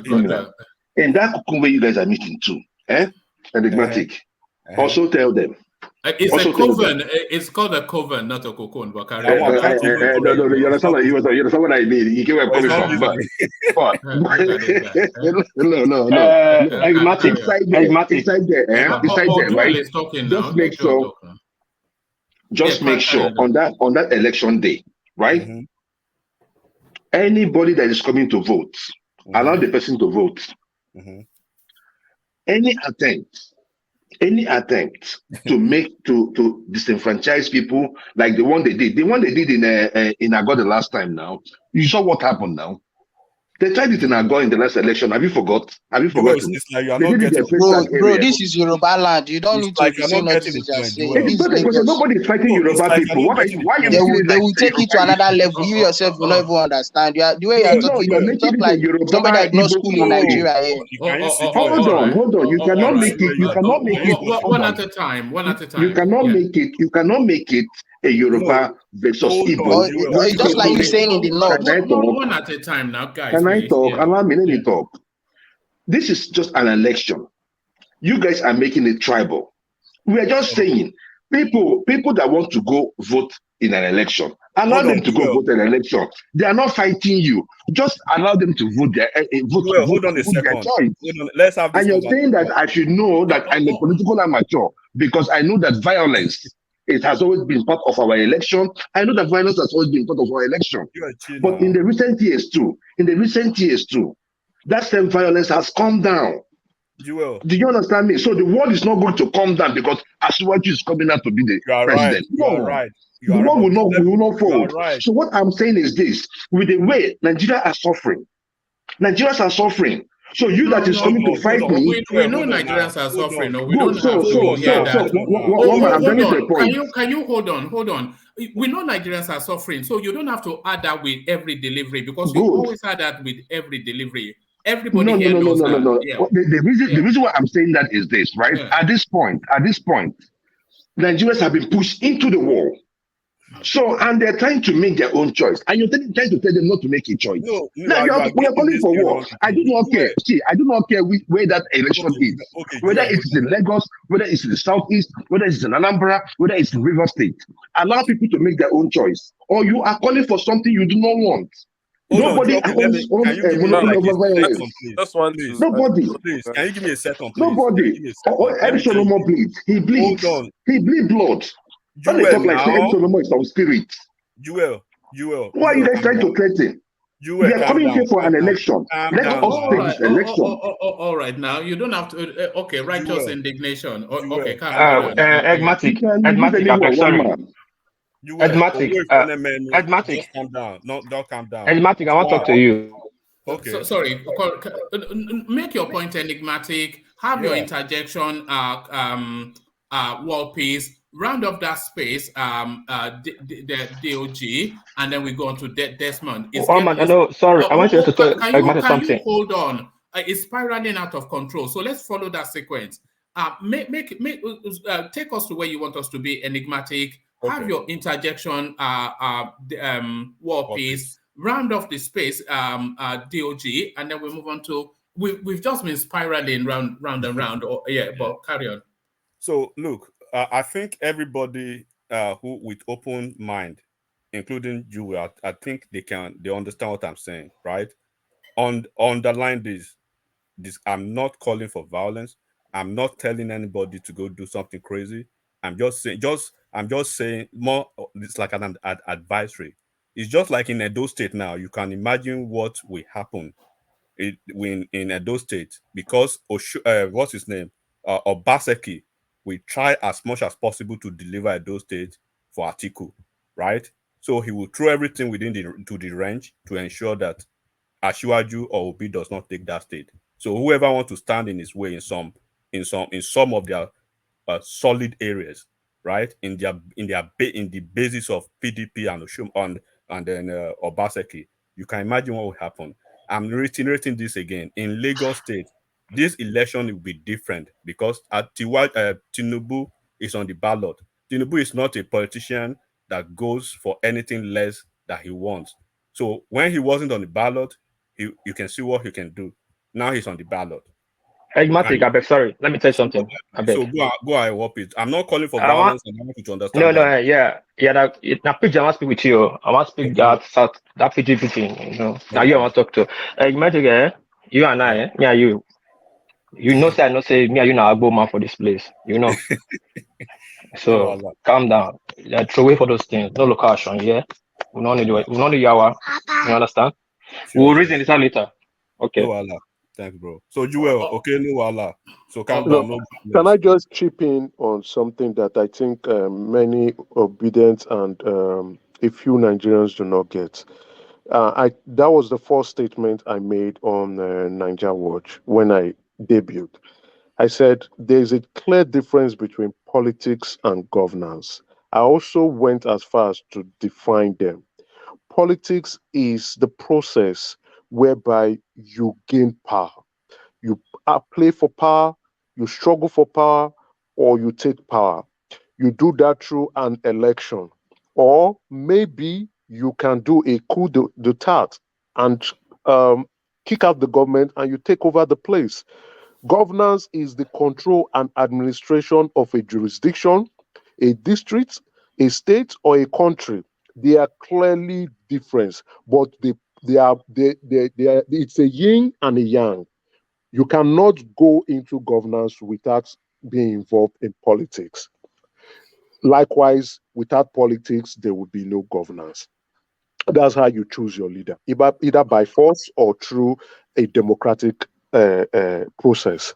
What people keep saying, they think, they want an utopia in in an election or in a political scene. Oh, if all things being equal, things can never be equal. Even in the United States, there was rigging. Trump was shouting through the bail-in ballots. So in Nigeria, we cannot rule out those things that we know, which I think I don't know his name, was trying to say. It is always a factor in Nigeria. I understand Joel. He's saying people want to go and vote, but what will happen and what actually happened in those local governments when the polling agents see the turnout and see the number of votes? They will signal people who would come to disrupt that process so that those votes won't count. Elections or politics, those who are involved in politics will want to win at all costs. It is an unfair game. It is not fair. God even knows. It is an unfair game to gain an unfair advantage. And whatever it takes, politicians will go at it. That's why they say it is a dirty game. Okay, do we also have right to violence? Do we also have right to violence? No. All right, round up that space, DOG, and then I'll move on to Desmond. Yeah, you see, but sorry, before you round it off, just to, because I've been watching the comment section as well. Nobody should advocate violence, and certainly this platform not advocating violence. So the language of violence in election is not one that we want to promote. But DOG, round up that space. Yeah, I think I've not seen anybody promote violence on the platform ever before, not today and not since I've been joining. And whatever anybody has said tonight, I don't see them trying to promote violence. I think people are just trying to make sense out of the whole situation and make people understand themselves. But in this situation, when somebody doesn't want to be open-minded to get what you mean, they will term it and use it and make you look as if you are stupid, you don't know what you're saying. Enigmatic was not saying, oh, there will be violence. What he was trying to say is, there is no way that man has been winning Lagos for people. Now is his turn. Now everybody here, even the obedient, what they complain about is, oh, how can somebody have a hold of a state like that? For somebody that has that hold that you're even worried about, you think he will just let it go easily like that. That is what Enigmatic is trying to put to the platform and let people understand, you see. So, yeah, and even in the US, all this Western countries that we know, there is always rigging, there is always this disruption somewhere, things happening because it's election period. And like my other brother have said, politics is different from governance. You have to play politics. If you can't play the politics, you can't get into the position you are vying for. So it all works together hand in hand, and some people are good at it. In blessed memory of Babade Jibu, that's the way they play the politics. That is why most of these top people need those people, because they know how to strategize. They have people they finance. Like Babade Jibu house now, every Friday he has people he gives money. He has union of whatever association that comes to him to get finance. Those are the bases. Those are the structures on ground. And those are the things that come in play when it comes to election day. So as far as I can say for now, I don't see what is going to change this now. It is only if something drastic happen in that country that will stop the man Jagaban from being the president of that country. My opinion. Right. Yeah. All right, brilliant. Always brilliantly put by DOG, as you all know. So from DOG, let's be hopeful that Desmond has not gone to bed. Desmond, you've been very quiet. Yeah, one man, I have to be quiet. I have to listen to all the blatherdash. A lot of people. All the bulabaloo, All the bulabaloo. All the bulabaloo. So good to have you, Desmond. Are you recovering from your little whatever? You were a bit poorly. Yeah. I've recovered. I'm now preparing for another journey to Nigeria next 2 weeks. So in the next 2 weeks? Yeah. Wow. So did you just go back home because you caught a bug or something? No. That I had a sort of business. You had reasons, okay. Yeah. So are you going to be there for the electoral phase? Yeah. Oh, all right. One man, I've had a lot of things that I don't even know where to start. Especially from the man that calls himself King. I don't even know which King Emeka, yes, King Emeka. King of Imo State or Abia State. King of Kings. I put it to you, Emeka is not an Igbo man and is a hardcore APC online campaigner. I put it to him.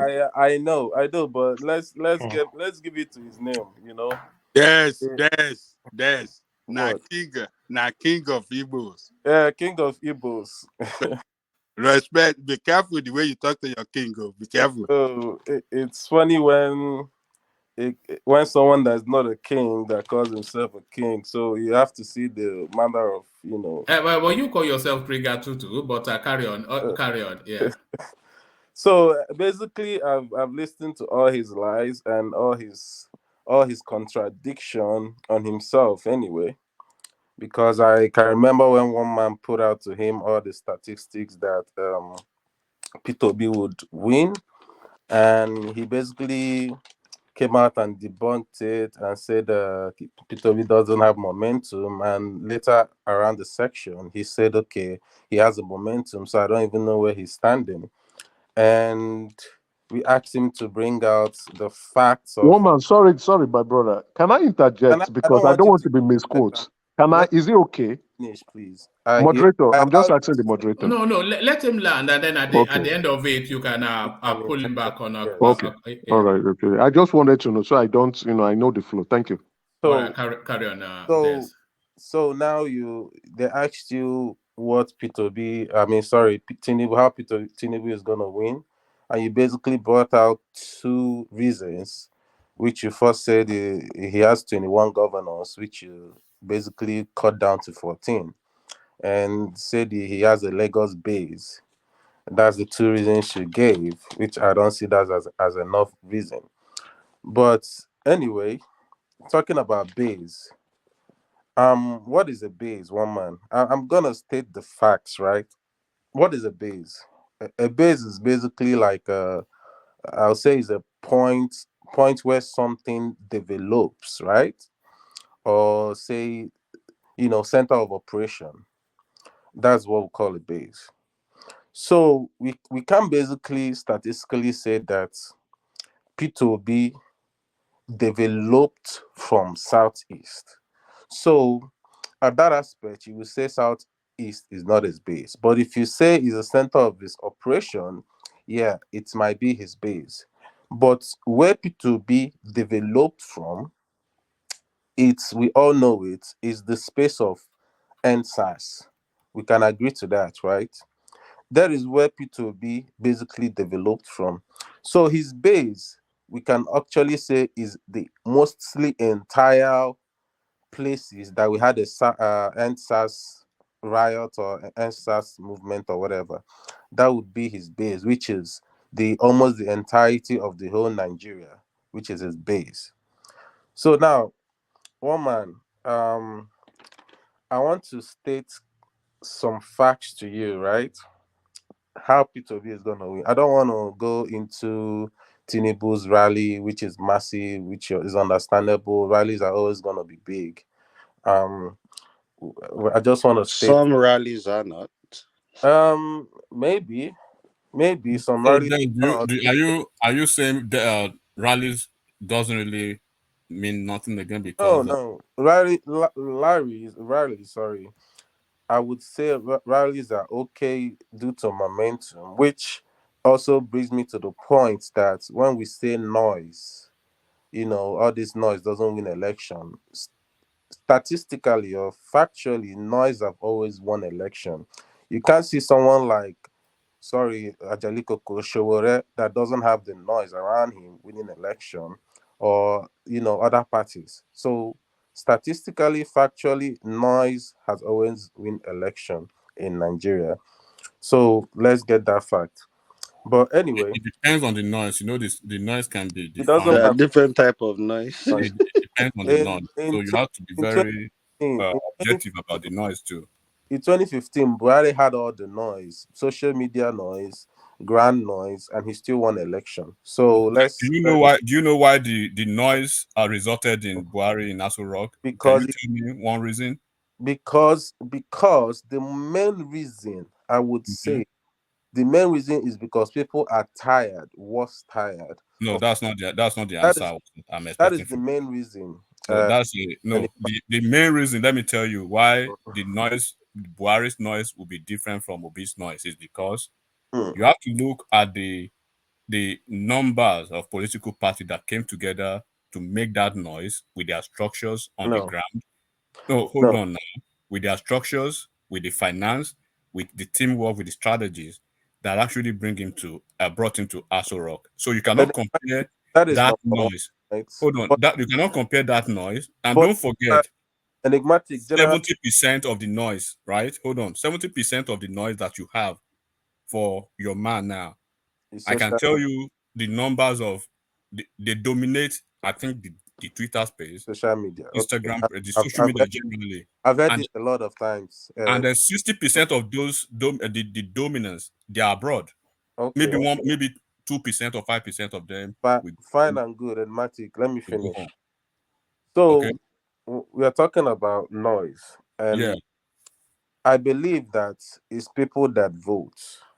You get, no matter which election, whether you're contesting for local government, people that vote, even if 10 parties come together, that 10 party will not give you the votes. It's all about the people, how your momentum are,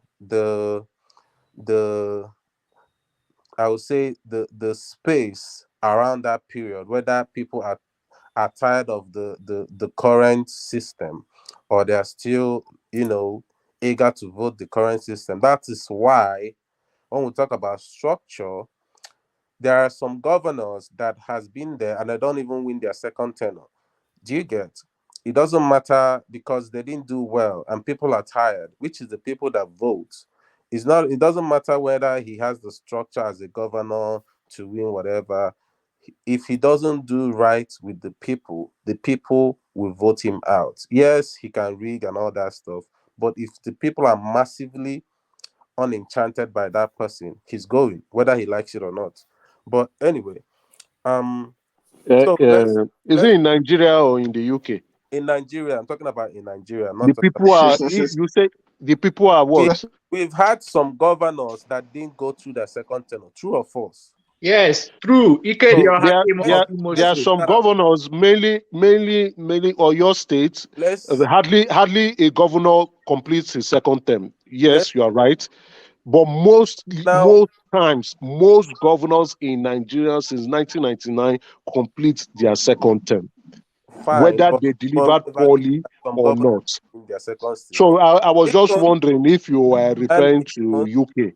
Okay, wait. And even those governors, okay, let's have this instance of when APC took over the Nigerian space. PDP was almost in the whole states, right?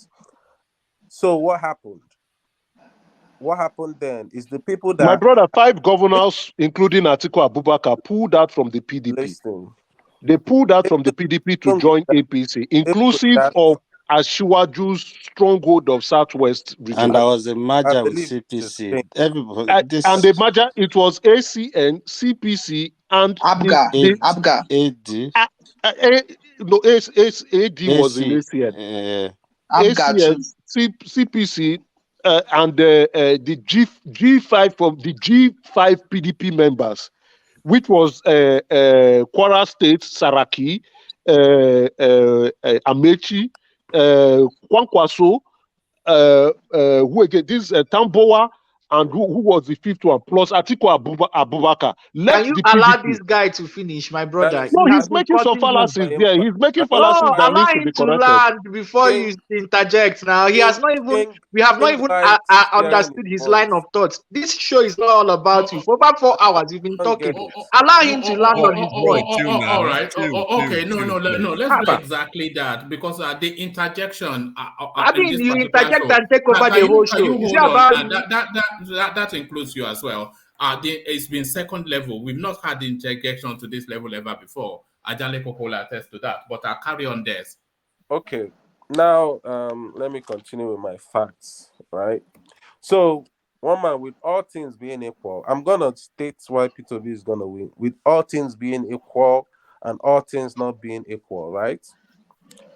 So now, let's go to the base of P2B.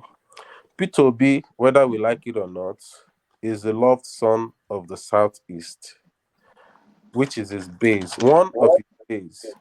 You get.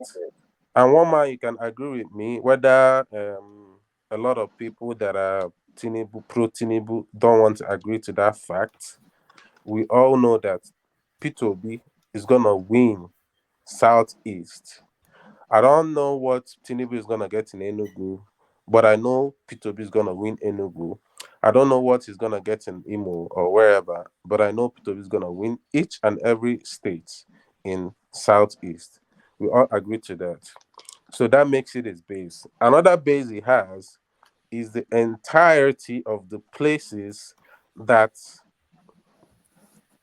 did the whatever, the protest, the NSAS protest, which is almost the disenfranchised people in Nigeria, right? That is tired of some sort of governance, which is mostly the whole Nigerian space. You know, whether it's northern, No, southern. take the north out of it, bro. Take north out of that answer.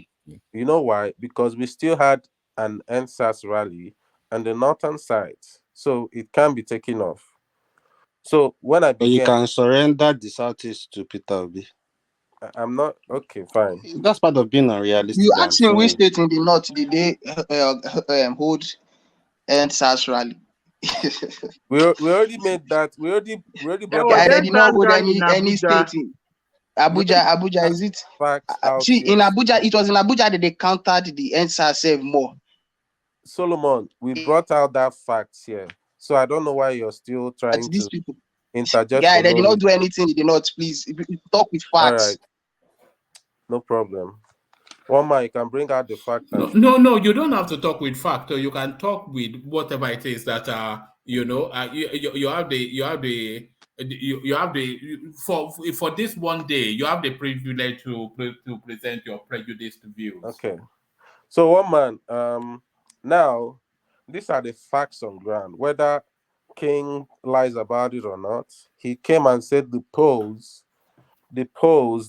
people that did the poll didn't come out and did the sample size, which we all brought it out here in this platform, and we saw the sample sizes and all that stuff, which he came here and said the people didn't even know the sample size and all that shit, which is a lie. One. So the polls have said that P2B is gonna win, and people can say that this is pro P2B. Why? These people has brought out polls saying that APC would win. We never said that they are pro APC. They brought out polls that PDP would win. We never said they're pro PDP. Now they've brought out polls that P2B would win. That is when we begin to make this, crazy, I don't want to use bad words, but bringing out these crazy thoughts that they are pro P2B, and they will still come and say P2B Labour Party is just a starter in the show. If Labour Party is a starter in the show, why is this polling unit, this polls that are coming out, going for P2B, who is the new kid in the block? It doesn't even make sense. So one man, that is number one factor about it, that P2B in a poll has won almost 90% of the poll. Now let's get down. I just want to take it towards everything that they have said. Now let's get down to Lagos, which people are saying that is 20%. All right. So let's let's state it statistically, right? NNC has come out and said that Igbos has 40% population in Lagos, right? That is the fact out there. You can go check it. I'm not sure if it's true, but I believe it. So now, if that is the fact, if Igbos are 40% in Lagos, how many percent of Yorubas are in Lagos? I can't even put it in numbers, right? Sorry, can you call the numbers again? You said 40%. And Igbos are 40% in Lagos. yes, that is. Where are you relying? What source are you relying on? I've said it. It's a Okay, source. let me get. Let No, me give no, you. no. Let me tell you what. No, guy, you have to stop doing that, please. Now, it's a source called Man of Prestige. That's the source. Man of So, Prestige. Yeah, there's a source that we have on this platform called Man of Prestige that so gave us now, that. Yes, Man of Prestige was the one who made mention of your show on Ninja Watch. Yes, he was the one who drew my attention. He called the right name, and that made me go search for it. Anyway, Yes, he yes, came here that's to tell us that the Igbos are 42% of Lagos. So yeah, that's it's not like it's the fact out there. You can Google it, okay? all So right. it's out there. It's not like he just came and said it. So now, if the fact, I'm just saying it due to the fact. I'm not saying we don't know what's going on. I'm not the person taking the facts. I'm just saying what is online. So now, if the Igbos are 40 to 42%, how can you say that if the Igbos majority are gravitating towards P2B, how can you say that 40% of Igbos in Lagos is only 20% that will vote for P2B? There, but you have to factor in if there is 40% of Igbos in Lagos, not all 40% will be able to vote. Not all 40% will be voting age, and not every Igbo will vote Peter Obi. I understand that. I'm taking all that facts. You get. So I'm not saying that Igbo P2B is gonna get the whole 40%. I never said that. There's just a second. Are you going by the books of Kanayo? Because it seems like you are reading from what I saw something today. Right?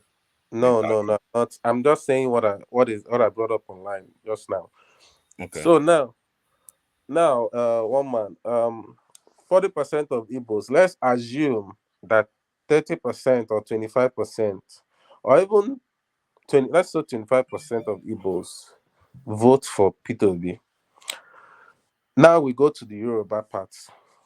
Yoruba is in Lagos. Most of them, the Yorubas in Lagos, most of them are intellectuals. One man, I was in Lagos, so I'm saying this as a first hand of person that asks questions and try to get people's feeling. So this election in Lagos, Etiosa local government is gonna play a major role in this election. Now, why? Because of voter apathy, which started with NSAS, right? Is going to play a lot of role. And now, if you put that into your facts and if you put that into my permutation, you see that a lot of Yorubas will vote for P2B. Will vote for P2B in the sense that the ones that know what they want. They're not being tribal. Do you get? The ones that are not being tribal anyway will vote for P2B, which I know that some Yorubas are not tribal. They're mostly intellectuals. And when you put that to my permutation, you will see that P2B is not gonna get nothing less than. There's just a second interjection, real quick. So when there's a projection of Yorubas, tilting towards Peter Obi, they're intellectuals. But when they drive away or probably do not want to support him or say something against him. No. I said labels, mostly right? election. I didn't say all of them are voting Okay. for, and mostly intellectual. Listen to me very well. Mostly Yeah. intellectual. So Okay. now, what's my stream of thought? So one man, voter apathy here. Let's take this to a fact that last 2019 there was the total vote of 26 million, right? 15.1 for for Buhari and 11 for Tinubu. For Atiku, making it a total of 26. And we have about 96 million registered voters. If you minus that, we're talking about 70 million that did not vote. The number of votes that is used to win, that Buhari used in winning the election, was just 15 million, right? Now, we go to the new registered voters, which is largely because of voter apathy, which is how many millions? 12 million new registered voters. Let's take that to our permutation that 12 million is not just for P2B, right? But the large amount of that 12 million is going for Obi. The large amount of that 12 million is going for Obi. So for which states? If you say the large amount, which states? You can't say 12 million because 12 million is 12 million is distributed. The new registered voters are distributed across states, with Lagos being the highest, followed by Kano, followed by Kaduna. So those are states that are even APC states, and you are still saying they will go for Obi. Listen, child, calm down. I'm talking now. If Kanu was one of the people that had NSAS movement, Solomon, that's a fact. I can bring it out for you. Kanu was one of the people. So when I said the base, what is the meaning of base, right? Is where something is developing from. So now, if Kanu was one of the people, we can put that as a voter apathy for them going to get their voter card to get rid of whatever government that is in place right now. That is voter apathy. You must be joking to think a northerner will factor in NSAS into their decision to vote the next president. Come on, man. Let's be realistic. You guys are not listening to me. I first started with the base, right? You've not make any points. This guy for speak before me. I thought he was making sense when he was saying he has facts to counter. No, these are all the facts on ground. I've not said anything here that you can say, okay, it's not true. You are not saying you've not. I'm not even saying anything. You are saying a lot without saying nothing. I was taking notes initially. I only have 2 points. 2 points. At the rest, I just say there's no need to take notes again. Just saying NSAS. And NSAS won't vote for Nigeria. King Emeka, can I? You guys are claiming NSAS, but you cannot claim IPOP. The IPOP that are. The guy was. I thought he had facts, so I was taking notes so that I can counter him. I only wrote 2. I wrote 2. The first one, I wrote 2, and like this guy is not making sense. No, fantasy is allowed to. One man went to everything is allowed, including fantasy. But carry on. One man. Yes, sir. Tinubu winning is also a fantasy. I have always said this. Allow the Nigerian people to decide. There is no need for the one man. There's no need to to be a bully on the election day. If you know that the people you're already a clear winner, allow the people to vote. Hold on, Joel. By fair means or foul. By fair means or foul. That's how elections are won, by fair means or foul. It's okay. With that said, sorry, Des. I'm just going to be short. Alexa, play me Duel of Nashville. With that and Nigerians are suffering. The issue here is this. Allow Nigerians to decide. Most of you talking on this program stays abroad, right? So we are out of touch. Like we don't really know what is going on. We only call one person that tells us what we want to hear because they want to get money from us. Allow the Nigerian people to decide. I came back from Nigeria. I know what they're going through. I know what the decisions are. It's going to be a fight to finish. It is not going to be like the other election. It's not going to be a fight to fin, and don't worry about all that. It's not going to be anything like that. It's okay. It will be a very peaceful. That word, you know. No. Hold on, but it's going to be a very peaceful election, and people will celebrate the victor. And I think everybody, you know why it's going to be a there will not be election. election in one side, though. This is what you're saying. One man. One side. One man is going to be a Solomon, where election no go day? Where? Solomon. Yes, I will not the general. Yes, I will not the general. There will be no election in Finland. In Finland. What that code for that side? Babaja. You don't say I pull I carry Becca put inside trap. Inside your trap. I tried him. I put him inside your trap, and you collect water. Like you were. Make I just tell you one thing before you come out. Make I tell you. Go ahead, brother. Go ahead. Now, make you not go. Make you not go that side. Now, Buja, make it stay. No. Hold on. Solomon, don't go home during the election. Or just stay in Abuja. Stay in Abuja. Let them elect there. Your one vote won't change anything. Don't just stay where you are. One man. And Solomon is not an Igbo man. Please, I don't like this thing, Mr. Jerry. With all due respect. Please, you can talk about your.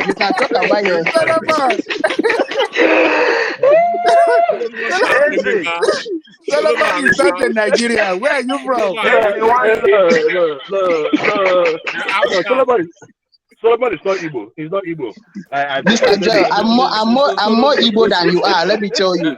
I'm more Igbo. I'm a strong man Igbo. I'm not a Jew man Igbo. Do you understand? I know what's up. People like all this. Excuse me. Let me say something. People like all this. They are selfish. They are selfish, but they are not Jew men. Do you understand? They know the politics in Nigeria. Solomon, speak Igbo language to prove that you are an Igbo man. No, I will not speak it for them. I cannot speak it for them. No, you are not an Igbo. Not true. You are not the Igbo. Solomon, don't answer them now. Solomon, not the Igbo. I am not a Jew Igbo man. You speak Igbo language. You not be Igbo. I speak Igbo. No, I don't speak Igbo well. Solomon now, Igbo man, we don't see fine Igbo get away one close with that.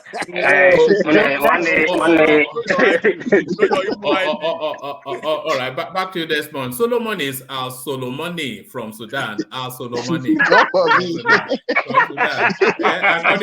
According to Nandekano, is our Solomoni from Sudan. This is quite sad, right? This is exactly what these guys were doing to me in the other platform.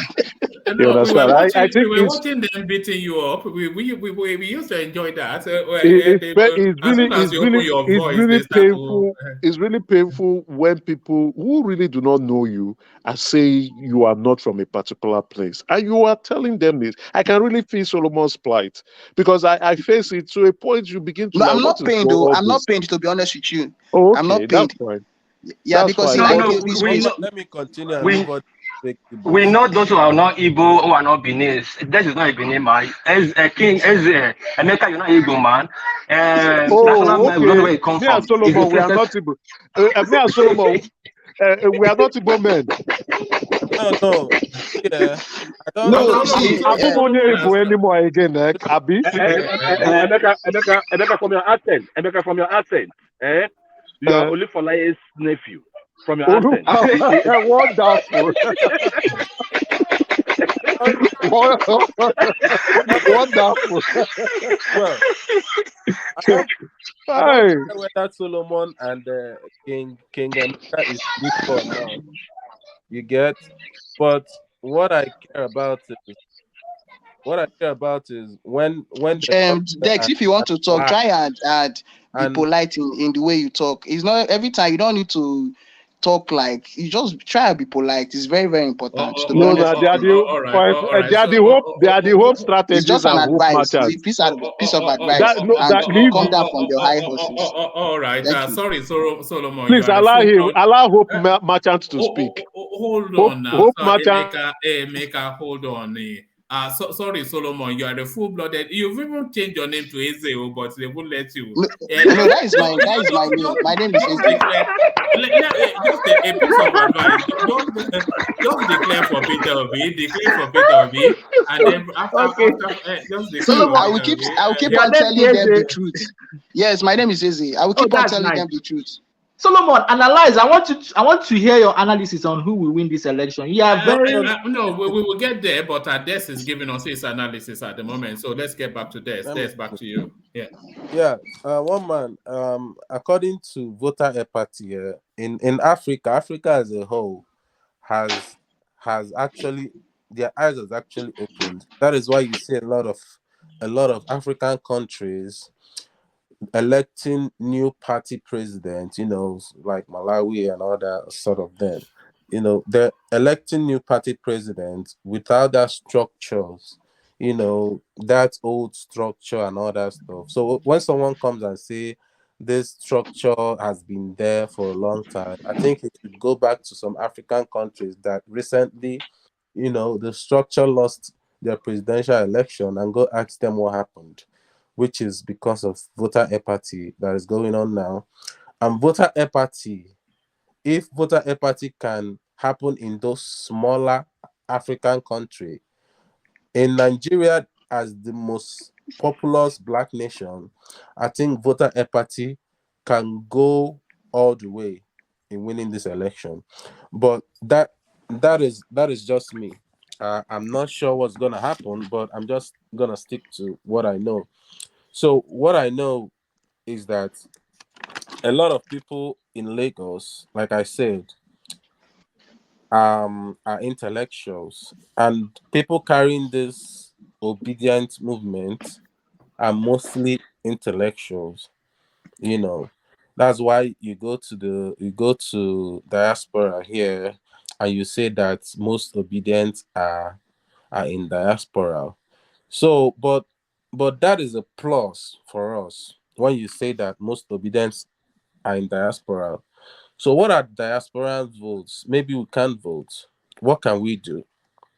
What we can do is, if let's assume that about there are 5 million to 10 million or whatever, 10 million diasporans in the whole world, right? Let's assume that 7 million is for Obi. Let's assume that. That 7 million, we know that 7 million, one of them, each and every one of them have someone in Nigeria that is probably qualified to vote. We know that. So what is that diaspora going to do? I'm going to tell my family, which I have a lot of them. I have about, let's say, cousins and all that stuff. Let's imagine they're like 20. 20 of them, I will tell you, are voting for Labour Party, because I've instructed each and every one of them, vote for this guy, because I'm sending you money, right? I'm paying for your bills. Is that vote buying? Are you admitting to vote buying? I agree to that. I don't care. That's why I say, I hope you are not threatening them, because that's not fair. It doesn't matter. No, it's fair for them. When it's obedient, everything is fair. If it's not obedient, nothing is fair. When it's obedient, every crime by the book does not exist. When I said I'm gonna say this with all things being fair and all things not being fair, I said it here. So if you guys are listening to me, listen with I don't know. You have to. This is just wisen up. It's not fair for you to just be Do threatening you get? of elections. So listen to me carefully before you start interjecting. Okay. Now, I've said diasporans have their own votes, whether we like it or not. They have people that they influence, hugely influence. Can you put a number to that vote? Diasporans cannot vote. I have said diaspora can't vote. Can you? You can put a number to that vote. Put a number to the vote. Okay. Hold on, Emeka. What Des is saying is actually right, because for everybody in diaspora, there are at least about 3 to 5 people that have some form of financial dependency on you, and then is true. If you want to leverage that politically, and then you want to use the numbers of in diaspora. Let's say for just the purposes of the conversation, let's say there are 1 million diasporans with at least 3 to 5 people under their influence. So you're talking about a 3 to 5 million strong voting base right there. One man, sorry, I beg your pardon, but this is not the first time I'm hearing this. When I mean this is not the first time, I mean in an election cycle. The first time was in 2015 diaspora vote, in 2019 diaspora vote. How do we factor the diaspora vote? We just when you are making projections. I currently have the 2019 election results in front of me now. As he's speaking, and I'm trying to take notes and try to make sense out of some of the things that he's saying. I'm sorry. I am looking at it. I am looking at the numbers to try to extrapolate where is this vote coming from. Emeka, hold on. Des, take this thing real quick. And one man, you can probably be the judge too. Okay, let's focus on this diaspora votes, right? Let's assume that Nigerians in diaspora, right? They have the influence to they have the capacity to influence their folks back home. Now let's look at these political parties: PDP, APC, Labour Party. If we actually want to go by that diaspora influence, which of the political parties has more influence?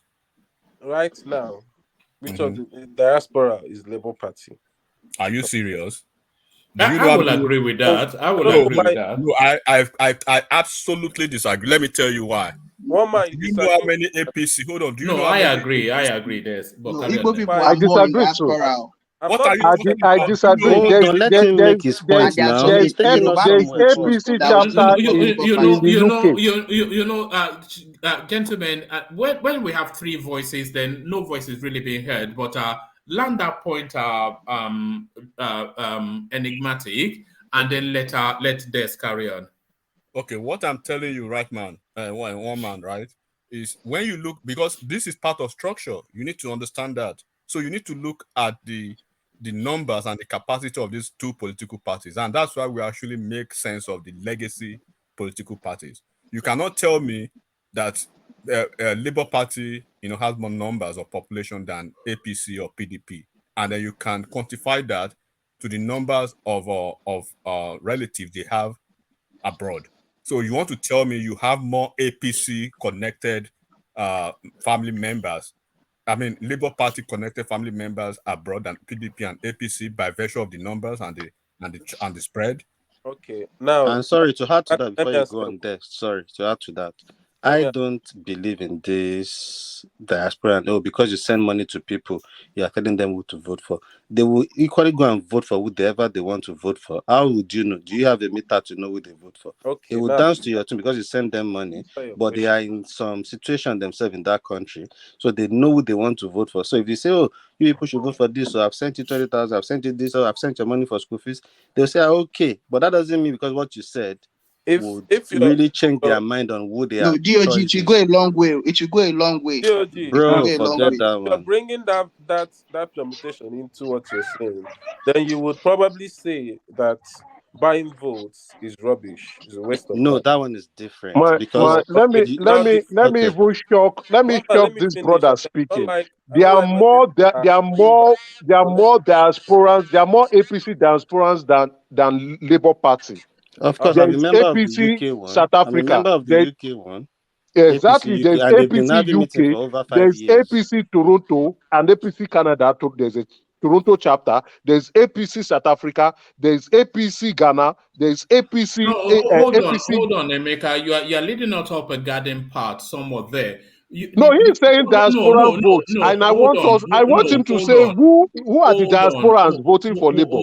No, hold on. What you are talking about is that there are more APC affiliated groups in diaspora than Labour Party, but that does not represent how many diasporans are part of any of these things.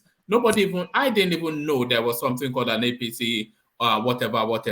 There is. So They have London, yeah, Birmingham chapter. All this thing goes on everywhere. yeah, but how many people are part of it? They don't represent even more than a single digit of the people in diaspora that are part of any of this setup. Yeah, thank you. That is what I'm trying. No, I agree. But again, the Labour Party, it does not even have full representation in Nigeria. Labour Party does not have full representation. Talk less, and he's calling diaspora votes. He's calling diaspora votes. Yeah. He's calling diaspora vote for a party that does not have full representation in the country.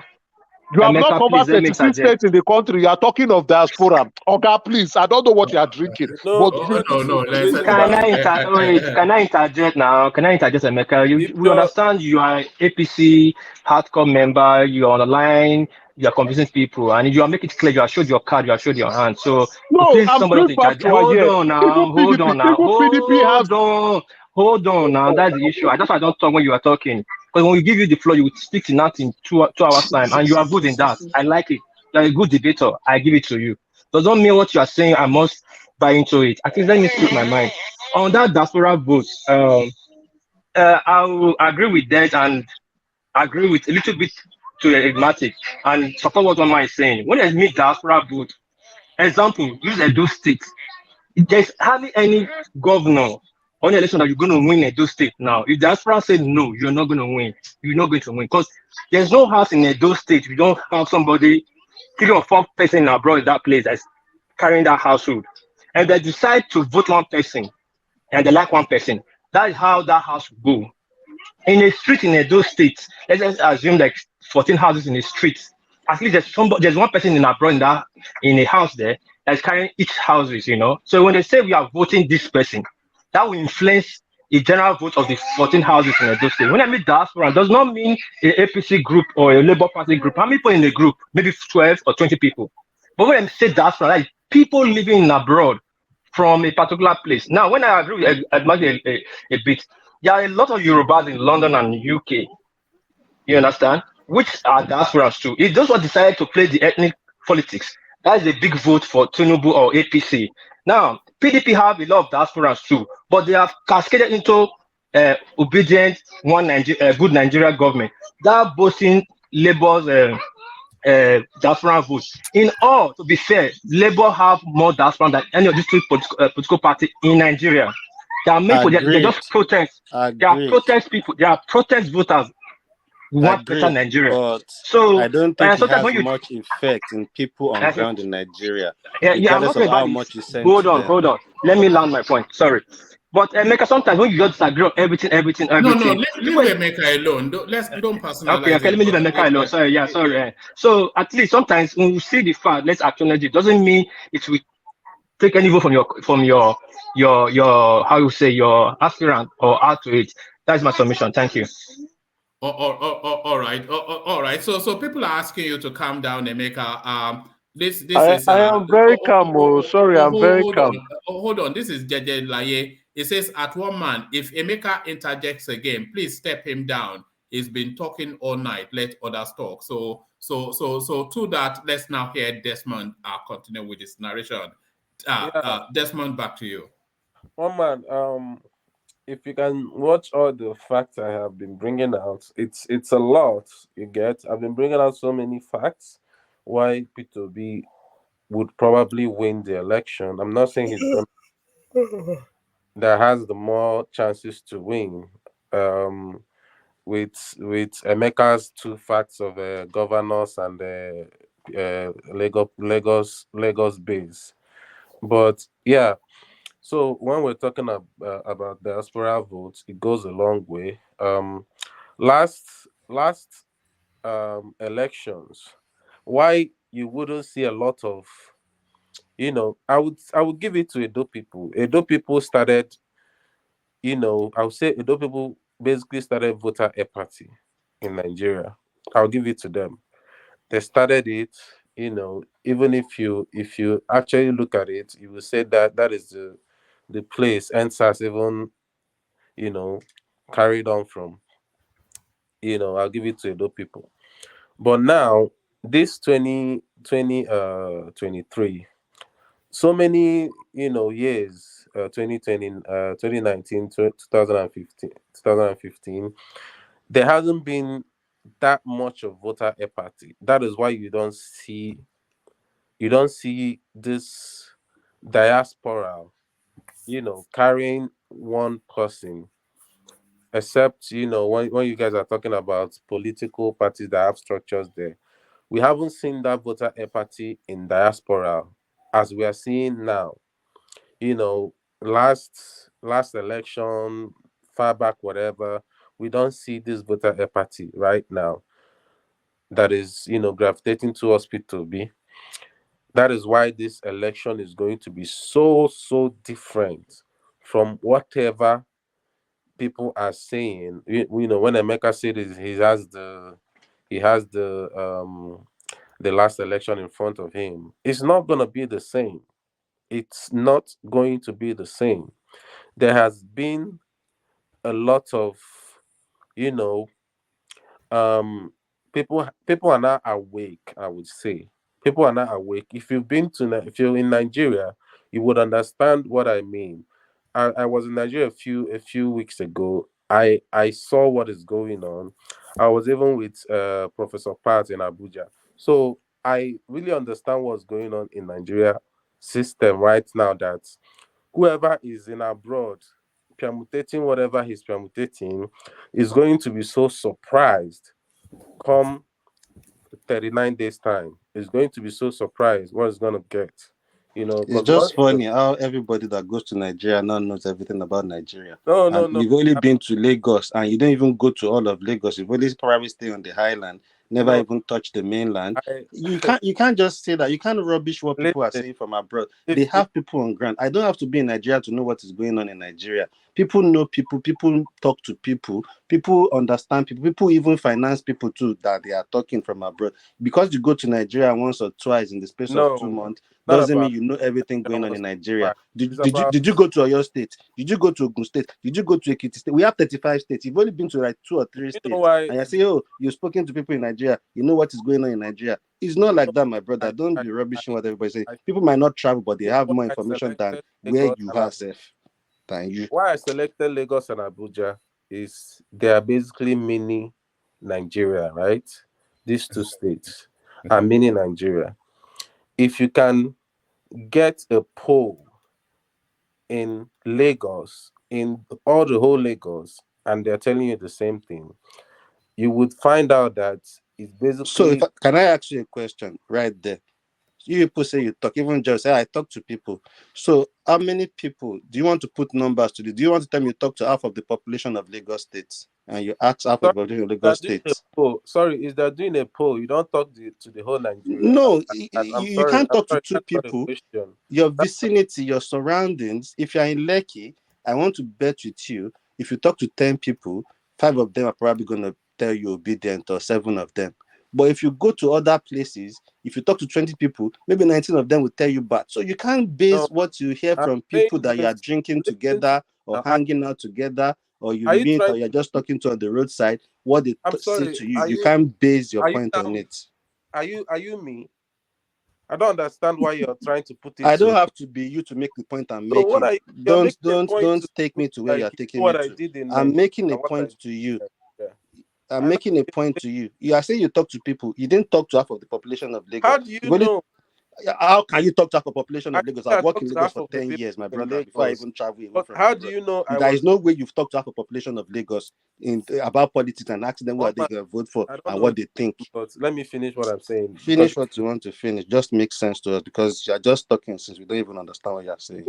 Yeah, I'm pretty sure you don't, but a lot of people do. Anyway.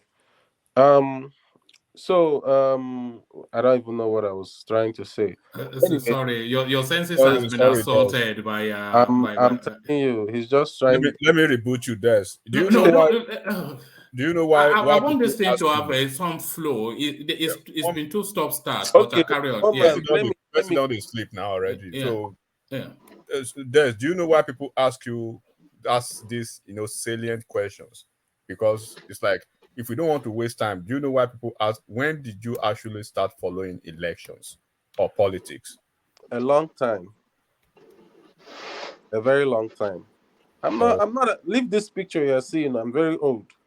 No, forget. If you can be, age is not. I don't know why people are saying that. Give it a day. Age is not about politics, because we've seen a lot of people. Enigmatic. I've been into politics for a while. So anyway, but that's your answer to your question. But let me get to where I'm going to. So we've said all things being fair. All things not being fair, one man. We have the number one rigger of election. Sorry. We have the number one rigger in Nigerian political system on our side, which is Obasanjo. All things not being equal. Dex, he used his incumbency power as he was president. That was how he rigged the election. He cannot rig any election. It was incumbency he used. Yes, so that means that election go favor una, right? Are you a joke? Una no good for this platform. I swear, you cannot count. I beg. One man. Yeah. Please, I've been waiting since, but I want just to give. Sorry, there's my brother. Sorry, I want just to give 2 minutes closing remark. I want to leave. I want to go do other things. I will the kids at home today myself. All right. Okay. Yeah. Let me quickly give this. Yeah. First of all, let me quickly greet the people on the comment section. Ayo and Oga and the rest people. Wanna buy a coffee? Wanna click like, shares, and wanna follow what we talk. Now, most of them because they all buy my coffee. Now, booyaka, it go be. Having said that, he's giving his closing remark now. Let him. Just before he goes. Okay, anyway, let me give it. Oh, no, that's Fatai, isn't it? Oh, okay, yeah. So you want to address matters? Okay, yeah, Fatai, let's hear from you. Okay, Master, I can say what you want to say before I give you closing remark. No, yeah, Fatai, yeah. One man, I want to thank you, and I want to thank everybody in this platform. Very lovely people. But when I was coming here, I was like, the point I always made, like, obedient. Oh my God, they are so unbearable. They get in your nerves. But from the last time that I was here, I actually have found obedience very lovely. Understand? Because these obedience, they don't behave like my daddy, right? You talk, they don't like what you say, they say what they say. And I think I've come to think about it, and I think it's more healthy than what happened last night, right? Even my dad would not talk to me like that. And I come here like, it's fun. I like it, and we are largely talking about our country.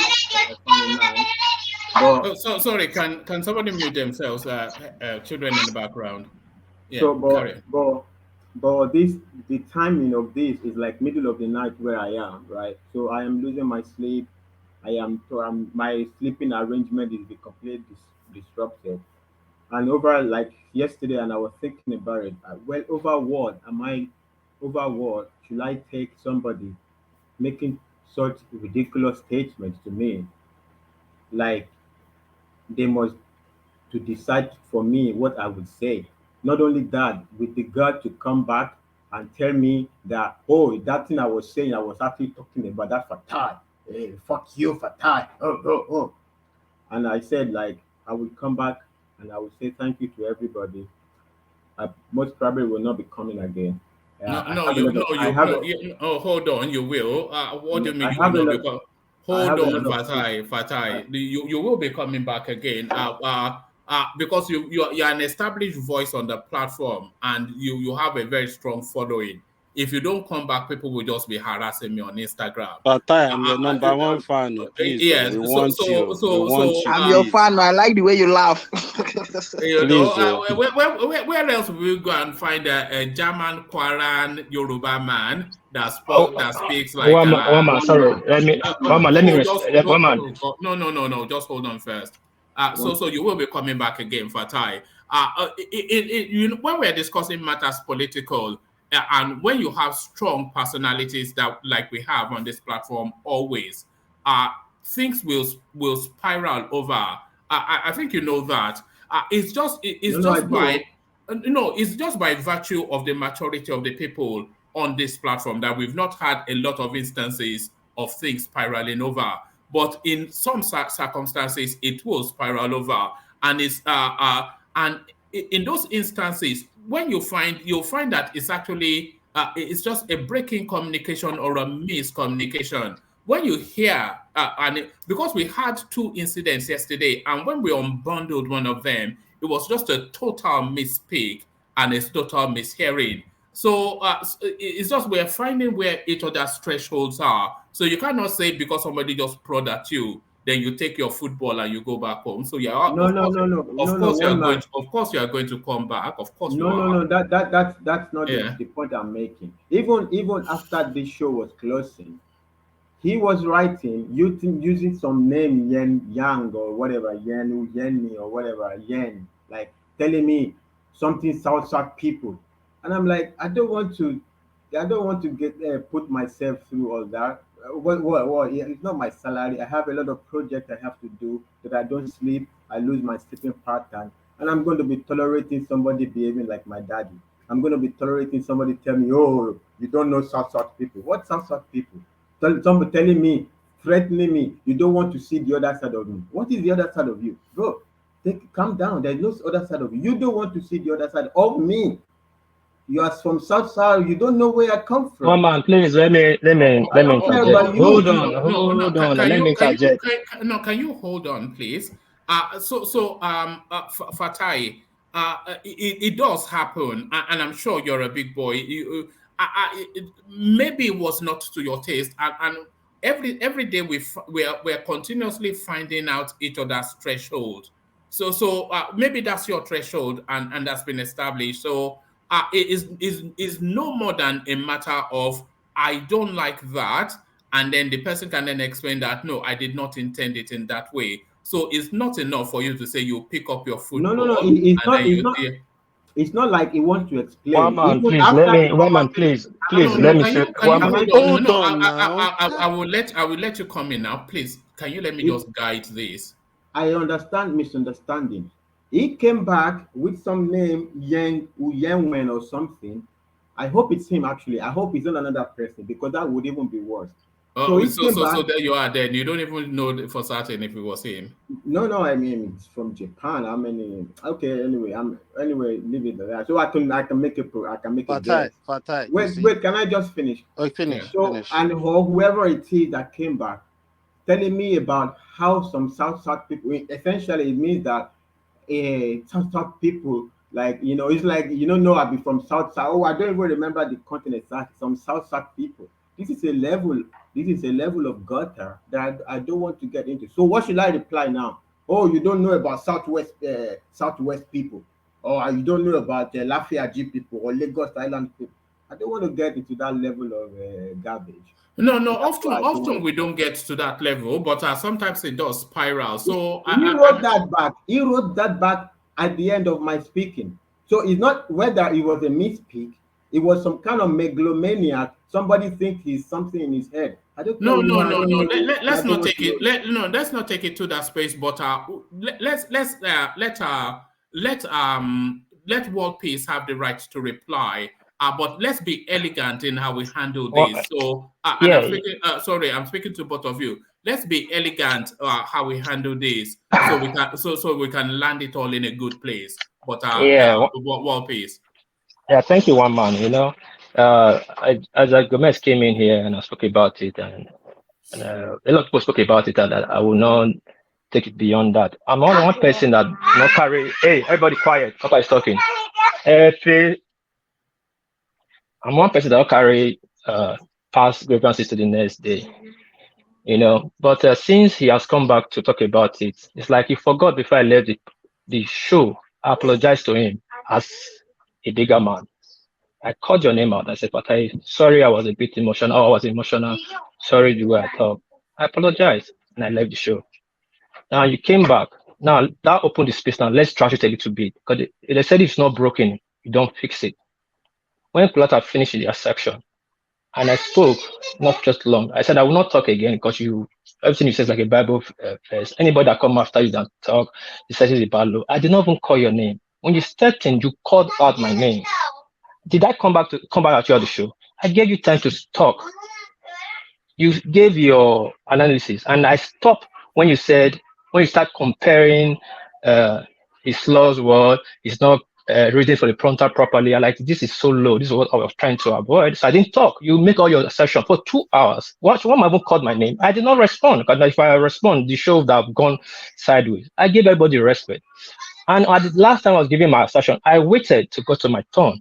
I called you out like, first of all, let me tell you something. We are not brothers in this show. We are families. After the show, we are not buddies. We just go out the separate show. But we are here to act maturely, speak to people. We're not speaking to ourselves because we already know what we are going to say. We are speaking to the people outside, contributing our quota. So I was saying, like, this is what I was saying and all that. And I called you. I never said fuck you. So I said fuck the way some people talk sometimes. Fuck this kind of analysis. No. I never said you know we are not for that language. But I know. But I never said fuck you. When I said I was explaining, I said, hold on, Fatai, please, Fatai, hold on. You were talking. Hold on now. Can't you just wait? When I'm talking, just wait now. You were talking. I gave you time to express yourself. And at the first place, when I was talking, you interjected. You didn't like it, and I stopped mentioning your name. I started referring to collaterals, and all through I was referring to collateral analysis. And you kept coming back, trying to impose your opinion on me that your opinion is right. And I wasn't about that. I was just about, at least sometimes, when we see something that is right, if it's something that is good in something, let's say it. And it wasn't about whether the speech he gave was good or not. It's not going to, like Plata said, it's not going to give obedience, remove vote from obedient or add to obedient. Not just my point. But I was emotional and I thought it happens sometimes. But when I calmed down, I apologized to you. When I left the show, which I felt my own part, if you're a bigger man, like you said, you would have let anything like that. I'm not there. You started using words. But I did not say anything. I slept and woke up and I called Ajali Koko. I wanted to report Ajali Koko so that when you come, he will talk to both of us and see where it goes wrong. One man can play the show, but can see what I'm just saying. It is wrong. But you're still coming back. You don't take time to sit down to watch through again. Just watch through what happened through that show. I didn't say more than 20 minutes. Altogether, me in that show was not up to 30 minutes. Go check it. But you are complaining more than 1 hour. Let it go. I said I'm sorry. I owed up to it. I'm sorry. And you have the right to come back to defend yourself. All right. Sorry, brother. He made some very, very factual assertions there. It's okay. It's okay. Hold on now, Bobby. Yeah. You said I spoke for 2 hours. I never spoke for 2 hours. Even that day, I never spoke even 1 hour. You said I never spoke for 1 hour. If you look at the tape, maybe 10 minutes maximum. Even the analysis. I didn't say you spoke. I said the show went for 2 hours. I didn't speak. Can I speak, please? Can I speak? So you are trying to project what you were doing onto me. You were the one that came frontally and tell me who you were trying to impose whatever it is you're thinking on my speak. And I came in and I said, what Pete was talking about. No, I will just finish. And I said, hold on. Finish, but don't log off abruptly. Because I wouldn't like it if we did not settle, if we did not come back together. So don't log off abruptly, but I'll finish. Okay. Yeah. And I said, what did what Pete said there, that whoever says anything contrary to Colata is lowering the bar.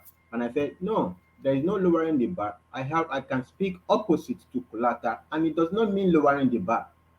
So, and I make my thing, and I never even said like the worst thing about Peter Obi. It's just ordinary prosaic analysis. I could say even worse thing. I noticed even worse that I said, and I said the other thing. No, it's just my analysis. And then you came back and started throwing the F word and everything. And I'm looking at that, and I say, why are you trying to play the role of my daddy to tell me what I must speak? You came back to even reassert that what you were saying, you were talking about me. And I don't like it. And just to clear, then I would like to know if you are not Yen. I would like to know if you are not Yen Uyinwen or whatever. I don't know that name. That super chat or whatever. No, Fatai, hold on, War Peace, because I don't want this to. Because at the tail end of the analysis, I said one man. I would like not to, but I would like to say what for 10 seconds, like what one man was doing. I mean, what Peace was doing, playing the like it's my daddy, and I don't like it. And I said something like phrase like, and I went on to my analysis, and then I'm saying in front of my chat, oh, you talk too much, some yen when oh, you be careful, South people. I'm like, what the heck? All right, Fatai. So War Peace has is offered his apology, and he did that yesterday as well. So are you just are you happy to file that under just one of those things? Because we can go back and forth, and we would not really establish. But clearly you've taken offense, and clearly he did not mean offense. So he has taken the stance to say, okay, if you were offended, apology. So are you willing to accept that, and we just shake hands and we'll just file it under one of those things? No. First thing I would like to know if his other phone is Yen Wayne. It will really help. No, because that would dig even deeper into it. Fatai. Look, Fatai. Yeah. What Peace? I've done the best that I can do to by apologizing, by saying, okay, it didn't mean it the way you perceive it. And I think since he has done it yesterday and today, I think you should let it go so that we can move on. Yes, we can say something sometimes that we offend the other people, or somebody says something to us that does not sound well with us. But when they say they are sorry, I think in America, that is one thing that we learn. We from Nigeria, we American taught us that when they say, yes, I'm sorry, you should end there. And then you can move on and continue a new relationship. So that is the way, one thing that they taught us in America here, American culture, American way of doing things. So, and I want to, I would like you to adopt that tradition as well.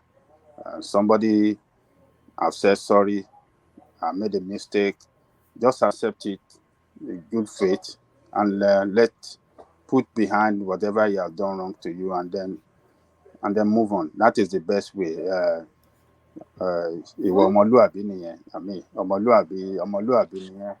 Thank you, Abajale Koko. Fatai, please, I'm apologizing on behalf of the platform again. Let's just squash this beef. So if you're happy to do that, then Fatai, that will be very pleasing. One man, can I say something? I want to wrap this up. I know. I mean, coming from an obedient, I think if Fatai wants to leave, it's okay for him to go. No. It's our number one koboko.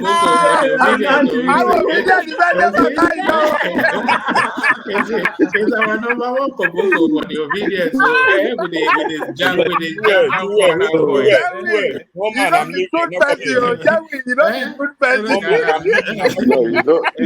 You know that he hits us so hard every day.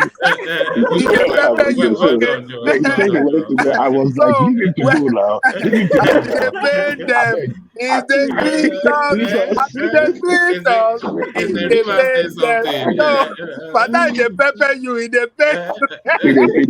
here. He pepper me. So I beg. Are we even sure that it wasn't Joel that bribed? Are we sure? I beg,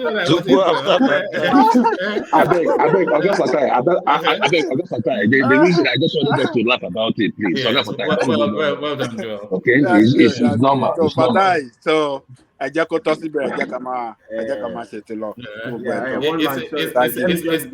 a River State something. It's a River. Look at that. no. Let Wike say something, and then not, we move not about on. the case. Just No. I want Wike to round up that space first. As Ajale Koko has just said. When they bend them, they sweet us. When they sweet us, they never say something. As they sweet us, we go they bend them. As they bend them, we go they sweet us. As they sweet us, we go. I'm not sure that there's a human being more ridiculous than Yemsin Wike. He's from another planet. He's not from this world, though. He's from another planet. Let me express my mind to Babajale Koko. Babajale Koko, sorry, my brother, I don't remember the name of my brother that spoke just now. Anyway, everybody, Joel, bro, life's good. Everybody on the platform, I think. Actually, before I came in, I was trying to come in and I saw AJ getting kicked and I was laughing like hell. You know? AJ, you have to. Oh, you enjoy it when it happens to other people. Look at this guy. No. You can't get away so easily. You have to speak some Igbo to prove your bona fide. To get your license back.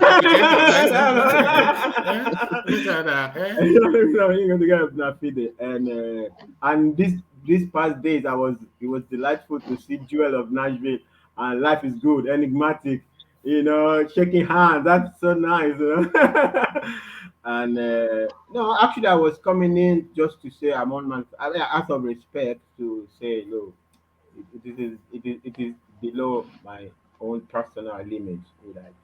I don't mind criticism, but I don't like threats, because also I give back as much as I receive, and I don't want to come to your show and it's like this big bad, I don't want it. So I said I would come and say, okay, for this reason, or because I don't want to come and I would have to give back as I'm getting, and it would not be good for your show out of respect and all this stuff. But I'm very happy. Don't worry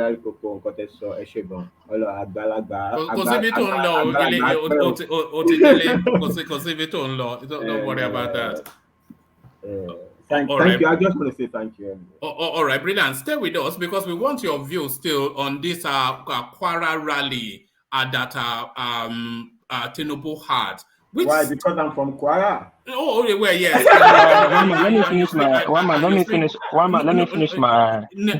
to go now. I was going somewhere.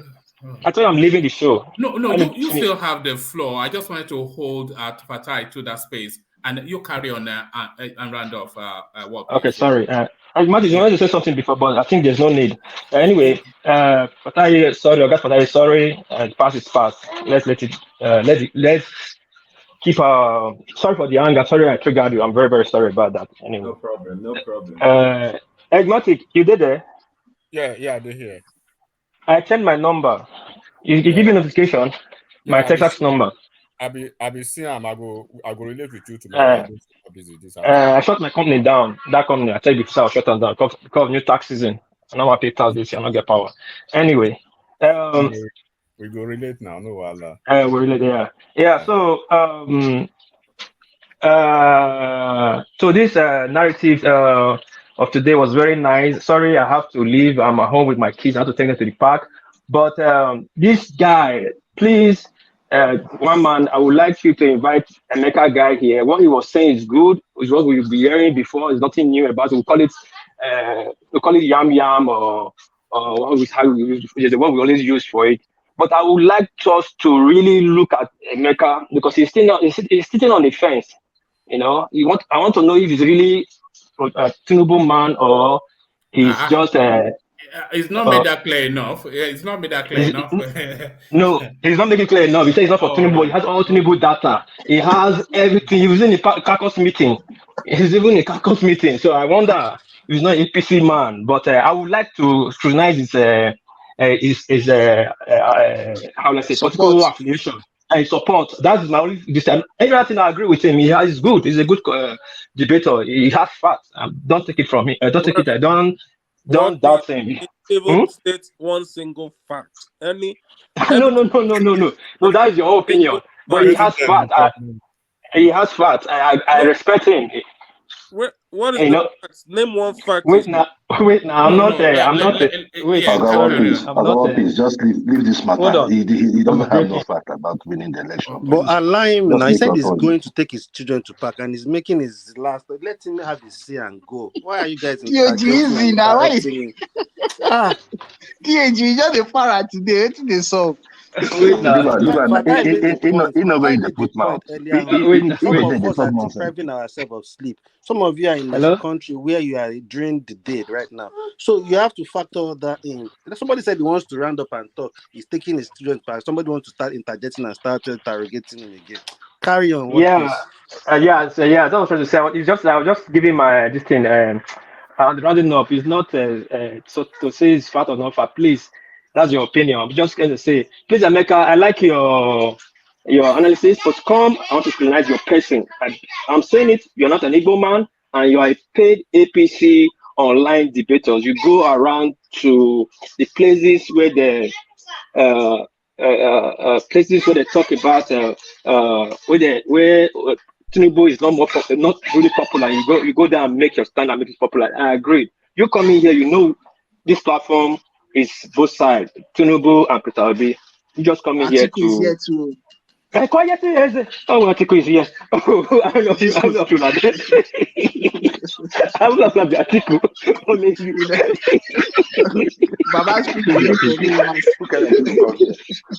All right. Thank you. Yeah. One man, do you want me to speak on what he just said, or no, because he's just making his closing remarks. You still interact with him over the day. Next time. Good night. Thanks. Peace. Ajaluko, thank you. Everybody, thank you. Thank you. Thank you, Wapi. So thank you, Wapi. So round up that space, Desmond, and then we move on to Solomon, and then I think we've lost control of this one. So it's another one but I don't know. It's gone the way it has gone. But Des, back to you. Let me make my final bye to. All right. Yeah. So one man, thanks for bringing everyone together, and then all the panelists tonight. It's been wonderful. And then Emeka, you are welcome on board. So you had your shot today. So come baptism back. Of fire. Baptism of fire. So you should understand this platform. So learn. I think one man will read you the modus operandi on this platform. You are a very you have good points, but there are rules on the platform. So I believe you get used to that. And then let's be nice a little bit to our new guys. We like to flesh their politics and their ideas. And then Des, you are welcome back in town. So I'm just counting the days when I'll get my cash. Whilst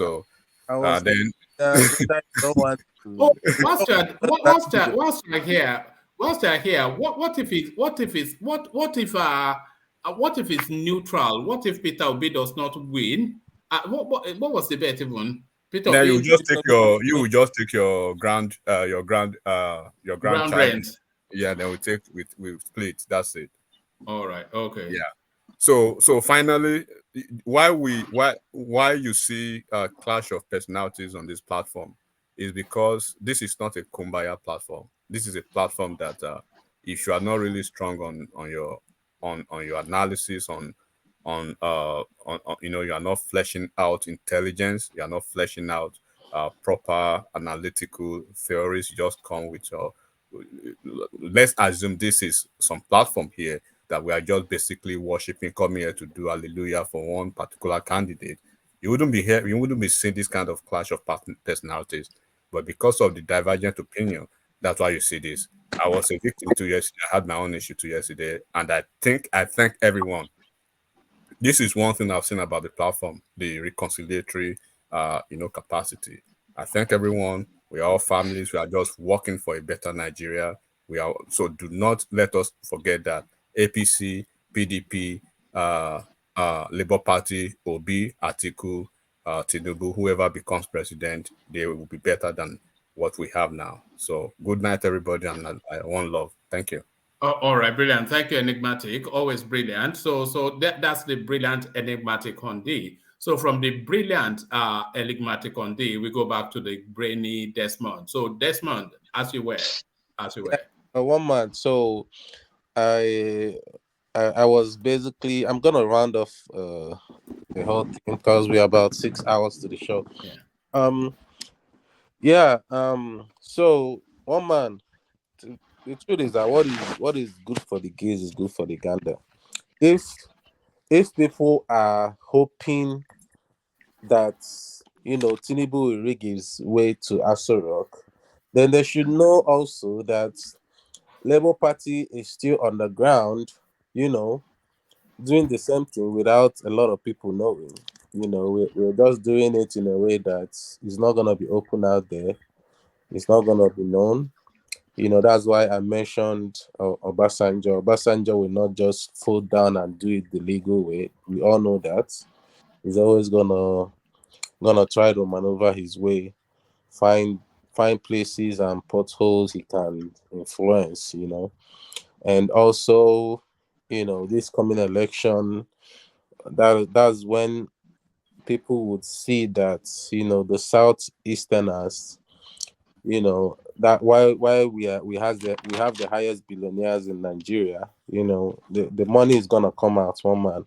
There's no doubt about it. Rounding off, one man, I've stated so many factors, why P2B is gonna get this seat. From the apathy to the to the diaspora influence, to the ANAB and NOI polls and other polls, to the Big Brother supporters too. So in fact, I'm one of the reasons why P2B would win.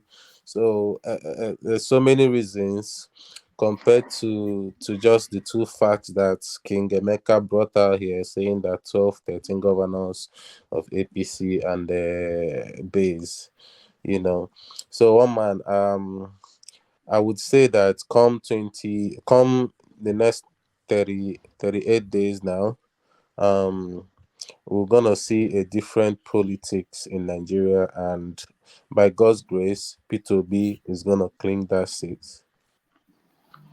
All right, brilliant. By God's grace. So everything always by God's grace. So thank you, Des. So let's go from Des and let's go to Solomon.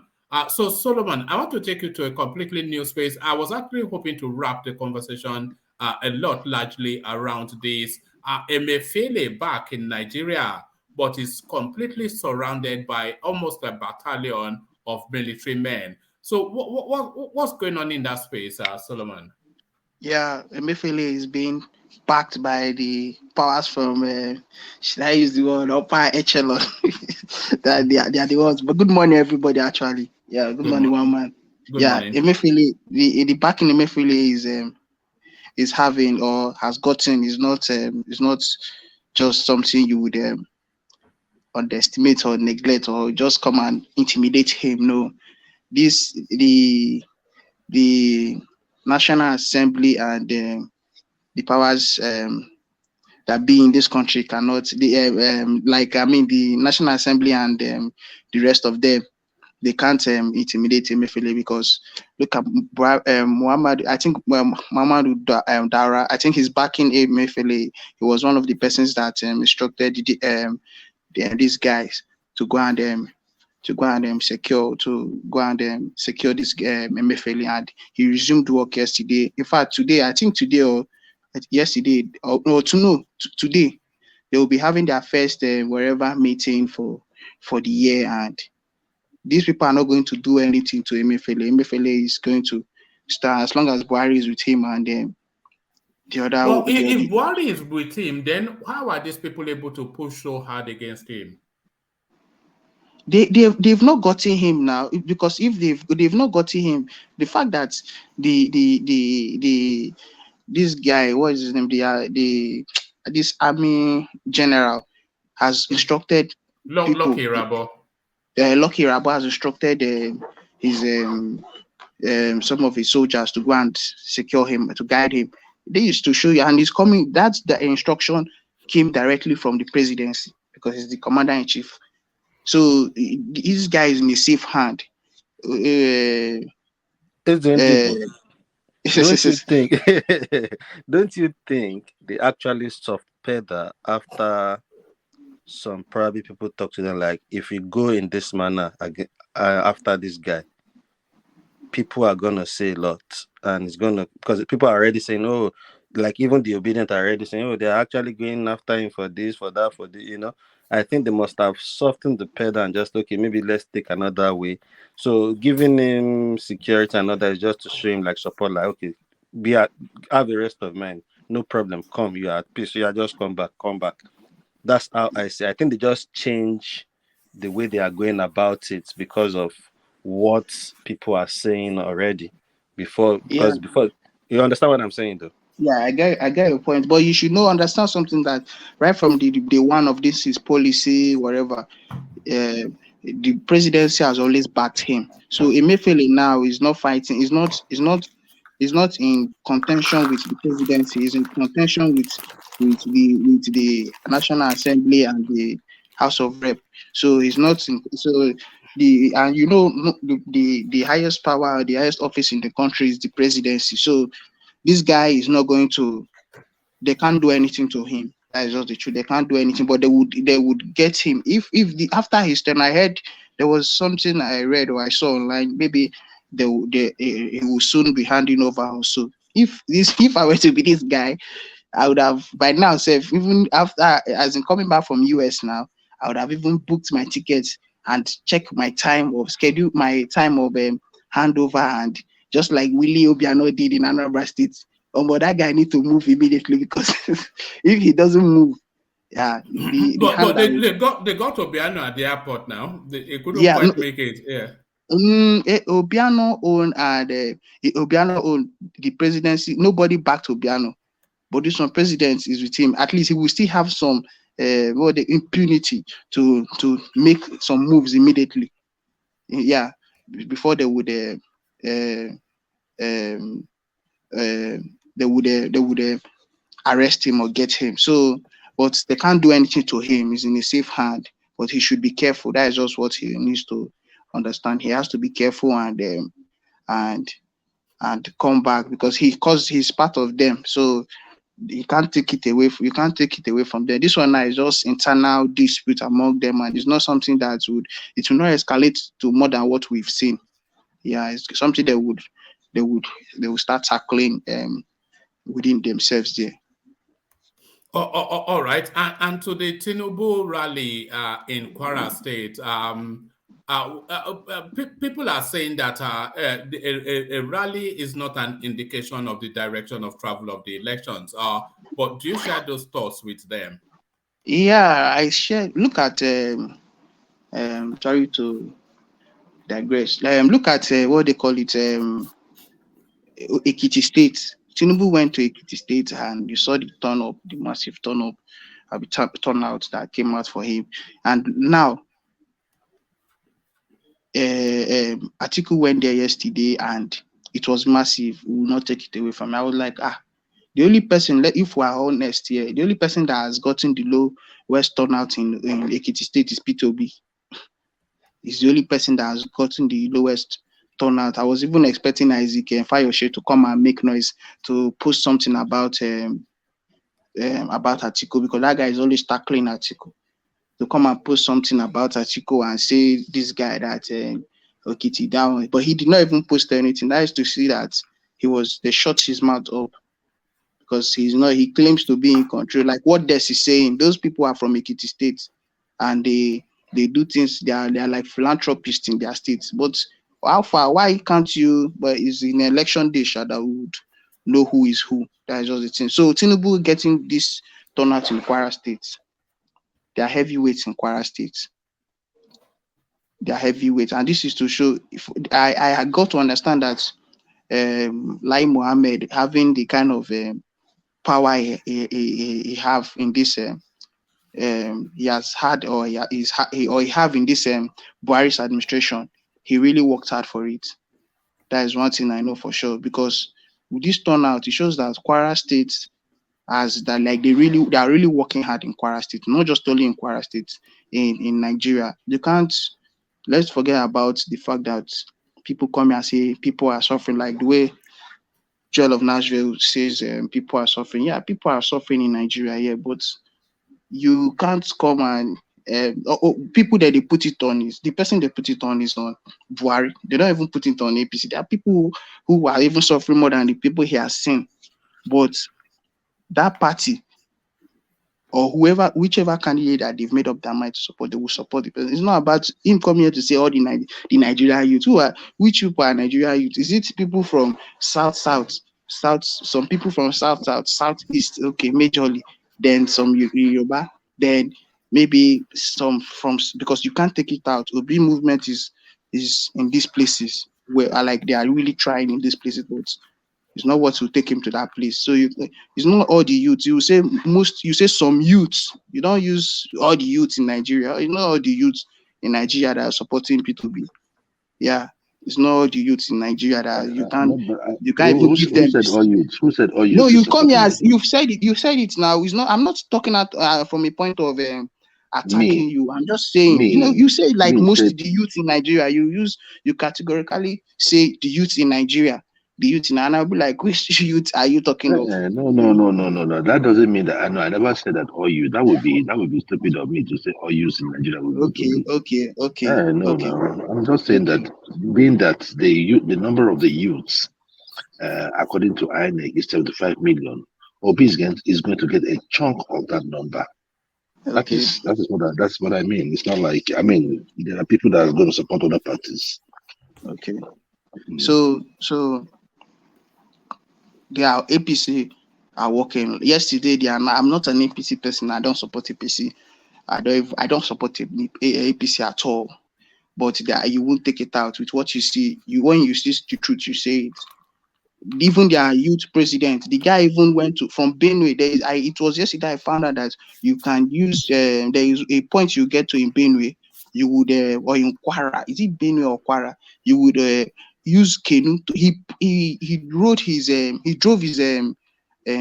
Prada Jeep into a canoe and they paddled it out, as in like transported it out of the, as in because that canoe is a form of transportation in that area. So they use that thing to take the car down to the road, like so that where he would cross over to another town. And I was like, these people are walking. Even if assuming there's a video online now in his page where even at night, that yesterday night, they were even canvassing, doing things on ground. You will not still take it out from Obi. Obi is still doing. I won't lie to you. Obi, with the way they talk down about this Obi movement, the kind of is I will not lie to you. It's not. I know that it's not what people expected. That is people that are not for Obi. What they expected that they are seeing. The guy is really going, but you will not take it out from Tinubu. You will not take it out. PDP and APC are going to still come top in this election. Which, let's forget about Obi's movement is a movement that they are trying, but they can't get in there. To be honest with you, there are many factors you need to put into consideration for him to get this thing. And those factors, as it plays now, even people supporting him, even on the comment section, there is this guy saying that they will make sure in their words that they will do this, they will do that. And it's going to be applicable in other places and in other parties too. Yes, woman. Oh, all right, brilliant. Solomon, let me play you this clip and then I want you to react to it. Listen to what this guy has to say. It's only about 20 seconds. For those of you where they kneel down, they propose to our wives, you are finished. It is not African for a man to kneel down before a woman and say, please, will you marry me? No. From there, you don't show who they in charge for the home. Now she marry you, no be you marry her. When you hear Rebecca weds Benjamin, was a man. Khadija weds was a man. Do you agree with that? Yes.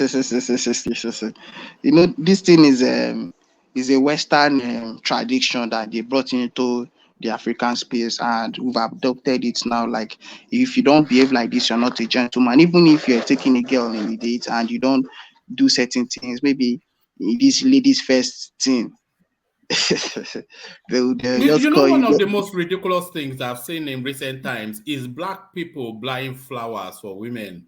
Since when Like, did that become part of our life? see, Africans, so not even I black people, Africans buying flowers for women. it It's just depends. so, so It depends. ludicrous nonsense. It depends in the space. In Nigeria, yeah, I would trust our Nigerian girls. If you want to do birthday for a Nigerian girl and you go and buy flower for that girl, you're just wasting your time. The kind of flower they buy for Nigerian girl in Nigeria, use money, 1,000 naira notes or 500 naira notes to make to do, as in, To that's how they will replace do the it. rose. Exactly, to be like flower. So it's only a mugu in the Nigerian space that will go and buy flower. You, except maybe somebody that stayed in Yankee, that stayed abroad, a girl that stayed abroad, and a guy that stayed abroad, a guy that is in Nigeria that have already gotten that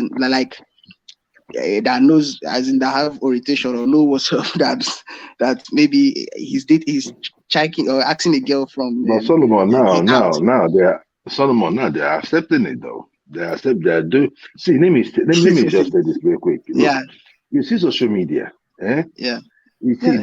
the way our women or our youth move with social media is very alarming.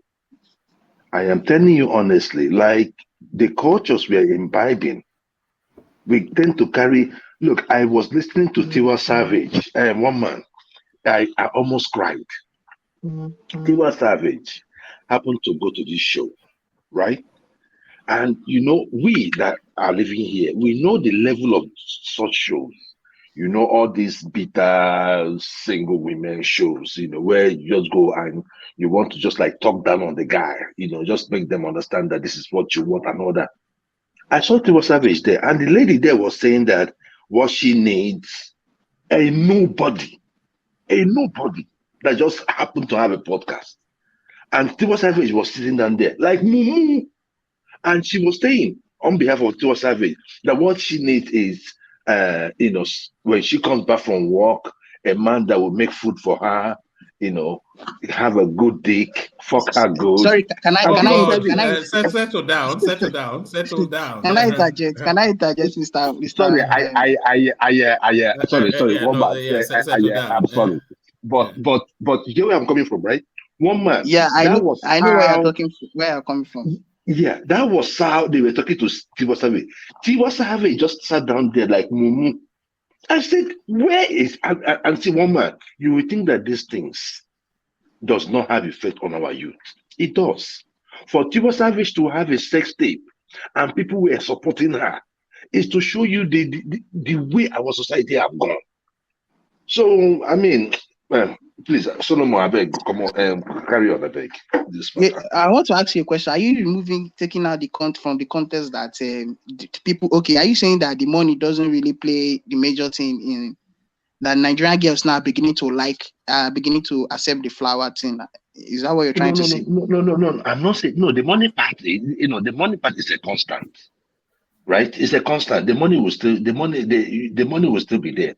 But now they are accepting flowers. Now, if you talk now, they will say, "Oh, buy me flowers." I say, that flower is, if you let me tell you, if Tiwa Savage is not growing in Nigeria, do you understand? And that flower you're talking about, that guy telling you buy flower, you don't know the orientation or the things involved in that. It's not to go and buy flower. It's just like somebody speaking in idiomatic expression. Buy me flower, and you go and buy rose flower. And this is Valentine coming.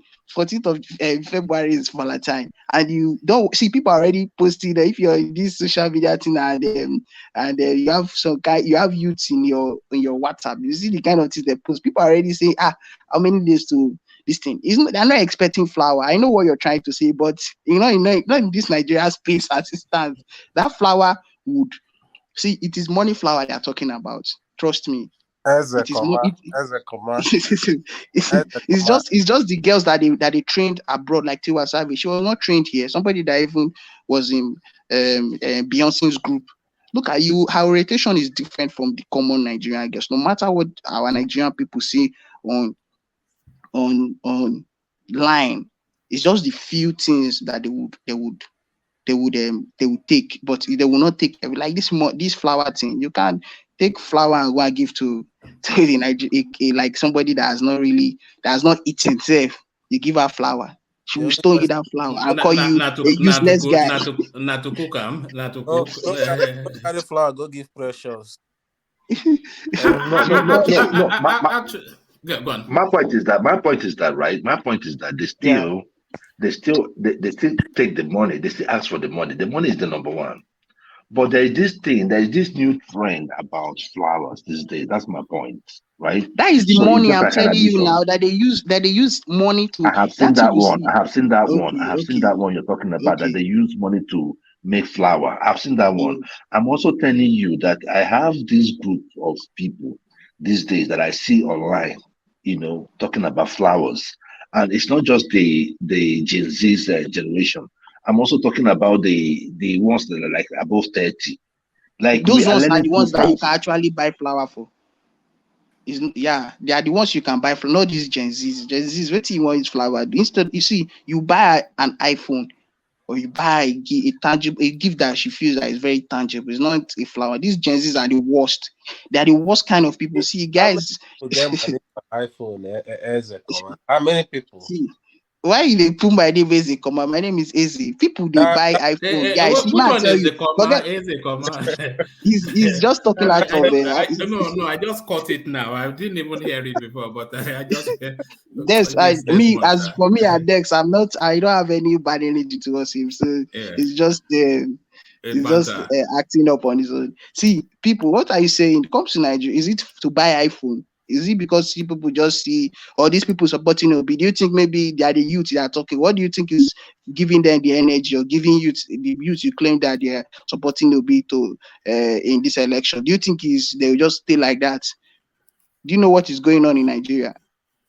If you know what's up with Nigeria space, it's not because you are in a Yankee. We don't want the system to be good so that boys would here, because it's not every time. This is one or two. So it's not like you will see boys. You know what children do for girls in Nigeria here, especially in places like Delta State. I don't want to talk about Abuja here.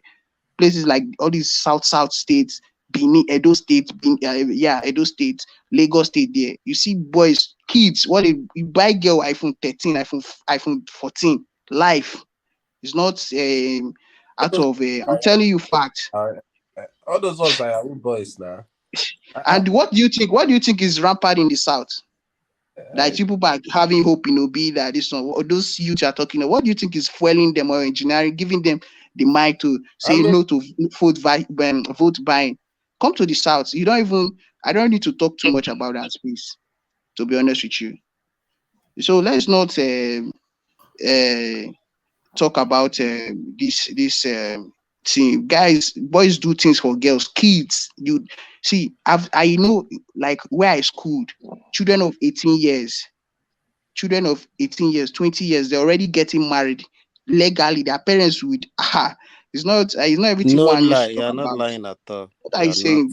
Even in Ogun State, yeah. You go there, you see kids. You just see the system is already bad, and right now the orientation in the country is already kids so, of especially in the 15 southern years part. old are What are you already saying? lodging in hotels, lodging girls. What is hotel? What is hotel? So it's not a good thing, but Nigeria now, the way American streets operates, like I heard people talking about hoods and all that. That is how it is right now in Nigeria, especially in the southern parts. With the kind of things you don't expect to happen or to go on in the southern part of Nigeria, they are already taking place. They're already happening. So well, I said it on this show. Then I said it when I came back. I told one man that, look, one man, I am not someone that whenever I travel, I just stay in a hotel room. I go to the streets. When I'm in the street, I go to the street. One man, Nigeria don't budget. Nigeria don't spoil. Look, anyway, I don't know about the 15 years old and all that, but I know of those 20 years old students in university. One man it is. And look, the confidence that you even have to even stop any lady you feel like stopping on the road. What and is the confidence, the confidence that you feel like that lady will stop. No, wow. It is just like, it's like candy. I am just telling you the way it is. Like, it's so bad. It's so bad. But I mean, probably just me. I bet I don't know about other No, people. you are saying what you're saying is facts. A woman like in Nigeria, I don't in this. It's not like in Abuja here, because in Abuja here like this, most people Abuja is one place that they always believe in. It is Abuja is just different, but it's the worst. Where are But you? Because I don't. You said Ogun here. You said Abuja here. Where are see, you? I travel. I don't stay one place. Do you understand? You expect me? So if I'm in Abuja, I will be in Abuja all the days of my life. I travel and I have friends. Ogun here. Now you said Yeah? Abuja. Where are you? Am I not in Nigeria? Can't I say Ogun State here? Why are you guys stop tackling me? This thing is not. It's becoming childish now. All right. All right. I want to make that question actually a round robin question, just to make sure that all voices are. The question is: it un-African to go on bended knees to propose to a woman? Is it un-African? And even if it is un-African, is it now something that the African culture has adopted and there is no going back? So to respond to the TV personalities, Let me go first, please.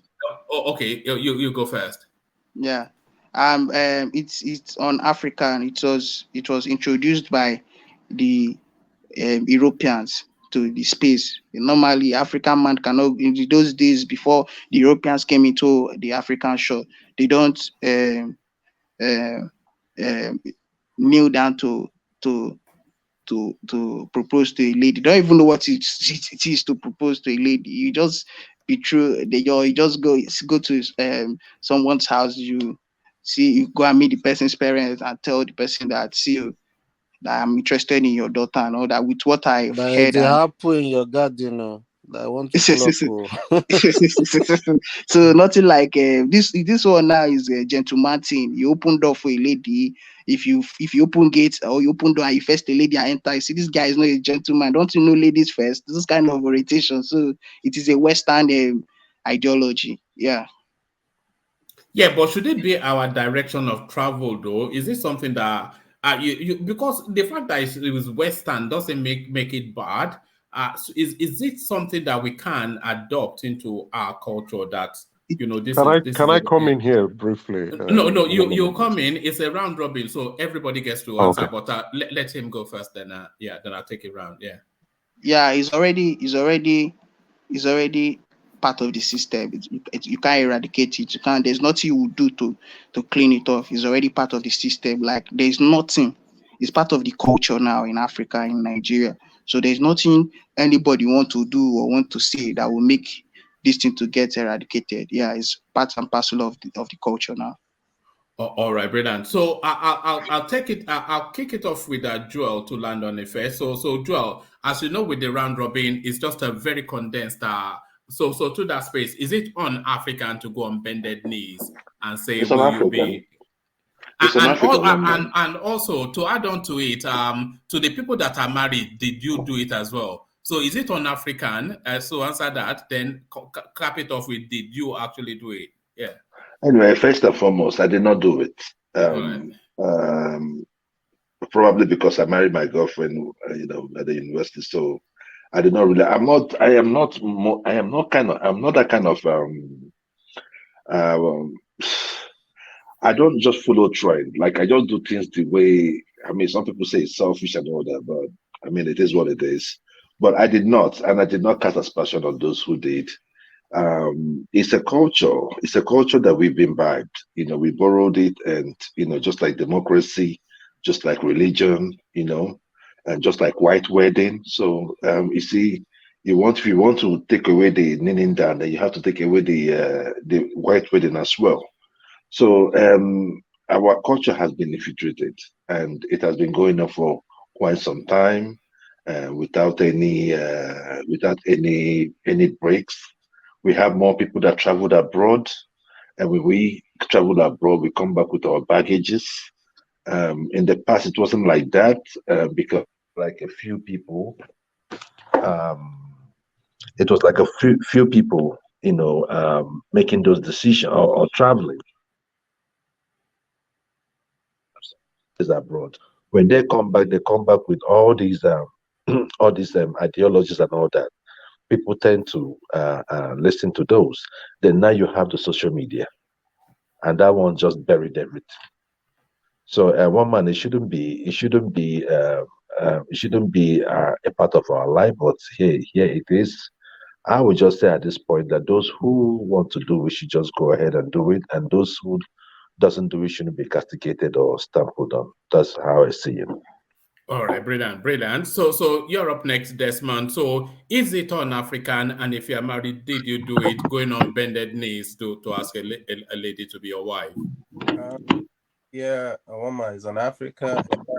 I'm not married, and if I will, I will do it due to the fact that I don't see it as a bad thing. I'm a very romantic guy. I'm a romantica. So, and why it's not bad, I would say, is because, I mean, if you're saying let's take it to the aspect of being a gentleman. One of the features of being a gentleman is treating your lady as a queen, right?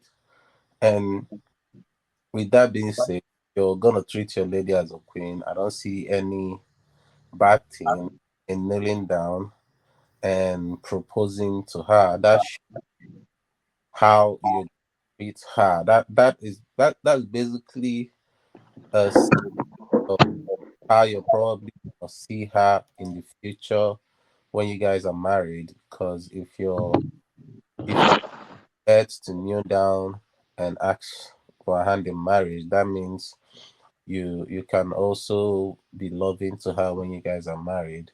So I don't think it's a bad thing. I think everyone is sucker for love, but always adapt to that. All right, brilliant. So brilliant. So you're up next, Emeka. So the question, your response, Emeka.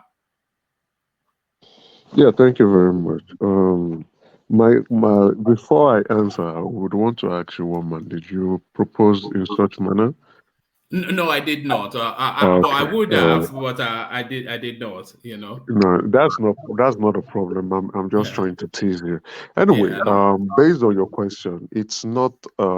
If we go by African culture, it's not the core custom or something that is part of our culture or our way of life as Africans, right? Or in this case, Nigerians or whatever tribe you're from or whatever tribe you are trying to marry. But most of the panelists who have spoken before me spoken quite well.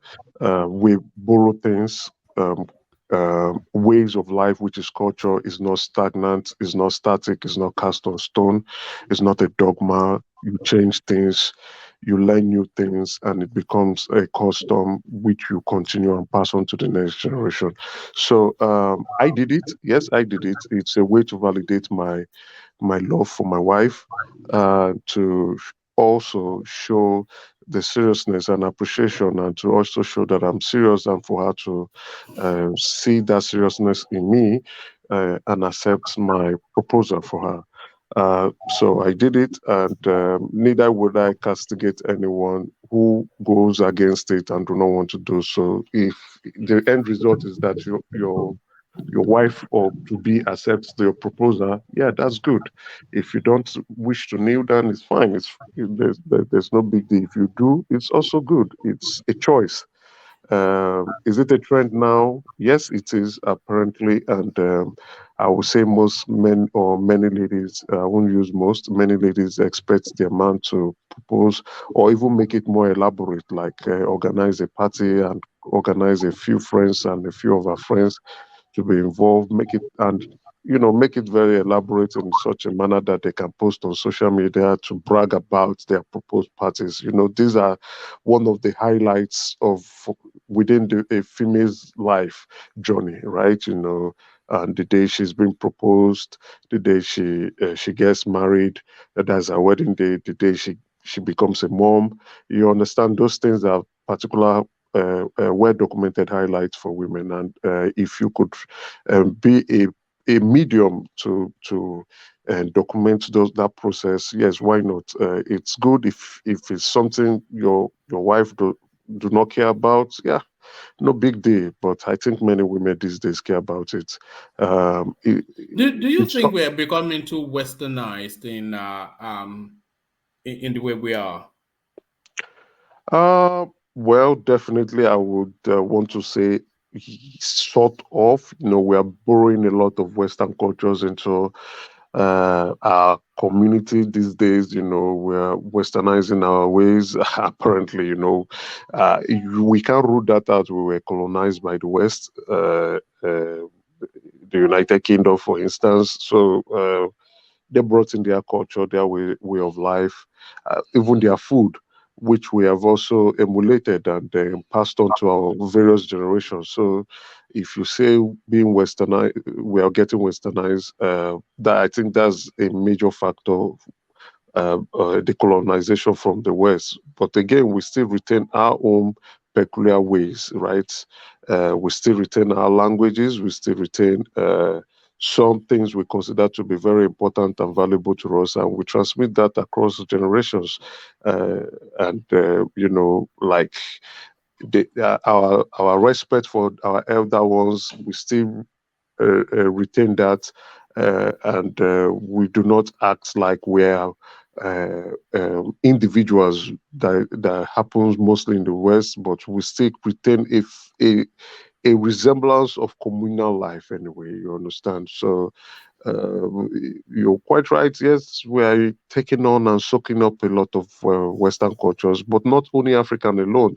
The Asians too are doing likewise. The Indians too are doing likewise. It appears the West has succeeded in saying that their culture is supreme, and they've pushed it very well in the form of movies, music, and the rest. You understand? That is why I'm really happy with our music being accepted now in many countries in the world. Very soon, you would notice, I don't know if you've noticed, many Africans, if you go to many African countries, they are now speaking some of our core slangs and linguas. You will see them saying, wahala, no wahala. Yes. You see them saying, oga. If you go to Kenya, there's Nairobi, you will get to hear that, you understand? So why is that happening? Is because our movies. We are the shining beacon of enlightenment in Africa, especially Black Africa. I would say entertainment anyway. So we are packaging our culture in our entertainment mostly, and then shipping it across the African continent. And our our entertainment in music and in movies is very, very highly consumed by African continent, and even in the diaspora, you find Africans in the diaspora consuming Nigerian musical and movie content, even in the Caribbeans too. So you find that. So that's one way, and I think that was what the West succeeded in doing with Hollywood and with their pop music. And we are doing the same thing. And in 10, 15 years or 20 years down the line, you begin to see more African countries speaking our slangs more. Like I was surprised to hear now it's very common in South Africa. You say nyash, nyash, and you're like, oh my! Now even in Atlanta too, nyash, nyash, and you're like, oh really? Has it gotten to this point? So where are they learning this? Is our music, our movies? They're seeing it, they're enjoying it, and they are learning this stuff. So yes, we are being westernized, but at the same time, we adopt, and maybe some of these Western cultures, we can adopt it and modify it into a way that will suit us in an African manner or way. All right, brilliant. Sorry, did somebody? Yeah, if kneeling down, some men see it's wrong, but I feel like kneeling down signifies three things, according to the Igbos anyway. Humility, respect and loyalty, right? So if in the Guys, sorry, where in the Igbos men kneel down to? It's women that need that to give man drink. Don't propose in the Igbo land, you kneeling down, guy. It's a question mark. I think it is right. It's a question. Yeah, no, I don't think. Let's work a question mark. One man, when in the traditional marriage, when a girl kneel down, that is what I'm saying. It signifies humility, loyalty, and respect. You can go to the Igbo land if you're. I don't think you're Igbo. You will see what that kneeling down means. So I don't know why we are arguing. So if that is the case, if the traditional marriage, if a girl kneels down and it signifies these three things, I don't see much of a big deal if a man kneels down and gives the same, loyalty, respect, and humility to the girl. I don't see it as a problem, man. All right, brilliant. So let's start, carry it on, and a short condensed answer. But Fatah, you're up next. So the question, your response, is it un-African to go on bended knees to propose? But is it also the future direction that we should follow? All of that, Fatah. Well, I think the viewpoint that everybody, I think if you look at it as a standalone, like just the kneeling down, I don't know how to, but if you look at it like a process, like the process, first of all, I think it's not really colonial. I don't think it's colonization that is responsible. I think it's more of globalization that is responsible, and so it's this process that is Western, not African. Like, I mean, if you go out with these white girls and they expect you go for coffee, you can't really say upfront that you like them. You have to go somewhere and you have to be some moment. This is not I'm an African man. I don't I like you, no start. Usually I could I'll take you coffee 5 times, 3 and if you actually say like you go on a first date or whatever, or immediately I say, oh, I like you, it's like a bad thing you have to upfront. But so sometimes it's cheaper just to pay for it, isn't it? But Yeah, my point is this westernized process that you have to go through. I think that is what is leading to the question whether it's against our culture. But this is what globalization has brought to us now. A lot of especially educated girls now, they want, because they want to know you more. Or like before, when I would just go to your father, the girl's parent, I say I want to marry your daughter or whatever it is, or I just see her, I say, oh, I like you, let's go. But now they want to get to know you more and everything like that. And if that trend continues, then it's inevitable. The kneeling down itself, just a moment in time. You want to, when do you tell her? If you want to tell her that to propose, so I mean, you want to make it a memorable moment. Whether you're going to kneel down or you're not going to kneel down, I don't think really is the point. You could be banging and say you want to marry her. Look at that. What's happening? What's happening? Look what you started, Jewel of Nashville. It's Joel that corrupted me. Or don't look at that. Look at that. You came in as a choir boy, and now you make Jewel of Nashville. So I think it's the process that is westernized. The girls who want to know more about you and blah blah blah before it ends up in marriage. Or sometimes she's waiting for you to, hey, are you going to propose to me? We've been dating 3, 4, 5 years. Hey. So when you finally want to do it, then the process of kneeling down is almost inevitable. But if that process is not westernized, then I don't think African men will be kneeling down for women. But if that process is like that, it's almost inevitable. It's just a one moment. And it depends on the relationship. If she's a very emotional girl or something like that, or like what she cherishes. So I mean, you will already understand her coming along. And sometimes if she might the kind of girl that doesn't care. Maybe she cares if you want to propose to her to buy her a Bugatti. So kneeling down would not even who cares about it. Just give the Bugatti, and even if you like it, you do it standing on her head. It won't matter. So I think it's the process that is not African, not really that specific thing. From my standpoint, it's neither here nor there. That specific action. All right, brilliant. So you're up next, DOG. The question, your response. Yeah. I don't see anything bad in it. I didn't kneel down when I proposed, though. But it depends on the circumstance. What really just baffled me with, let me just say Nigeria, is I see a lot of stuff on social media where people propose and they are getting slapped. And I just wonder, why would you be in a relationship with someone? I believe you should have conversations in the direction of getting together, getting married, raising families before you can go ahead and propose. I don't see why you want to propose to somebody you are so into with and you've talked in that direction to refuse a proposal. Then secondly, I still think even the old ways still stand. I'm still sure in probably the East and probably in the North, they still go to parents to ask for their daughter hands in marriage, even though the man has not even really said anything to the lady. So I don't see anything bad in proposing. You know those marriages, they last longer. The arranged ones, they always last longer. That's what people say. Because the culture that now boils back to what you are trying to say in how we've imbibed all these Western ways and all that.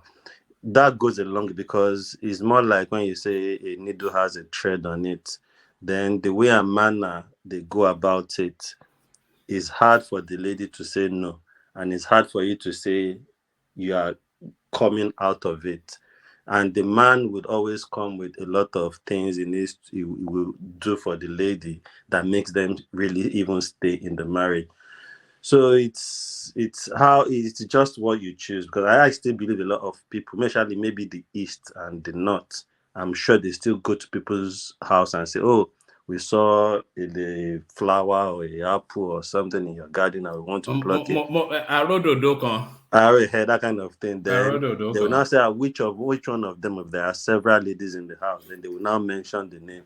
Then they will call the lady to come. Then you see the lady too smiling, even though she has not met the person before and all that. They will just probably know them by their family name and all those things. So I just think it boils the same way. So if it's good for you, all well and good. If you want to propose and kneel down, all well and good. I propose without kneeling down. I've seen a lot of people propose without kneeling down. So I just did you was it? Can you give us the setting? Was it like at some sort of elaborate restaurant? No, I didn't call a crowd. I just proposed. I didn't bring anybody. No, was it in a restaurant over dinner? Or, yeah? It was in a restaurant, but we've actually even left the restaurant. So we are now going like we are going shopping. Then we are it was actually by the car I proposed. So because we've been together for a while, so it was that's why I said, to me, it's always strange to me when I see those videos that somebody proposed and the girl slapped them and all those drama erupt all of a sudden. Because I just wonder, because I just want to believe there is a way and manner, if you're in a relationship or courtship with someone, you would have been talking about in that direction of, getting married, settling down, having kids. So how come you now get... some girls are very, very manipulative and they might just ride you on for a long time and you think that, you guys are in this are like in the same picture. But at the end, when the guy proposes, the guy will be like, "Oh, I didn't even know this." You can be talking to a girl like, "Yeah, I totally agree with you." But in the other way, I see it in two ways. I see it in the light you've just said now, and the other way I see it is some guys are just in self-denial. You can easily just tell, even maybe this girl is double dating. Some of them are just even proposing just to hook that girl by force on themselves, to just force it on the girl. So they do it unknowingly. So the girl are not even expecting it. They've never even probably talked in that direction. They just see it as a way of engaging the girl and just keeping the girl to themselves. A lot of people I remember back in the days in Nigeria, we used to say, some people engagement ring has turned to Kyoda because they've had the wedding ring and the engagement ring in their hand with no direction. They are not even married. They are not living together for many years. So we say, that engagement ring has turned to Kyoda. You see, so I just think sometimes some guys is just most of them are just trying to tie those girls down by proposing to them, thinking they will accept, so they will believe, okay, I'm not the only one. I'm not the one that was probably going to get married to her, to just force them into it. So most of those girls reject it, you see. So all right, brother. Yeah, so just make it sure. I just think it's whatever is good for everybody, depending on the circumstance, your situation, anything goes for me. As long as you love each other and you choose each other for the right reasons and not the wrong reasons. All right, brilliant. So Ajanle Koko, hopefully you're still there. I suspect that you don't really have any truck with all this idea of going on bended knees to ask a woman to be your wife. Let me start it with a song. Kolo mentality. If you say you be colonial man, you don't be slave before. They don't You don't really now. You But you don't never believe in release yourself. I say you fit to never release yourself. Kolo mentality. If you say you be colonial man, you don't be slave before. They don't release you now. But you never release it yourself. It be so that they do, then they overdo, then they thinking that they do. It be so that they do, then they do, then they overdo all the things that they do. It be so that they do, then they think it's said they better pass them, brother. No, be so. I can actually picture you doing the fella dance. Let's hear the songs now. Way blast no good. The things way blast no good. Now foreign things, then they like it not be so. The things way blast no good. Now foreign things, then they like it not be so. Then go turn your condition. They close them country your way not be so. It be so. So this colonial mentality.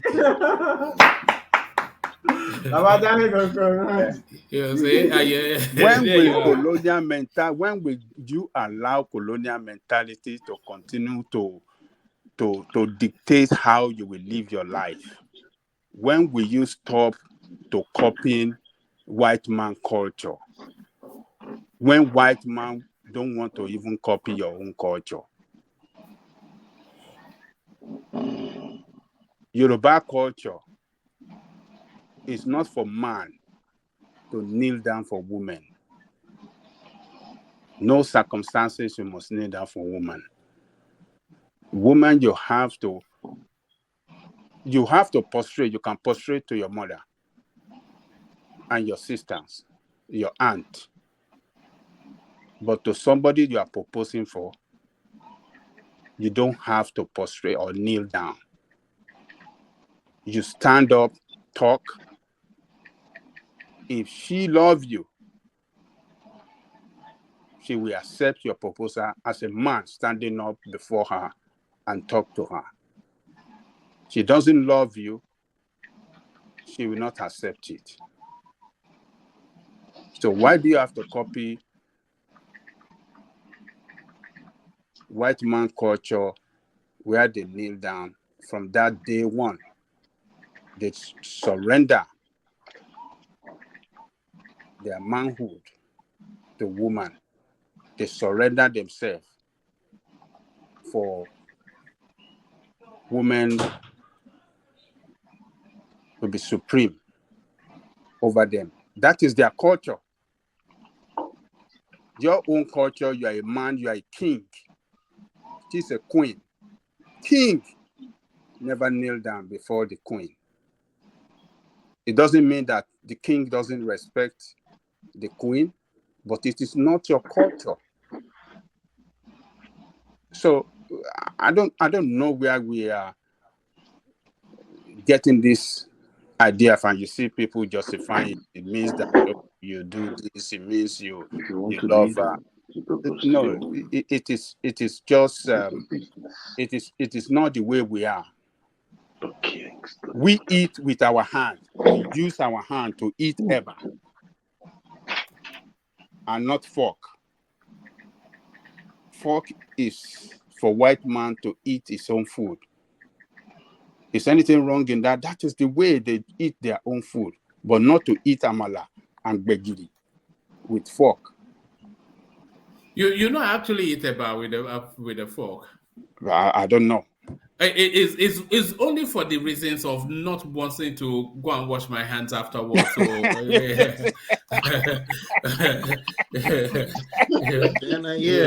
one man said, I think there are some circumstances. Maybe the way you are dressed, maybe the way you are dressed, sometimes you probably think it's better to use a fork than to be digging your hand. When I was in secondary school, in my boarding school, we use cutleries. You can't use ordinary hands to eat in the hostel. Yeah, in refectory, if you use, and I mean, I was my first post I held in secondary school was spoon and plate prefect, like a refectarian. So you can't use your bare hands to eat. You must use your cutlery, your fork and knife to eat, swallow, no matter anything you're eating. You can never try and use. And one man, that was my case too in my boarding school. Primary, secondary school. I stayed in boarding school. We used what they call it, cutleries. Sorry, guys. Those two guys. Sorry, one man. Those two guys that use cutlery. Did you at home when you get home? Did you do the same? Yeah, that was that was why will I use it? Why will I use it as when we get home, when we go home, we go back to tradition. We go back to tradition when we go home. But then when you're in school, you have to use your cutleries. Yeah, that's the thing. Is anybody prepared to admit that they eat pounded yam and with the fork? Is anybody prepared to admit that? Nobody. I'm sure you all know. No, for convenience. Now everybody must have done it, but it's not. I mean, no, ours was punishment. Ours was punishment. If you use your hand, man, you're gonna get your ass whooped. So in boarding school, you have no choice. That's the law. That's the rule. So couldn't do anything about that. Yeah, that's the more. I think convenient times you could. Not most people have done it, but not like when you are at home with yourself. Of course, you take your hand and like a Kwara boy. like a proper village boy. Like a proper village boy. All right, back to Ajale Gogo. So I don't subscribe to it, and my children, my sons, I even told them, you never kneel down for any woman because you are proposing. No, don't do that. When you are proposing or when you are trying, just stand up as a man, talk to them. Women that will love you for who you are will not necessarily require you to propose by kneeling down before they will accept your proposal. So it's not our culture. We should not embrace it. We should leave their culture for them. Let us practice our own culture so that we can continue to champion it and let the culture continue for coming generation to know it. But when you are abandoning it now, and the white man culture will overrun your culture, your children and coming generation will not even know your culture. What is wrong with us? What are we trying to achieve? I don't get it. I think most of them, sir, is just for the social media space to be able to post something and show that they actually propose. So they want to go the Western way to do. Yeah, that. Yes. What does it mean? Oh my God! It's funny you say that. You know the Nigerian term that I hate the most. Yeah? Nigerian girls are very wicked. If you take peer pressure will kill you in Nigeria. If you follow them and do all this.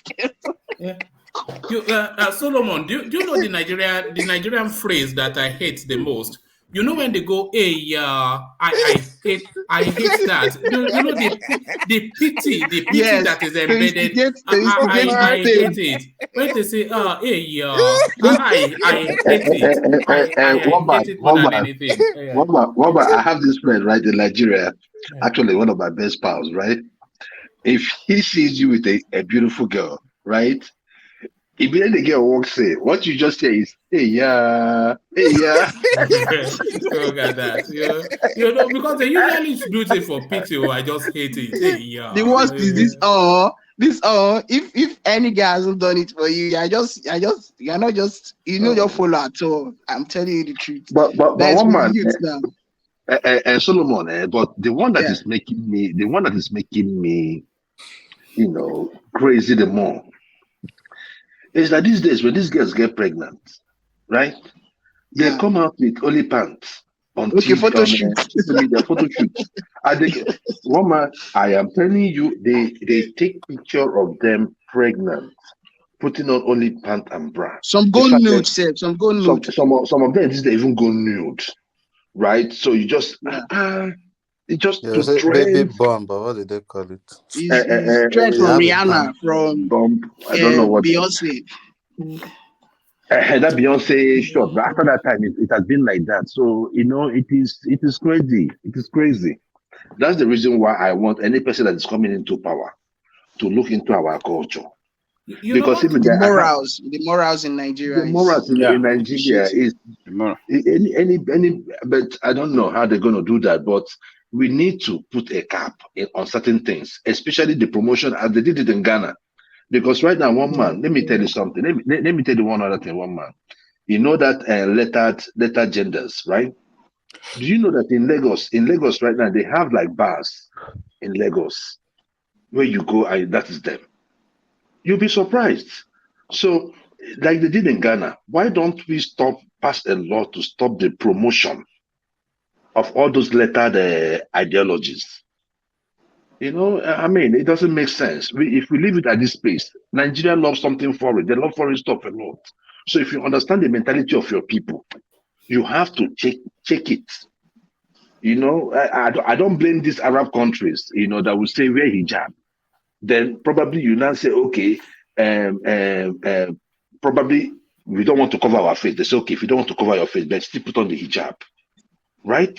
Because if you leave it the way the Westerners are going, if they get into those Arab countries, they'll finish them.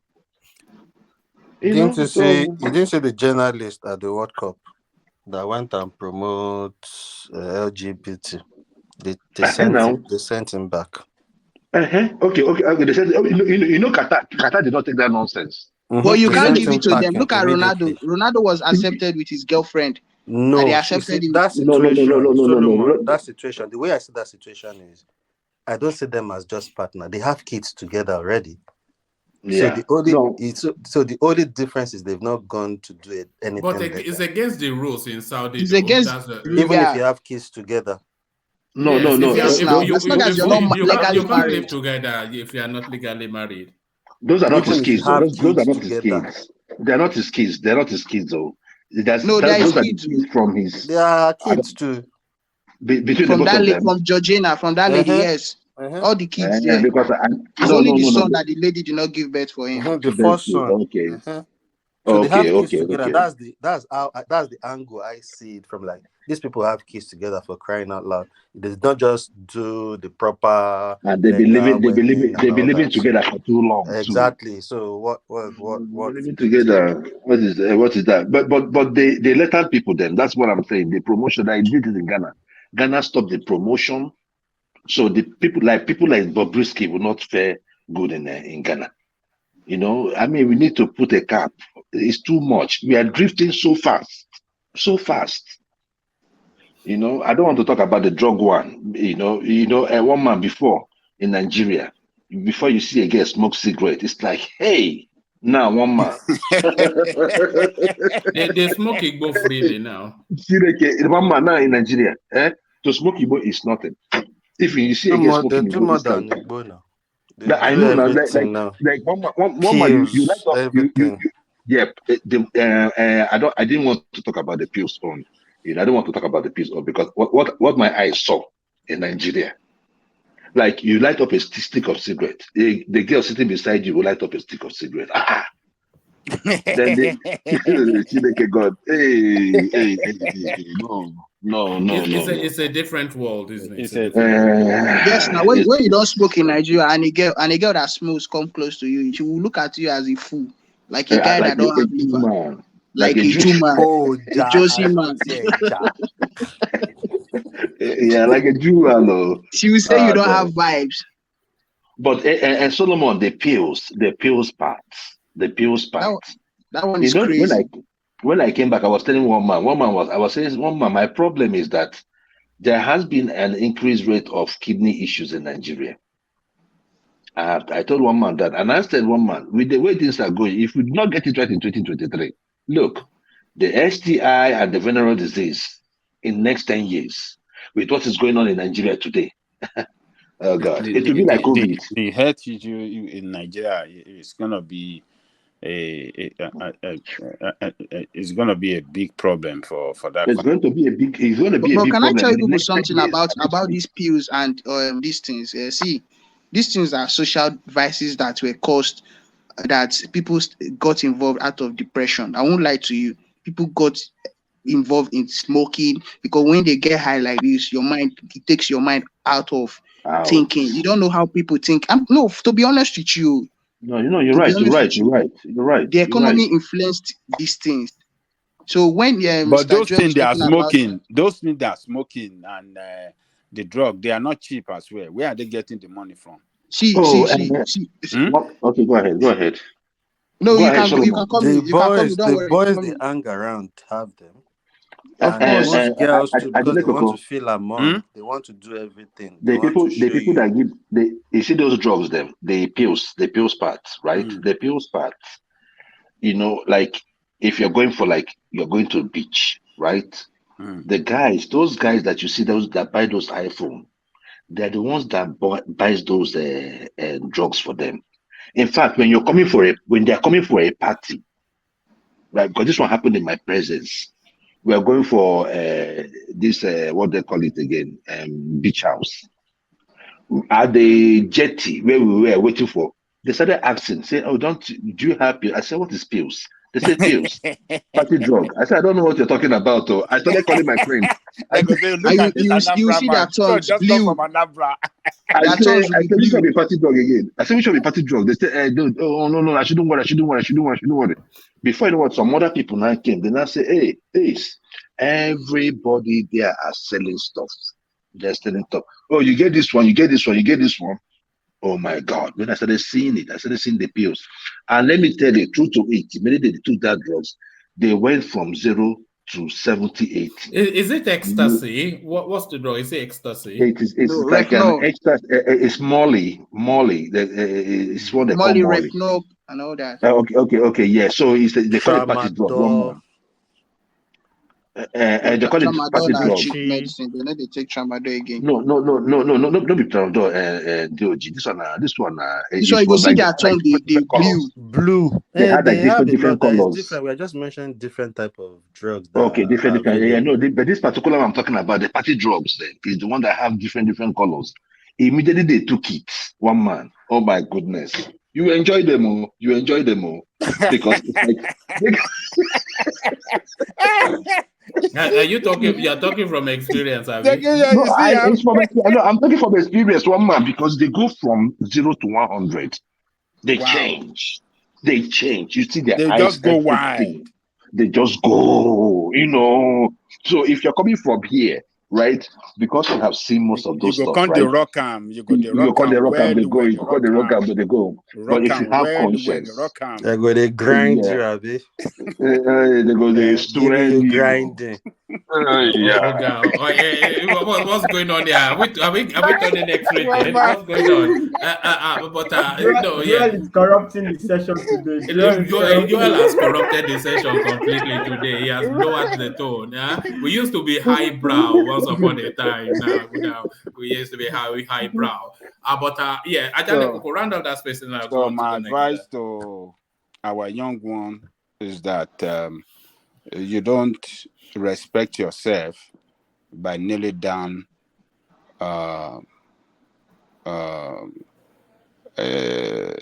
before woman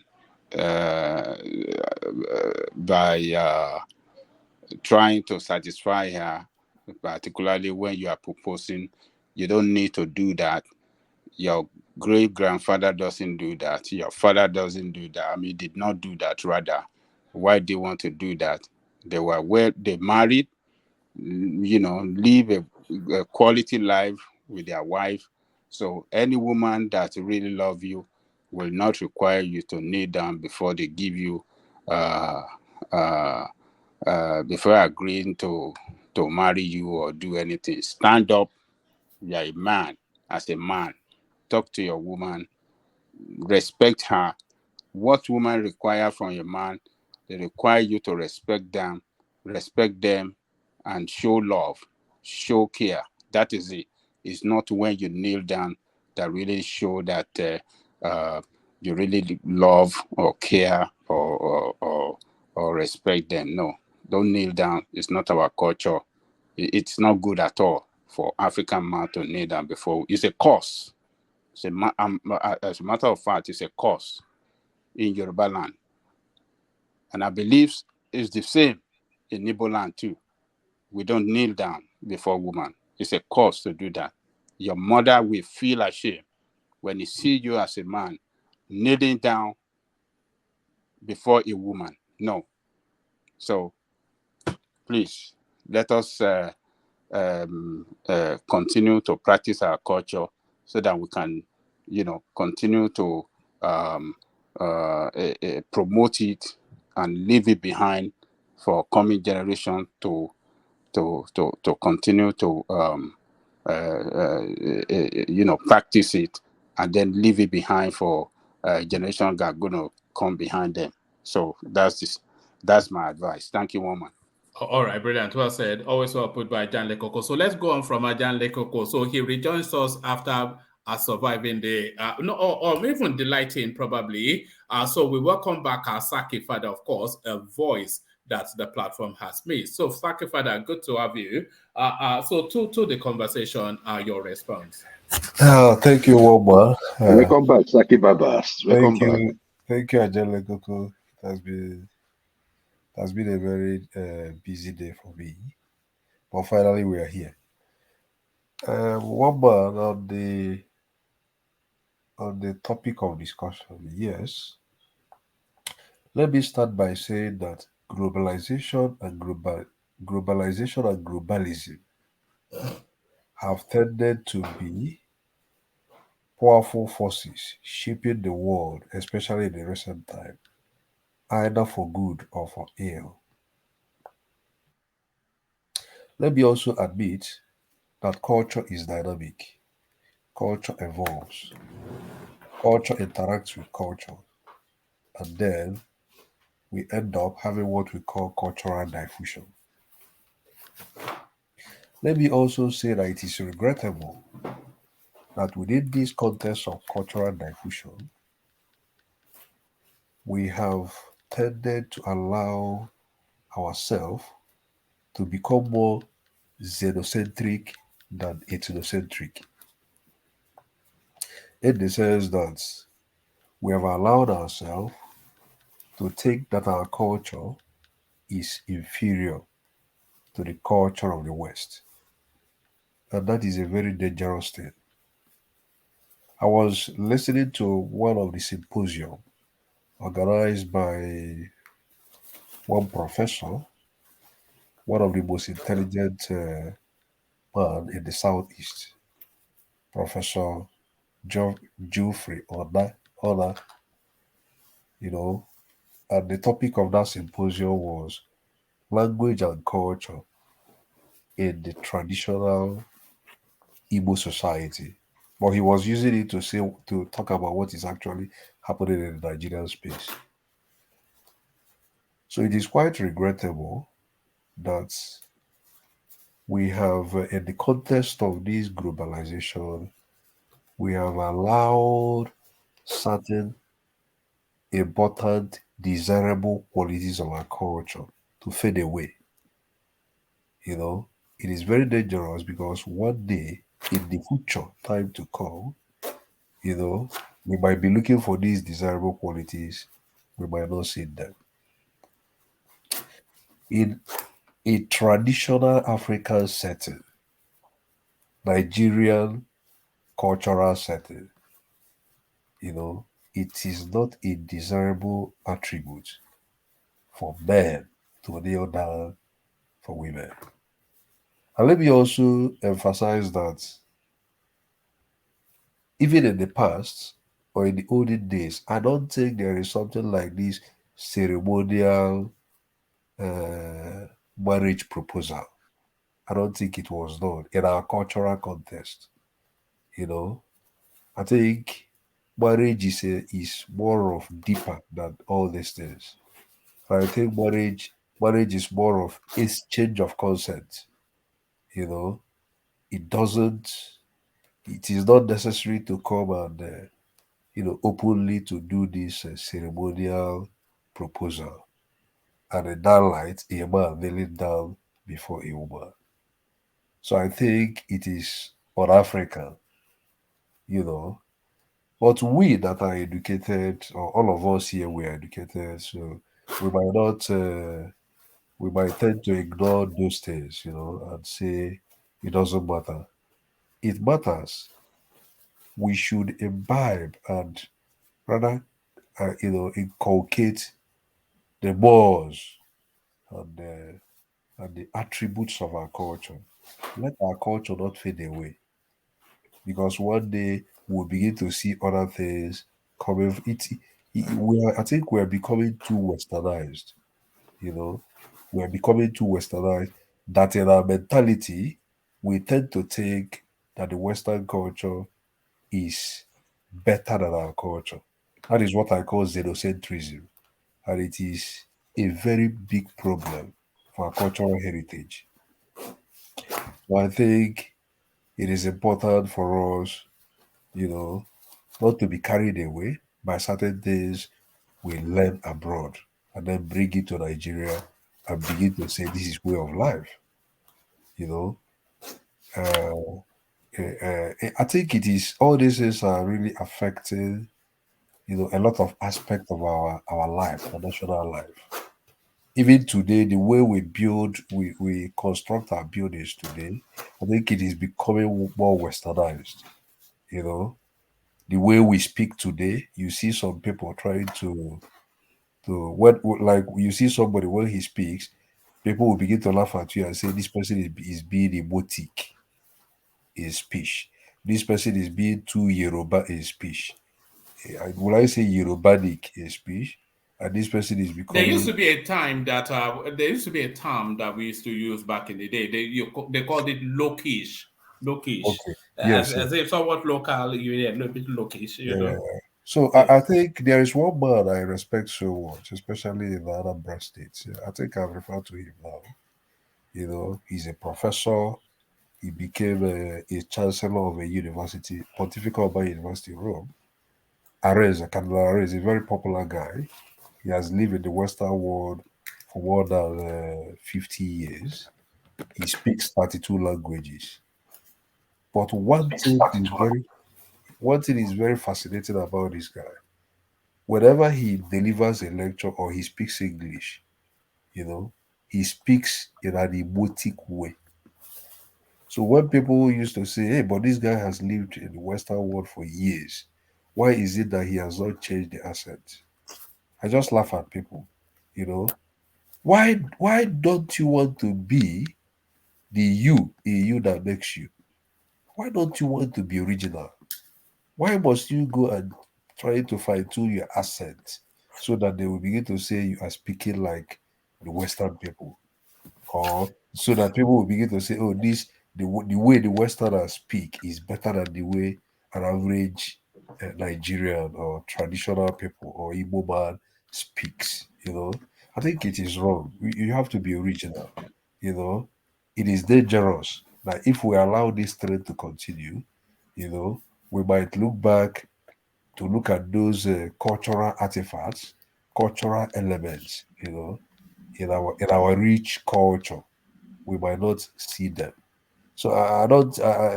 My take, like I said, is that it is on African, it is on Nigerian, it is on traditional. It is not traditional. These days where we see a man kneeling down to beg a woman for marriage. The man should be in charge, sort of. I think the man should be in charge, sort of. One man, there was an argument I was having with one a Ghanaian girl like that, and I was like, one thing I like African women is that they are very proud, with the way they cook. They like cooking for the husband to enjoy their meal, something like that. So the girl was like, no, no, no, no, that she can't submit herself to cooking for the husband. That if the husband is hungry, he should go. All this Western kind of tradition.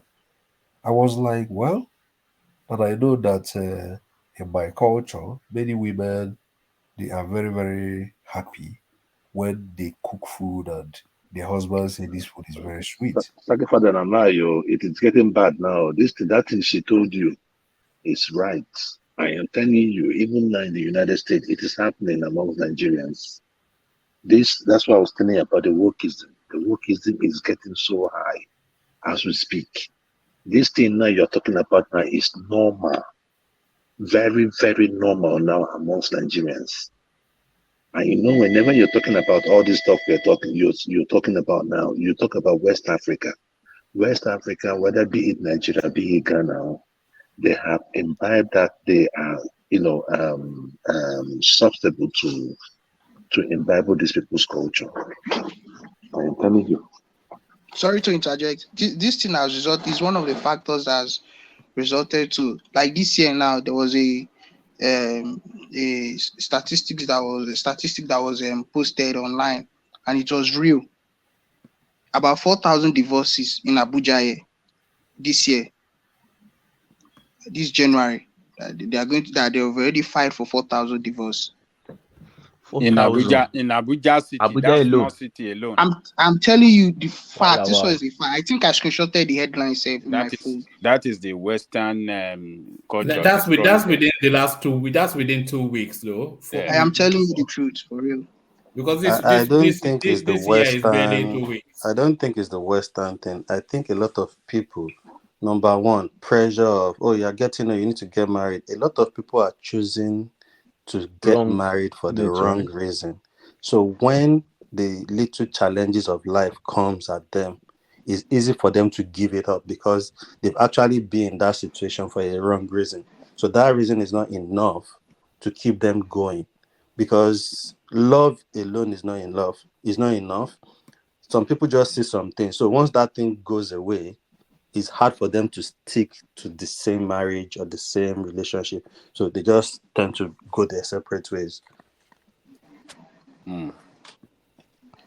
Yeah, so that's my take there. It is dangerous that we are still having this colonial mentality. It's really affecting our culture so badly. Culture is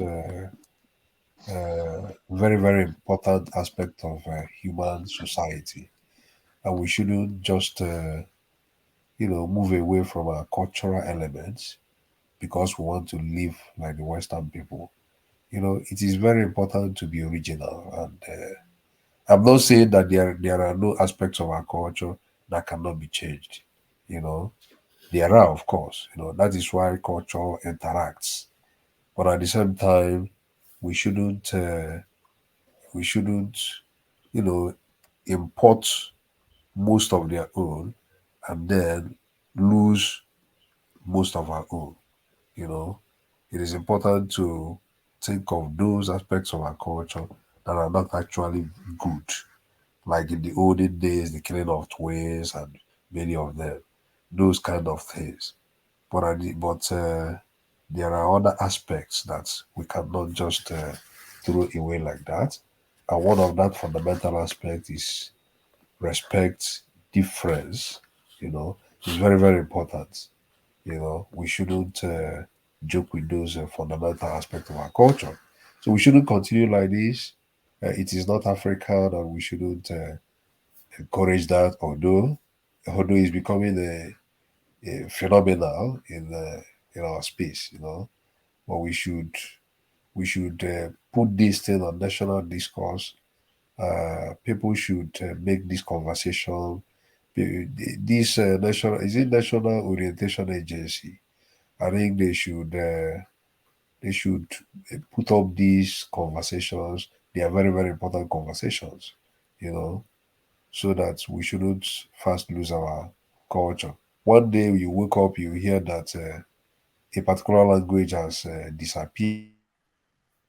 The rate at which people are teaching their children how to speak English right from time, to the extent that most of the children will present themselves that they don't hear Igbo language or Yoruba language again. If we continue on this trend, one day we'll wake up and we discover that our languages have disappeared. So what about that's my point there. Oh, all right, brilliant. Well put. Always excellently put. Of course, we remember him, Saki Fada. So from Saki Fada, we go on to Ife. So Ife, are you there? Yes, I'm here. I'm here, woman. Oh, all right. So the question, your response. I will throw the line of Saki Fada. The only difference will be on the line of cooking. We need to understand that times have changed. Responsibilities have changed, and circumstances too has changed. Obviously, I don't expect that a man should have that consciousness. I mean, use that consciousness that it's my turn to cook at home now, But you have to remember too that where, especially in the family, your wife is also contributing in some aspect of the family. You don't want to be rigid. No, sorry, Ife, let me just interject a bit. Okay. Not to misinterpret that space. Okay. What I was trying to buttress, I'm not saying that it is right for a man to just see his wife as a tool that must always cook in the house. Must. That is not what I'm trying to say. But what I'm trying to condemn is the fact that many women of today are not seeing values in domestic work. Okay. In our society. They are beginning to have these extreme Western views, extreme Western views that you didn't marry me to come and cook for you. That's what I mean. Sure. I can't cook. If you're hungry, go and cook. So, but what I'm trying to say is, I'm not saying that men shouldn't help in the house. Help out in the house. That is not what I'm trying to say. But what I'm trying to say is that is not an excuse for an African woman to believe that there is this that we married on equal basis. I cannot cook for you. You have to go and cook. When I'm hungry, I should cook. You understand what I mean? It is not African. Yeah, sure. It is not African. So yeah. And if I look, one other thing, I keep telling people about this, right? The woman does not belong to the kitchen, but the kitchen belongs to the woman. Yes, I agree.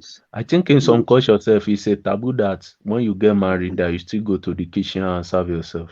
Exactly. No, but the thing there is that the kitchen belongs to her, right? Mm-hmm. Now, I also understand that times are changing, but the issue there is this: the traditional role of a man is to provide for the family. Yeah. So you cannot compete with a man in terms of providing. You see, those rules have to be spelled out. Now, do I expect the wife to go to the kitchen every day? No. However, you can still cook in big quantity and put it in little plastics and put in the fridge. Then any person that comes in can now go and warm. But you must do your duty. If I come in now, it doesn't mean that every day. I can't remember the last time my wife said to serve me food. But she does the cooking.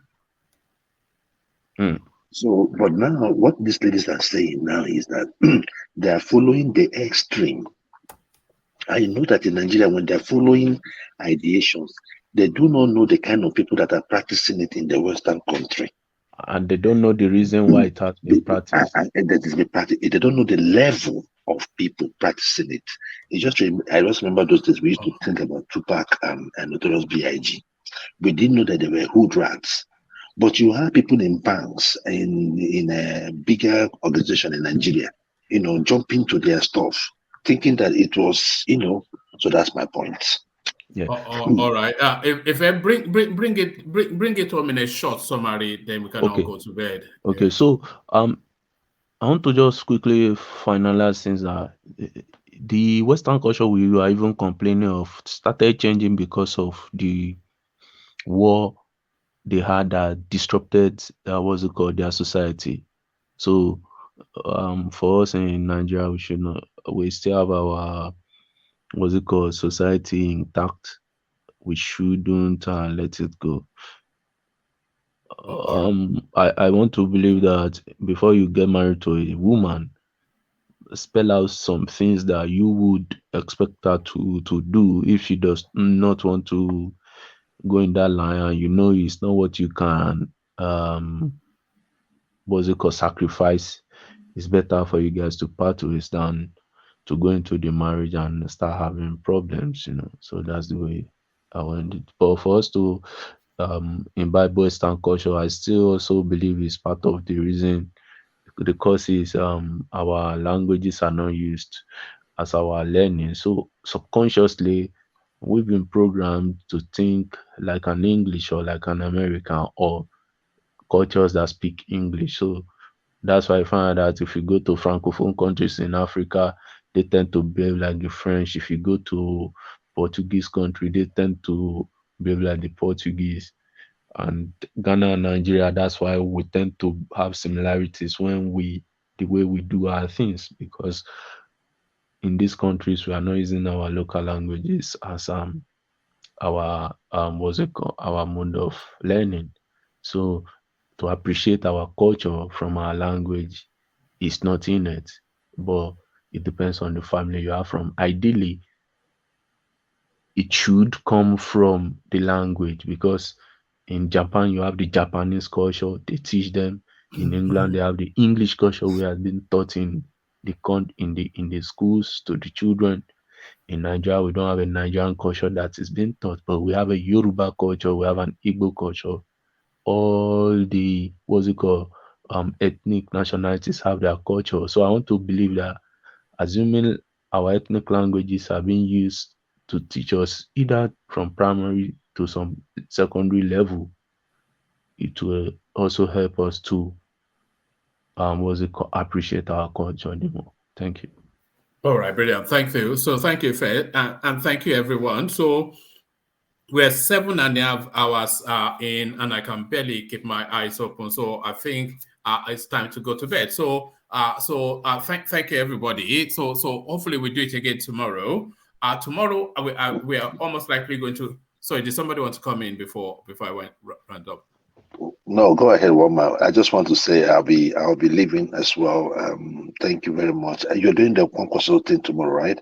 No, I think I'll skip it because I'm not sure that I could just run it as a standalone and not take reactions. I could just stream it in that way, but I don't think one, I don't think I'll be in any fit state. Two, and I don't think he has anything especially that fair enough. It's not one of just like Showore and just like Showore. I get it. Look at that. You couldn't help but put that last bit. You never miss an opportunity, do you? Is that the way to say good night to me? Yes. So good night, everybody. So thank you, gentlemen. Good night. So we'll convene tomorrow at some point. A real delight. Good to meet you, Emeka. Join us again whenever you are chanced. And peace. Thank everybody. Thank everybody. Yeah.